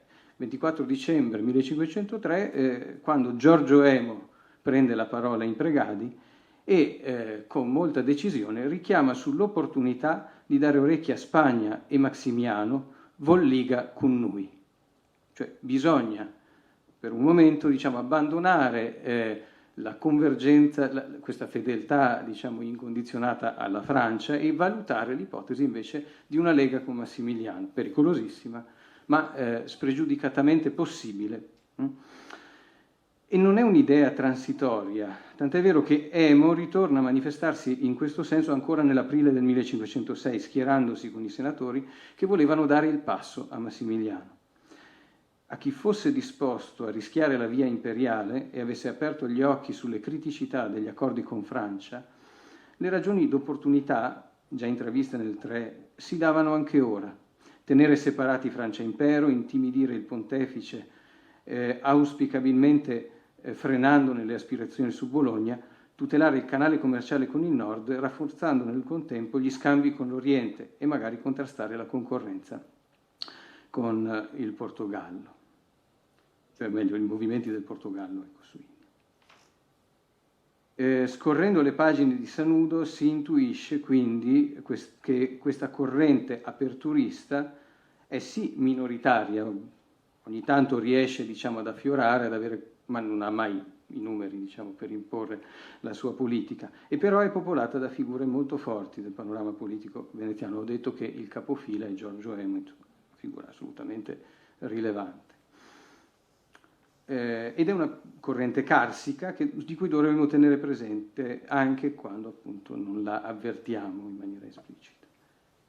Nel contempo, dall'altra parte, abbiamo invece figure neutraliste, come sappiamo, inclini a giocare su più tavoli senza fornire mai nulla di concreto, e fondamentalmente però fedelissimi alla Francia e molto ostili a Massimiliano, in un certo senso quello che emerge dalle pagine dei diari di Priuli. Quando non è Emo a parlare, ecco, come nell'agosto-settembre del 1506, questa è una congiuntura che ci interessa particolarmente, troviamo però figure come l'anziano procuratore Domenico Morosini, oppure Leonardo Grimani di Pietro, che insistono sul fatto che bisognava rispondere a Massimiliano che gli si sarebbe dato il passo a suo piacer e tuorselo amico. Quindi c'è questa idea, insomma, che è abbastanza estrema. Poi siamo nella negoziazione in Pregadi, quindi ovviamente va preso tutto con le pinze, cioè sul piano della sincerità assoluta. Comunque c'è uno spostamento, no, rispetto alla posizione filo-francese. O che le questioni storiche ora enunciate possano costituire una base utile per comprendere il senso dell'uscita di Loredan, a mio modo di vedere, potrebbe essere confermato dal preciso timing scelto per questa azione, per questa uscita di Loredan. Se stringiamo sulle settimane in cui il Doge incontrò Dürer, scopriamo da fonti di Palazzo, Sanudo e Priuli che furono giorni di drammatica fibrillazione proprio a causa dell'incoronazione dell'Asburgo. Giunta la notizia della pace di Vienna, con la quale si erano create nuove e più solide condizioni per la discesa di Massimiliano in Italia, a Venezia si registra una crescente preoccupazione che attraversa il corpo politico veneziano e raggiunge il parossismo, direi, a partire dal 20 agosto, quando si decide di inviare a presidiare la patria del Friuli Bartolomeo d'Alviano con il Malatesta e Filippo Albanese. Altre disposizioni per l'invio di armati ricorrono il 25, e la preoccupazione per questo ingresso di Massimiliano è talmente alta che il 25 e il 26 agosto Sanudo registra fortissimi disordini nei Fonteghi, con folle di gentiluomini che compravano farine come se i nemici fossero sulle porte. In effetti, il re dei Romani era talmente sicuro di poter scendere da inviare 4 ambasciatori per prendere gli ultimi accordi chiari e definitivi con lo Stato veneziano e farsi consegnare ovviamente il salvacondotto, tanto desiderato. Così Sigmund von Antwerp, Georg Moyse, Leonhard Rauber, Ambrosius Fuscart arrivano a Treviso il 29 agosto e finalmente a Venezia il 31, per poi ripartire il 6 novembre, ma con un salvacondotto, dal loro modo di vedere, per nulla soddisfacente. Questi sono i giorni in cui il Doge Loredan esce da palazzo. E in una situazione di questa gravità, che cosa andava a vedere il Doge? Certamente un'opera di devozione legata a un culto in buona misura identitario per la comunità tedesca, Fraternità del Rosario, insomma è stata molto studiata in ordine a questo. È certamente un'opera in cui Dürer dava prova di mediazione fra le istanze nordiche e la cultura visuale veneziana dal punto di vista estetico. Ma è anche un'opera spregiudicatamente polisemica, a mio modo di vedere, attraversata da understatements preoccupanti che ora cercherò di rendere evidenti, se possibile, sottoponendo l'immagine a una sommaria analisi iconologico-analitica. Ma si tratta di understatements perfettamente rilevabili e comprensibili a menti educate alle anfibologie della retorica di corte e di palazzo. Primo tra tutti, la singolare postura delle mani di Massimiliano. Si tratta di mani aperte, in deroga all'iconografia Manibus Iunctis presso il trono della Vergine, che compare ad esempio nella Pala Barbarigo, ma che insomma è un requisito rituale abbastanza canonico in questo genere di immagini. Ecco qui Pala Barbarigo e il nostro Massimiliano con le mani leggermente aperte. Il gesto non trova riscontro, d'altra parte, nemmeno nella giovane tradizione iconografica legata al rosario. Qui vi faccio vedere la famosa xilografia del 77, ecco, di uno degli statuti più antichi, no, della confraternita. Potremmo chiederci, ecco, se la figura in basso a destra che ha le mani aperte possa in qualche modo evocare l'iconografia dogale di Massimiliano, però la figura in basso a destra ha le mani aperte per una funzione specifica che è quella di reggere la ghirlanda, cosa che in Massimiliano non succede. E d'altra parte non è un'espressione di stupore. Vediamo per esempio lo scarto che sussiste fra queste mani di Massimiliano e le mani più aperte, con palme più divaricate, del pontefice dalla Pala Landauer di Albrecht Dürer alla vostra sinistra. E faccio vedere anche il disegno dell'Albertina, molto, molto bello, per far notare come Dürer su queste mani avesse indugiato, solo per ragioni diciamo di ordine anatomico, ma probabilmente perché si trattava di un dettaglio significativo su cui meditare. Un'eventualità che mi sento di segnalare alla vostra attenzione per la disambiguazione di questa iconografia è di riferirla ad una tradizione iconografica, miniata, ma anche rituale, che è quella connessa al rituale vassallatico e al rituale della immixtio manum, rituale che sappiamo bene, insomma, prevede che il signore prenda tra le sue le mani del vassallo e se ci riferiamo alla tradizione miniata, ecco che vediamo, vi faccio vedere due casi, possiamo avere sia il caso in cui il signore in piedi stringe le mani del vassallo, mani giunte, manibus iunctis il vassallo, è il caso della vostra sinistra, oppure vedete la miniatura degli Archives Nationaux de Paris, questa è una miniatura francese di XV secolo, il signore viene colto, diciamo, nell'istante immediatamente precedente, ecco, al momento in cui stringerà le mani, e il vassallo è manibus iunctis davanti a lui. Ora, chiaramente si tratterebbe di una formula allusiva, ma non trovo spiegazione migliore, ecco, per questa modalità di impostazione nel caso di Massimiliano, che peraltro sorprendentemente punta gli occhi di fronte a sé, anziché appunto rivolgersi alla Vergine, e vedete, ha di fronte in effetti il pontefice manibus iunctis, pontefice che nell'originale, purtroppo abbiamo perduto veramente tutto il volto del Papa, ma nell'originale dureriano aveva anche la caratteristica di aggrottare le ciglia in maniera abbastanza espressiva.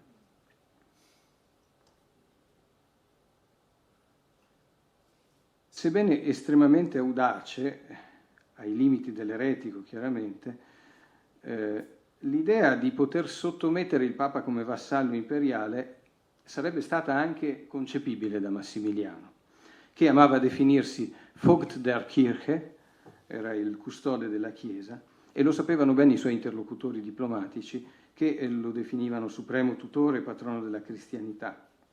Ed egli stesso, riguardo alla discesa a Roma, non aveva fatto mistero in ambienti riservati sulla sua intenzione di sottomettere il papato, fondandosi dottrinalmente sull'idea che il pontefice fosse naturalmente subordinato all'imperatore in temporalibus, una posizione altrove tacciabile di eresia, ma già perfettamente delineata al tempo della lotta per le investiture e perfettamente adatta ad essere ripresa a supporto del progetto universalistico di Massimiliano.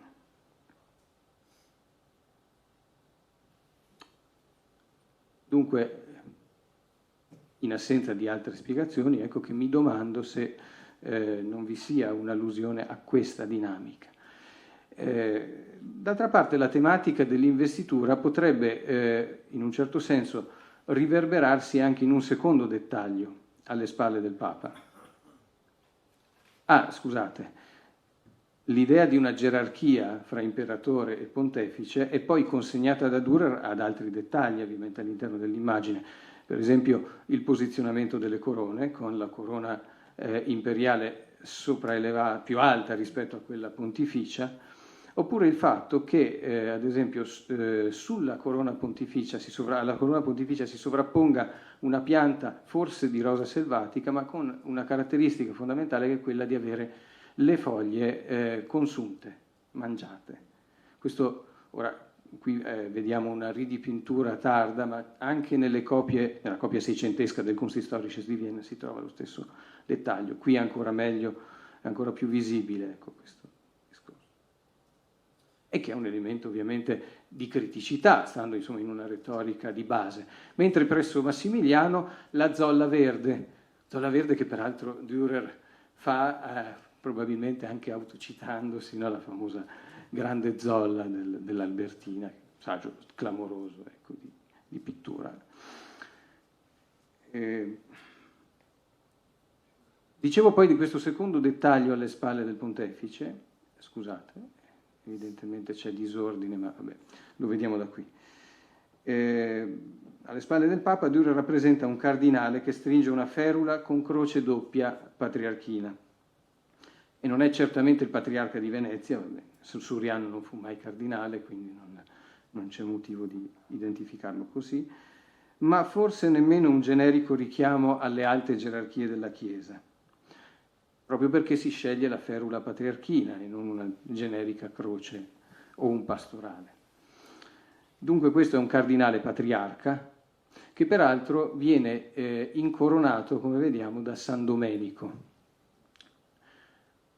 Potremmo chiederci se in un gioco retorico che abbiamo visto anche in altri dipinti, peraltro non è la prima volta che lo troviamo, non si stia alludendo proprio a Domenico Grimani, cardinale, patriarca d'Aquileia, Domenico, quindi incoronato ovviamente dal suo santo eponimo,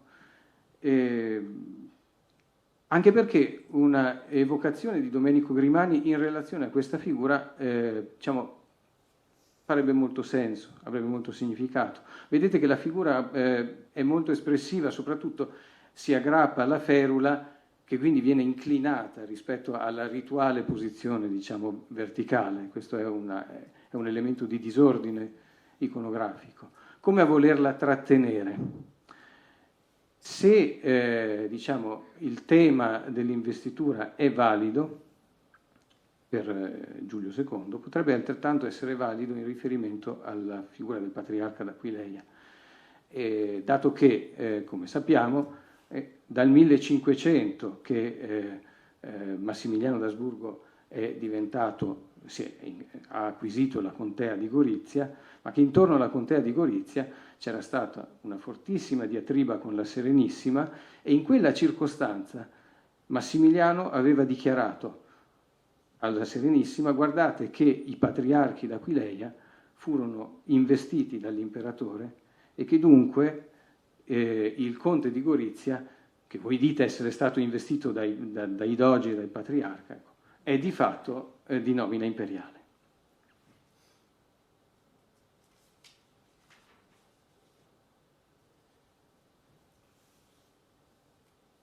Scusate. Allora, l'understatement politico, diciamo, potrebbe procedere a questo punto anche in relazione alla figura della Vergine che incorona Massimiliano. Naturalmente, insomma, perfettamente coerente con le esigenze devozionali, salvo il fatto che è un apax questa idea di un'incoronazione fatta al devoto. Normalmente il serto di rose viene consegnato in mano al devoto. E questa Vergine è abbigliata, attenzione, non alla veneziana ma alla tedesca, perché il corpetto è un corpetto di tipo tedesco e dovrà molto attento a discriminare con questo abbigliamento. Tuttavia, in Laguna, quando la Vergine viene associata a figure, temi e contesti politici, lo sappiamo, è normalmente anche leggibile come Madonna Venezia. E se poi accogliamo la proposta di Andrew John Martin, che invita a riconoscere nel serto di rose un gioco allusivo riferito a Loredan, che in un poema di Ramusio parlava di sé come di rosa e veniva qualificato come principe sub roseo, sulla scorta dello stemma familiare, allora il messaggio potrebbe chiarirsi. Massimiliano, in un gioco di ossequio, si lascia, per così dire, incoronare da Venezia, non dal pontefice, e cioè è disposto a entrare in piena consonanza con la Serenissima, a condizione di avere il salvacondotto, garantendo da parte sua il pieno controllo politico sul pontefice, controllo politico che serve tantissimo alla Serenissima, e questo sarebbe, diciamo, espresso, ovviamente per via simbolica, dall'idea di un vassallaggio del pontefice nei confronti dell'imperatore. In effetti, la diplomazia veneziana registrava molto spesso espressioni che andavano in ordine a questo tipo di concettualizzazione. Chiaramente erano delle esagerazioni. Ad esempio, ad aprile Massimiliano prometteva al doge che, fatta l'incoronazione, veneria a Venezia e saria in omnibus conforme con la signoria nostra, quindi sarebbe stato totalmente in armonia con l'idea della Serenissima, e facta la nostra liga gli pareva di invitare la beatitudine sua ad entrare in quella. Quindi, una volta, diciamo, accordatisi con Venezia, il pontefice sarebbe entrato, però in seconda battuta e sotto il controllo, evidentemente, dei due contraenti. Ora, questa proposta, diciamo, io vorrei valutarla tenendo conto che i membri dello Schwabentafel tedeschi erano soggetti ovviamente più che mai sensibili quindi al configurarsi degli equilibri politici, spettatori molto preoccupati per il braccio di ferro tra impero e repubblica, e che probabilmente erano più che titolati culturalmente e diplomaticamente per congegnare un doppio livello di lettura all'interno di questo tipo di immagine, rivolgendo evidentemente questo percorso ai vertici dello Stato, probabilmente per invitarli a sciogliere ogni riserva, abbracciare la via dell'alleanza strategica con la nazione alemanna. Capiamo forse ora che la pubblicazione della tavola al settembre del 1506, cioè in quella congiuntura che ho descritto come estremamente drammatica, potesse impensierire il doge. E possiamo anche immaginare che il messaggio di questa tavola, per questi accenti abbastanza sconcertanti, potesse aver fatto rumore negli ambienti di palazzo. Tutto questo potrebbe giustificare allora sì un'uscita di Loredan da palazzo, non per andare a vedere soltanto, diciamo, un capolavoro di maestria di Dürer, ma per andare a verificare e per esercitare una sorta di controllo all'interno di un sistema di negoziazione simbolica che la politica prevede effettivamente. E, se posso aprire una parentesi, potremmo avere un'ulteriore conferma del fatto che questa tavola è una tavola che costruisce una negoziazione simbolico-politica.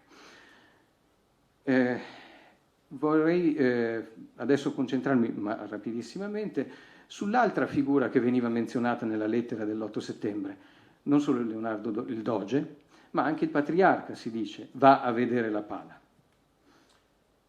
E sappiamo che si tratta del patriarca Antonio Surian, non di Domenico Grimani, ma per il semplice fatto che in quel periodo Domenico Grimani è stabilmente a Roma, quindi non è verosimile che possa essere stato lui a muoversi per visionare la pala tra agosto e settembre.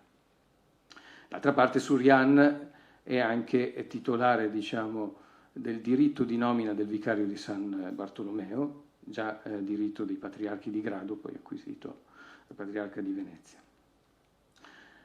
E tuttavia anche nel caso di Surian, come per il Loredan, certamente potremmo assumere una prima lettura, ecco, del suo movimento come motivata da orientamenti di gusto e di grande raffinatezza culturale. Insomma, sappiamo che Surian, fra le altre cose, è committente della pala d'altare di Sant'Andrea della Certosa, Marco Basaiti, la conversione dei figli di Zebedeo, che viene commissionata ad una data non meglio precisabile, ma comunque fra il 4 e l'8.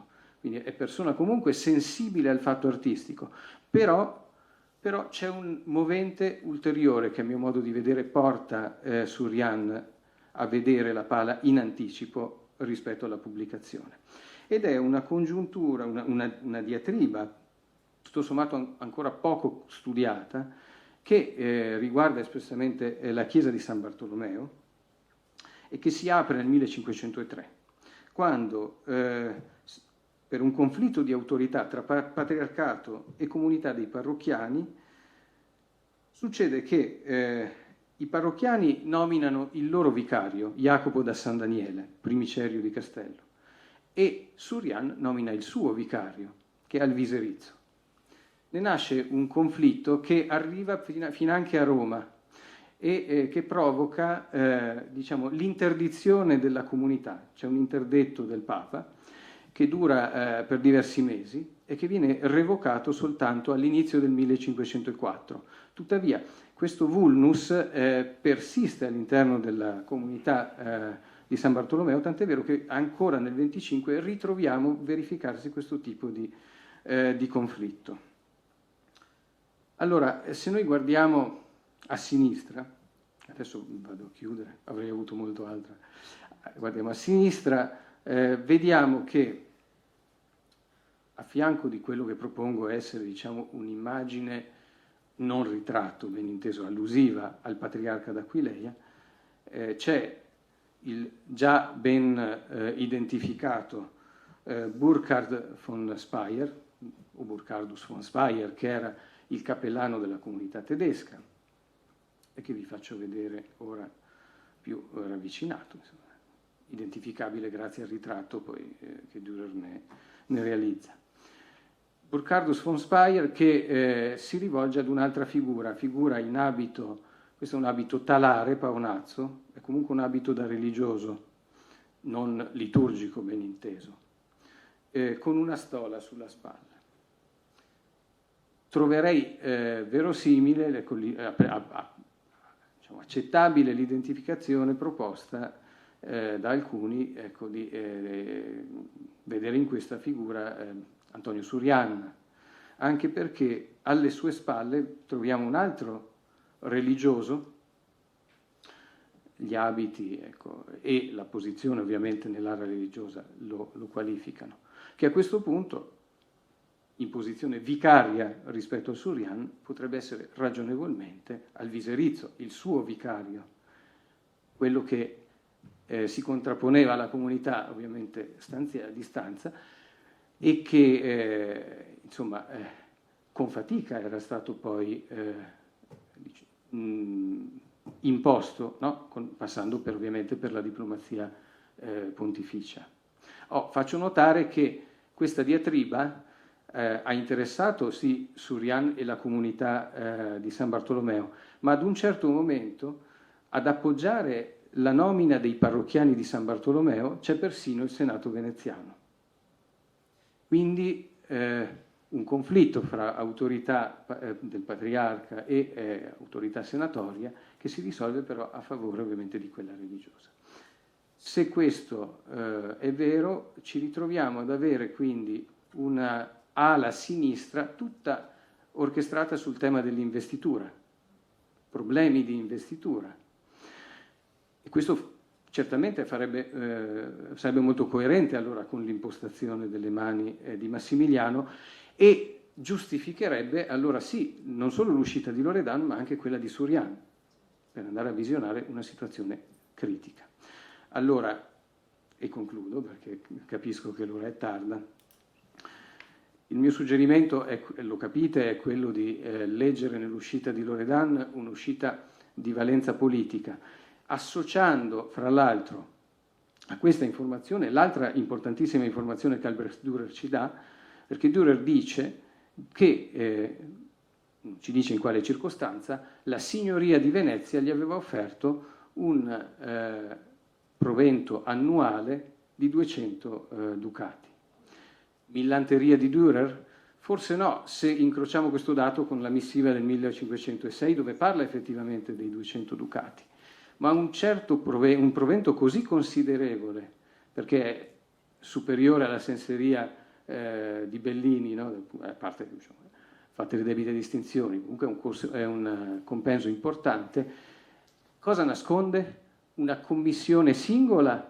Forse no, perché lui parla di un finanziamento annuatim, quindi il tentativo, una negoziazione preliminare per eventualmente avere Dürer a Venezia.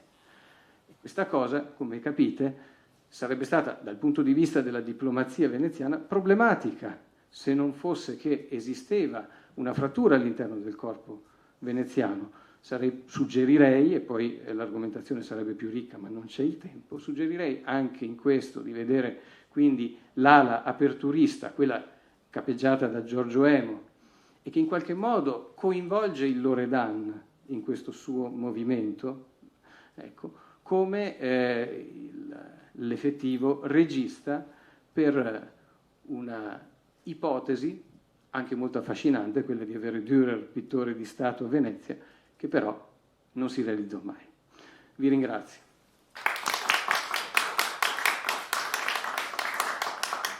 Grazie molto a Francesco, mi dispiace davvero di dover stringere tanto. Credo che questo quadro non unilaterale della situazione politica veneziana che ci ha mostrato ci riporta tra l'altro ad alcuni degli interventi di ieri all'inizio, i primi, Giuseppe Gullino e Luca Molà, che proprio di questo genere di conflitti presenti nella situazione politica ci parlavano. E credo che dopo tutto questo sia uno degli aspetti più interessanti di queste nostre giornate di studio. A questo punto do la parola a Matteo Casini della University of Massachusetts di Boston, che ci parla di Loredan, Carpaccio e Sant'Orsola. Benissimo, ringrazio moltissimo gli organizzatori, io mi sono ho fatto una proposta last minute perché ho saputo che forse c'era uno spazio disponibile. Siccome nel corso di questa ricerca che sto facendo sul rapporto fra adolescenza e patriziato, a Venezia del Rinascimento, non solo a Venezia e Italia del Rinascimento, mi sono appunto imbattuto recentemente in questo problema del ciclo di Sant'Orsola, una nuova lettura che sto cercando di dare, e il ciclo di Sant'Orsola, come coloro che conoscono un po' l'argomento, nel quale ovviamente la famiglia dei Loredan, in particolare la famiglia dei Loredan di Cannaregio, sembra essere altamente coinvolta. Ecco, io ho trovato alcune tracce di cui vi parlerò, in cui forse possiamo addirittura coinvolgere un ramo vicino al doge Leonardo, vicino al giovane Leonardo Loredan. Con la mia presentazione tornerò di fatto un po' all'inizio, alle prime cose che ha detto Michela Dal Borgo, riprendiamo alla gioventù, ritorniamo alla gioventù di Leonardo Loredan, e visto che sono stato inserito, io non sono storico dell'arte, ma sono stato inserito in questo panel di storici dell'arte, allora ho fatto anche una piccola conclusione in cui provo a dare una valutazione più ampia e più complessiva del ciclo, che secondo me è stato restaurato in modo straordinario da Save Venice e si presenta oggi come veramente un capolavoro sublime del Rinascimento veneziano. Nel periodo ho scritto il testo così non preoccupate, dovrebbe essere molto veloce. Nel periodo 1480-1500, cioè i decenni che precedono e includono il ciclo di Sant'Orsola da parte di Vittorio Carpaccio, più di una dozzina dei noti gruppi giovanili detti compagnie della calza operano in vari modi in città. Tali gruppi dominano la ritualità pubblica e privata e sembrano avere grande affinità con le rappresentazioni di gruppi di giovani nel ciclo orsoliano. Le mie indagini, che hanno incrociato le fonti sulle compagnie con quelle della scuola di Sant'Orsola ed altre ancora, e si combinano con notizie anche sulla gioventù dello stesso Leonardo Loredan, possono far avanzare nuove ipotesi sui committenti del ciclo. La sponsorship è senz'altro della famiglia Loredan in generale, come discusso dalla storiografia carpaccesca, e in particolare dei Loredan localizzati a Cannaregio. E qua naturalmente ho messo subito il famoso dettaglio dei Loredan nel ciclo di Sant'Orsola. Ma il patrono principale potrebbe forse essere un membro di un ramo diverso da quelli presupposti finora e più vicino a quello del ramo di Leonardo Loredan. Il rapporto fra le compagnie e i Loredan è anche pretesto per presentare il ciclo con un approccio metodologico di quella che io chiamo una cultura sociale, un approccio non preso finora in considerazione dagli studiosi e in direzione diversa da quella che tradizionalmente associa il patriziato a termini di modestia e adesione ai valori civili della Repubblica, e che è stata evocata anche in questa sede. Partiamo subito. Partiamo appunto con un breve cenno, non posso ovviamente che partire da fuori Venezia. Le brigate ludiche molto conosciute, di stampo per l'appunto si dicono boccaccesco, che almeno dal 200 in poi si dedicano in Italia ed Europa ad attività cavalleresche e festaiole di grande preeminenza nella ritualità pubblica tardo-comunale. Ho portato alcune delle più famose fonti iconografiche. Nella prima metà del secolo XV tali brigate sono particolarmente attive a Firenze, dove sono chiara espressione dell'emergere di una nuova classe ottimatizia al cui interno è già pulsante la famiglia dei Medici.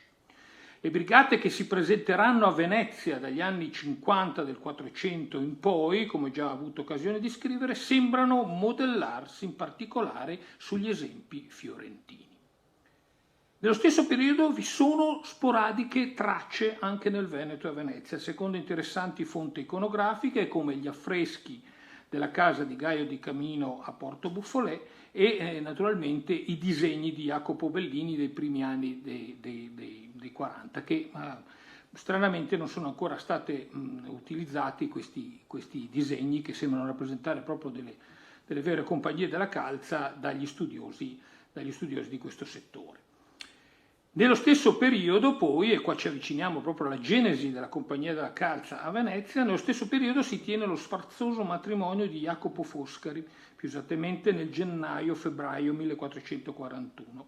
Qui una prima e vera e propria brigata della Calza, che chiamerei Foscari Balbi dai giovani protagonisti di quei giorni, domina gli estesi festeggiamenti che attuano una strategia urbana che potremmo definire di mani sulla città.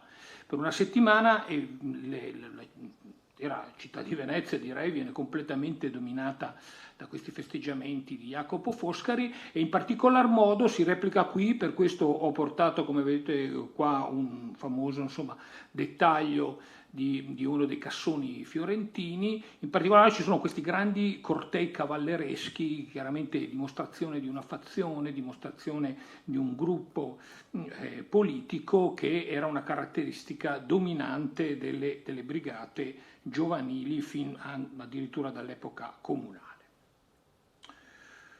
Appunto per questo parlo di mani sulla città. Poi a partire dalla metà del secolo, da circa una decina di anni dopo, come sappiamo da fonti diplomatiche e legislative che partono in questo momento, la calza veneziana comincia a dominare le attività rituali e ludiche cittadine, dominio che continuerà almeno fino agli anni 30 del Cinquecento. Qui alcune delle fonti visuali più conosciute. Le compagnie sono composte di circa, una brevissima descrizione, le compagnie sono composte da 8 a 30 adolescenti di età solitamente fra i 16 e i 25 anni. Lussuosi costumi e tipici atteggiamenti cortesi vengono adottati per cerimoniali pubblici, accoglienze di stranieri, feste private, danze, momarie, carnevali, spettacoli teatrali, giochi cavallereschi, regate, naumachie, cacce ed altro ancora. Soprattutto, molto importante in questa sede, banchetti e feste matrimoniali enfatizzano i modi altezzosi e le alleanze politiche delle compagnie. Peculiari sono i banchetti notturni e lo spreco di zucchero. È molto importante l'utilizzo dello zucchero nello stesso senso delle corti rinascimentali contemporanee, nonché l'assai libero uso di spazi pubblici e privati. I giovani della calza non si risparmiano nel compiere atti osceni all'interno dello stesso Maggior Consiglio e, ad esempio, poi il fondaco dei turchi, in prestito ai marchesi di Ferrara, ma ampiamente usato dalle compagnie anche contro la volontà degli ambasciatori ferraresi, viene definito da uno di questi ambasciatori la casa del zogo e degli sviati, e le feste in San Polo della calza vengono proibite dal Consiglio dei 10. Si tratta quindi di comportamenti che provocano una forte reazione nel potere politico, anche nell'epoca poi del doge Leonardo Loredan, con una serie di leggi suntuarie che però sono pressoché inutili, ripetute ma senza grandi risultati. Infatti la calza, per via delle forti spese del vestiario e dei festeggiamenti, non può che essere appannaggio che dei figli di famiglie assai influenti. Sono un po' la golden youth, come si dice, la crema vengo dalle crema delle famiglie cittadine, e comunque appartenenti ad alcuni dei circoli politicamente più potenti. Basta un esempio, ci sono tantissime testimonianze anche di ambasciatori a questo proposito. Un esempio fra i molti è l'ambasciatore di Mantova che nel 1523 scrive della Compagnia della Calza Gli Immortali: sono tutti degli primi di questa città, e che chi ha un amico di questi grandi in Venecia ottiene ciò che vuole. Veniamo al periodo attorno a Sant'Ossa di Carpaccio, gli anni 80 e 90 del 400, in cui almeno 13 compagnie appaiono, quasi tutte sconosciute finora. Lionello Venturi, il testo di base, ne cita soltanto 3, se non mi sbaglio, io ne ho scoperte molte di più. Se alcune vengono usate dal governo per l'accoglienza ai foresti di prestigio, altre, come abbiamo detto, occupano il fondaco dei turchi per festini, e altre il campo di San Polo per introdurre, per esempio, le cacce dei tori al di fuori di San Marco. Altre ancora stabiliscono importanti legami con famiglie principesche, come è il caso della Compagnia dei Potenti coi Gonzaga. Gli Este Gonzaga sono senz'altro al centro dell'attenzione di questo nuovo ponte che si viene a creare fra le compagnie giovanili e appunto le famiglie ducali estere. La compagnia che oggi più ci interessa, tuttavia, sono i Modesti.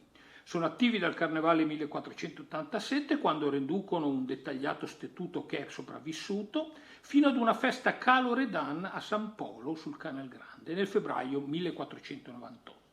In pratica quasi l'esatto periodo del ciclo di Sant'Orsola, che è datato fra 1491 e 1498.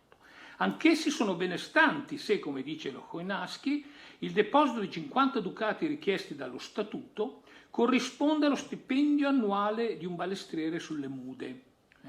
E 6 membri conosciuti della compagnia, questo è un aspetto che è venuto fuori appunto in mia ricerca, sono di fatto dell'entourage dei Loredan di San Cancian e Santa Maria Nova, dei Loredan di Cannaregio. Il più importante, naturalmente, vedete, ho ricostruito una mia genealogia che arriva a Leonardo, che parte dai 2 rami principali di Cannaregio, vedete in alto Bortolo e Marchesin, e vedete come intorno al periodo di Leonardo molti, questi addirittura 1, 2, 3, 4, 5 e 6 membri della compagnia della calza dei Modesti siano o direttamente dei Loredan, come Jacopo Loredan sulla sinistra, o Girolamo, il figlio del doge, il figlio del futuro doge, Girolamo, e poi altri 4 addirittura sono frutto di unioni matrimoniali di questi rami della famiglia Loredan con i Bembo, i Pisani, i Diedo e i Bragadin. Vedete che proprio la famiglia dei Modesti è letteralmente dominata dalla famiglia Loredan. Dobbiamo coinvolgere proprio Leonardo a questo punto, e qui penso forse di darvi una notizia inedita sulla sua gioventù. Si è parlato della sua gioventù di traffici in Africa e Levante, come sappiamo, quindi approvato in avvegoria nel novembre 1453 e nel dicembre 1455 inizia la carriera politica con la prima carica di giudice di petizione. Sarà forse di facoltà mediocre, l'abbiamo ripetuto anche qua, secondo Sanudo, però esattamente in questo periodo del suo inizio della carriera politica il Loredan fa parte di una compagnia della calza, e di una compagnia della calza di spicco. Ecco, quindi su questa modestia ho qualche dubbio. Lo stesso Sanudo, parlando del suo successore Antonio Grimani, scrive che fu compagno del doge defunto Leonardo Loredan nella compagnia della calza chiamata dei Solenni. Attenzione, ho trovato questa compagnia su fonti contemporanee. Proprio nel novembre 1455, quindi nel momento in cui il Loredan sta entrando in carriera, giunge a Venezia Galeazzo Maria Sforza, no? Il figlio di Francesco, all'interno del clima di concordia fra il padre Francesco e la Serenissima dopo la pace di Lodi. Molti gentiluomini giovani, sono le primissime compagnie della calza di cui abbiamo testimonianza dopo il matrimonio Foscari, ci dice la cronaca Zancarruolo, accolgono con magnificenza lo sfarzoso corteo degli ospiti. Fra i vari dispacci milanesi che parlano di quegli avvenimenti, una missiva dello stesso Galeazzo Maria dice che al suo arrivo a Chioggia, il 15 novembre, vi sono ben 3 compagnie della calza, con la presenza in totale di 40 giovani. Ebbene, una compagnia è proprio quella dei Solenni, nella quale peraltro entra lo stesso Sforza poco più tardi, quindi è la compagnia più importante, perché fra le 3 compagnie quella che accoglie poi, come era prassi nelle compagnie di calza, lo Sforza è proprio quella del Loredan. Alcuni membri sono citati più tardi dai diari surrenudiani e nel dicembre 1455 sono di età variabili dai 18 ai 33 anni. Qua c'erano alcuni membri più anziani della compagnia della calza, ma questo è un altro, possiamo parlare se vai dopo. Di questi membri sappiamo 2 futuri dogi, il Loredan e lo stesso Antonio Grimani, poi Alvise di Andrea dei Pisani dal Banco e Francesco di Zuanne del Molin dei Molin d'Oro. C'è anche forse un quinto membro da me rintracciato, Antonio Donà, che dopo qualche anno si trova a Milano e viene, dopo qualche anno rispetto al 1455 si trova a Milano e viene menzionato dai milanesi come uno dei veneziani che avevano fatto cito, ogni favor per onorare la sua compagnia della calza che la sua signoria gli intrasse. Il donà deve essere anch'egli personaggio di una certa rilevanza politica se l'ambasciatore si raccomanda al duca e a suo figlio che a Milano sia onorato et ben veduto. Nel giugno 1459 lo Sforza torna e di Solenni gli offrono una grande festa a Palazzo Ducale. Non c'è quindi da stupirsi della continuità della calza da parte di molti membri delle Loredane, in particolare di figli e nipoti di Leonardo. Vi ho messo il dettaglio, il figlio e i 3 nipoti sono tutti membri della compagnia, soprattutto Girolamo, che di fatto è l'unico che porta avanti la continuità dinastica di Loredana. Ecco, dopo la calza e Loredan guardiamo ora il ciclo di Sant'Orsola, che senza dubbio nel suo complesso, scusate questo approccio di tipo gender, vede un fortissimo predominio maschile, che stranamente dagli storici dell'arte anche anglosassoni non è stato ancora messo in luce. Ed invece mi sembra estremamente chiaro, non soltanto nei primi 4 teleri, che sono quelli più diplomatici e internazionali, ma anche negli altri, anche nell'arrivo a Colonia, per esempio, o nel massacro delle Vergini. Comunque, vediamo, a parte questo chiaro, secondo me, approccio di tipo maschile, soprattutto nella prima parte il ciclo è dominato da gruppi di giovani con un lussuoso abbigliamento ove calze, maniche e giubboni ricamati con emblemi complessi giocano un ruolo predominante. Non a caso gli storici hanno visto nel Sant'Orsola il dipanarsi di momarie, architetture teatrali, figure di nunzi araldi e vesti e accessori dai quali emerge, per citare Elisabeth Rodini, un highly public masculine realm of diplomacy and political theatre. Interessante. Anche nel Miracolo di Rialtro, per esempio, seppur parte di un ciclo diverso, vengono delineati tali gruppi che possono, a mio parere, senz'altro rappresentare delle compagnie calzaiole. Ecco, li ho indicati qua, questi secondo me potrebbero essere, di fatto quello del Miracolo a Rialto probabilmente l'ho identificato con la compagnia della Calza degli Eterni dei primi anni del Cinquecento, e sono abbastanza sicuro, come anche dirò, che la compagnia invece che vediamo nell'incontro dei 2 fidanzati sia la stessa compagnia dei Modesti. Non a caso, peraltro, Michelangelo Muraro ha parlato del Carpaccio come del vero e più amabile pittore della calza. Lo seguiamo senz'altro, grandissimo studioso Michelangelo. Ma guardiamo ora il 4° telero, veniamo un pochino al dettaglio di cui vi dicevo, l'incontro dei 2 fidanzati, 2 giovani in posizione centrale non solo nel telero, ma in tutto il ciclo. Questi 2 che vedete qua sono in posizione centrale e reggono proprio tutto l'intero ciclo, sono stati il punto di partenza per cercare di delineare la committenza all'interno della famiglia appunto dei Loredan di Cannaregio. Secondo Augusto Gentili, il cartiglio, ecco che vedete, insomma, ho riportato naturalmente lo stemma dei Loredani, il famoso cartiglio che parla di una possibile offerta alla Vergine Orsola di un membro della famiglia che si chiama Niccolò Loredan, e questo è un punto un po', diciamo, che teniamo per buono, non abbiamo tante prove, ma lo teniamo per buono, anche Molmenti l'aveva proposto, Niccolò Loredan, e Di Gentile attribuisce il patronage ad un Niccolò di Alvise, di una serie di rami discendenti da Bortolo, quindi adesso vi riporterò la genealogia, comunque facendo dei legami, dei paralleli con Sant'Orsola, soprattutto per quanto riguarda rimandi, a dire il vero, sì, non sempre chiarissimi, all'impegno dei Loredan nella lotta contro il turco, no?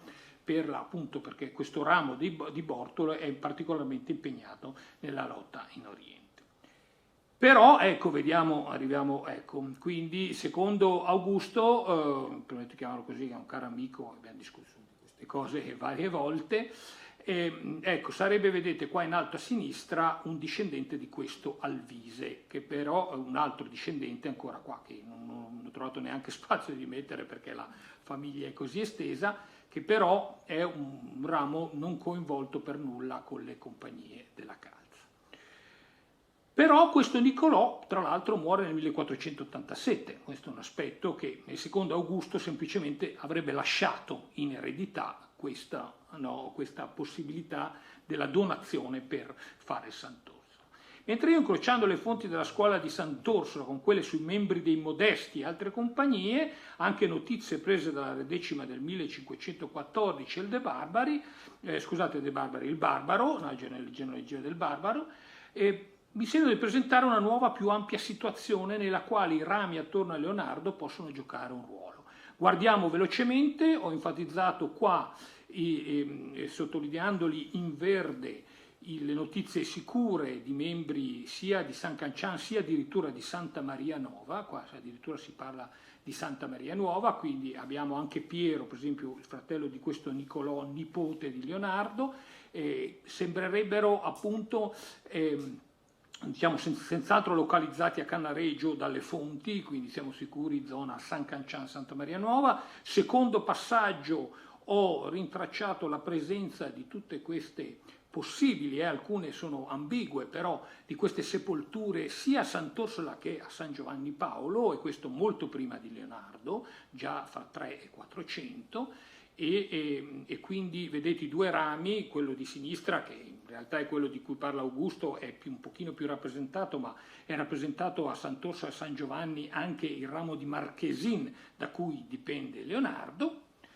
E a questa genealogia, con questi dati che ho trovato, vorrei aggiungere alcune cose sulla presenza, che secondo me è ancora forte, dei Loredan a Cannaregio. Prima si parla di San Vidal, ma secondo me la loro presenza è ancora forte a Cannaregio a fine 400. Una presenza attiva a Cannaregio del futuro doge e forse della famiglia. Il padre Girolamo si sarebbe spostato a San Vidal, non ho ben capito quando, secondo il Barbaro, ma naturalmente mantiene la casa domenicale a San Cancian, ci dice da Moste le fonti. Inoltre nel testamento del 1474 lascia un prestito il cui interesse possa coprire il viver i preti della chiesa de San Cancian in perpetuo. Questo ancora nel 1474. Parlando di Leonardo, che resta sempre a Venezia nella sua carriera politica sino al dogado, quasi sempre sembra. Prima c'è l'episodio ricordato già ieri da Michela, cioè l'importante azione dell'amministrare assieme ad altri i circa 30.000 ducati avuti da devoti dell'immagine miracolosa, in onore dell'immagine miracolosa della Vergine, per la costruzione della chiesa appunto di Santa Maria dei Miracoli, quindi siamo in zona. Inoltre, almeno fino al 1421, è eletto consigliere dogale per il sestiere di Cannaregio e poi continua a tenere la casa di famiglia nel giugno 1414, pur presentando condizione ormai nella parrocchia di San Marco, non a San Vidale, la condizione di Leonardo e Girolamo della Redecima viene presentata nella parrocchia di San Marco, non quella di San Vidale, lo dico come dato così. Però il figlio Girolamo fa anche una condizione presso San Vidale, però quasi tutta la famiglia di Leonardo si presenta a San Marco, non a San Vidale, fra 1514 e 1521. E appunto, naturalmente, ancora nel giugno 1514, assieme al figlio Lorenzo, presenta la casa di Stazio a San Cancian, dove risiede Bartolomeo di Francesco Quondampolo Contarini. E poi io lo pongo qua, non ho ancora trovato soluzione, cercherò, c'è il palazzo Loredan proprio in Calle della Testa. Io non so se ci siano già delle ricerche, ma c'è un palazzo gotico all'inizio dove c'è adesso Roberto De Camerino che è intitolato ai Loredan. Bisogna vedere se è un palazzo proprio loro di quel periodo o se è stato acquistato dopo, però il periodo almeno cronologicamente, architettonicamente è primi del 400, quindi potrebbe coincidere con un palazzo della famiglia dei Loredan. Ecco. Quindi, aggiungendo infine come piccola, così quasi divertimento se vogliamo, non so se sia vero, però anche il supposto ritratto di Vittore Carpaccio di Loredan, che appunto vi ho portato io, ma era già stato menzionato, di cui appunto Ferrara se ne è anche occupato. Io proporrei quindi di valutare per il patronage di Sant'Orsola un patrono più vicino a Leonardo, questo qua, lo vedete qua in rosso, il cugino Nicolò di Lorenzo di Nicolò. Ecco, hanno in comune, vedete, il nonno Nicolò, e quindi sono cugini. È cinquantenne al momento dell'inizio della composizione del ciclo, è nonno e zio di membri della compagnia dei modesti, quindi quelli secondo me rappresentati nel ciclo, che potrebbero essere due dei giovani nel dipinto, e della più tarda compagnia dei reali. Ecco, questa è una mia proposta, non elimino del tutto quella di Augusto, che mi sembra plausibile, anche perché però a me, soprattutto combinando le fonti storiche con la storia personale di Leonardo e la presenza forte delle compagnie nel ciclo, questa mi sembra l'ipotesi più plausibile, non sicura ma più plausibile. E vengo alla conclusione, ringraziando ancora per il vostro invito.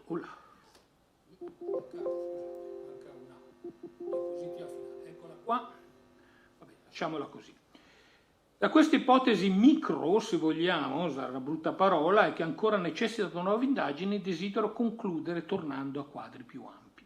La sponsorship dei Loredan di Cannaregio e forse di un ramo attorno al futuro Doge Loredan autorizza, fra le altre cose, una nuova lettura del ciclo di Sant'Orsola che, senza negare il fascino degli aspetti religiosi e militari del ciclo o possibili metafore matrimoniali, fa risaltare il forte desiderio di distinzione sociale, generazionale e di gender da parte delle compagnie giovanili e del patriziato maggiore. Il peculiare miscelarsi della calza fra cultura locale, influssi dell'antichità, del Medioevo e Rinascimento riflette la sete di maniere cortesi internazionali della Golden Youth veneziana, la sua necessità di seguire da vicino le elite europee, forse addirittura competere con loro all'interno dei nuovi trend culturali e modaioli dell'aristocrazia giovanile europea ed italiana del secolo XV. Ci troviamo quindi di fronte alla circolazione di culture sociali aristocratiche che trovano eco nel divario economico sempre più drammatico all'interno del patriziato lagunare e ben si visualizzano nel ciclo orsoliano. Qui si rivela una vitale combinazione fra adolescenza, primato sociale e contaminazione culturale che agiscono lungo un patronage sia locale ed extranobiliare, sia la scuola di Sant'Orsola, sia a livello della massima arte pittorica di Vittorio Carpaccio e del più efficace impatto rituale urbano. Certo, resta valida la felice espressione del narrative painting di Patricia Fortini Brown, ma impiegata in modo assai diverso dai cicli pittorici delle scuole grandi, mirati ad esaltare i membri della cittadinanza originaria nella loro adesione ai valori dominanti della Repubblica. Nel Sant'Orsola ecco invece istanze di primazia, distinzione, affermazione, rivolte più ad elite internazionali che non alla realtà della Serenissima. Fenomeni, peraltro, che emergono dirompenti in superficie nell'epoca di un altro grande e controverso doge, sotto il quale il Loredan cresce politicamente per poi succedergli. Un doge che mi auspico sarà protagonista di un futuro convegno qui all'Istituto. Agostino Barbarigo. Grazie.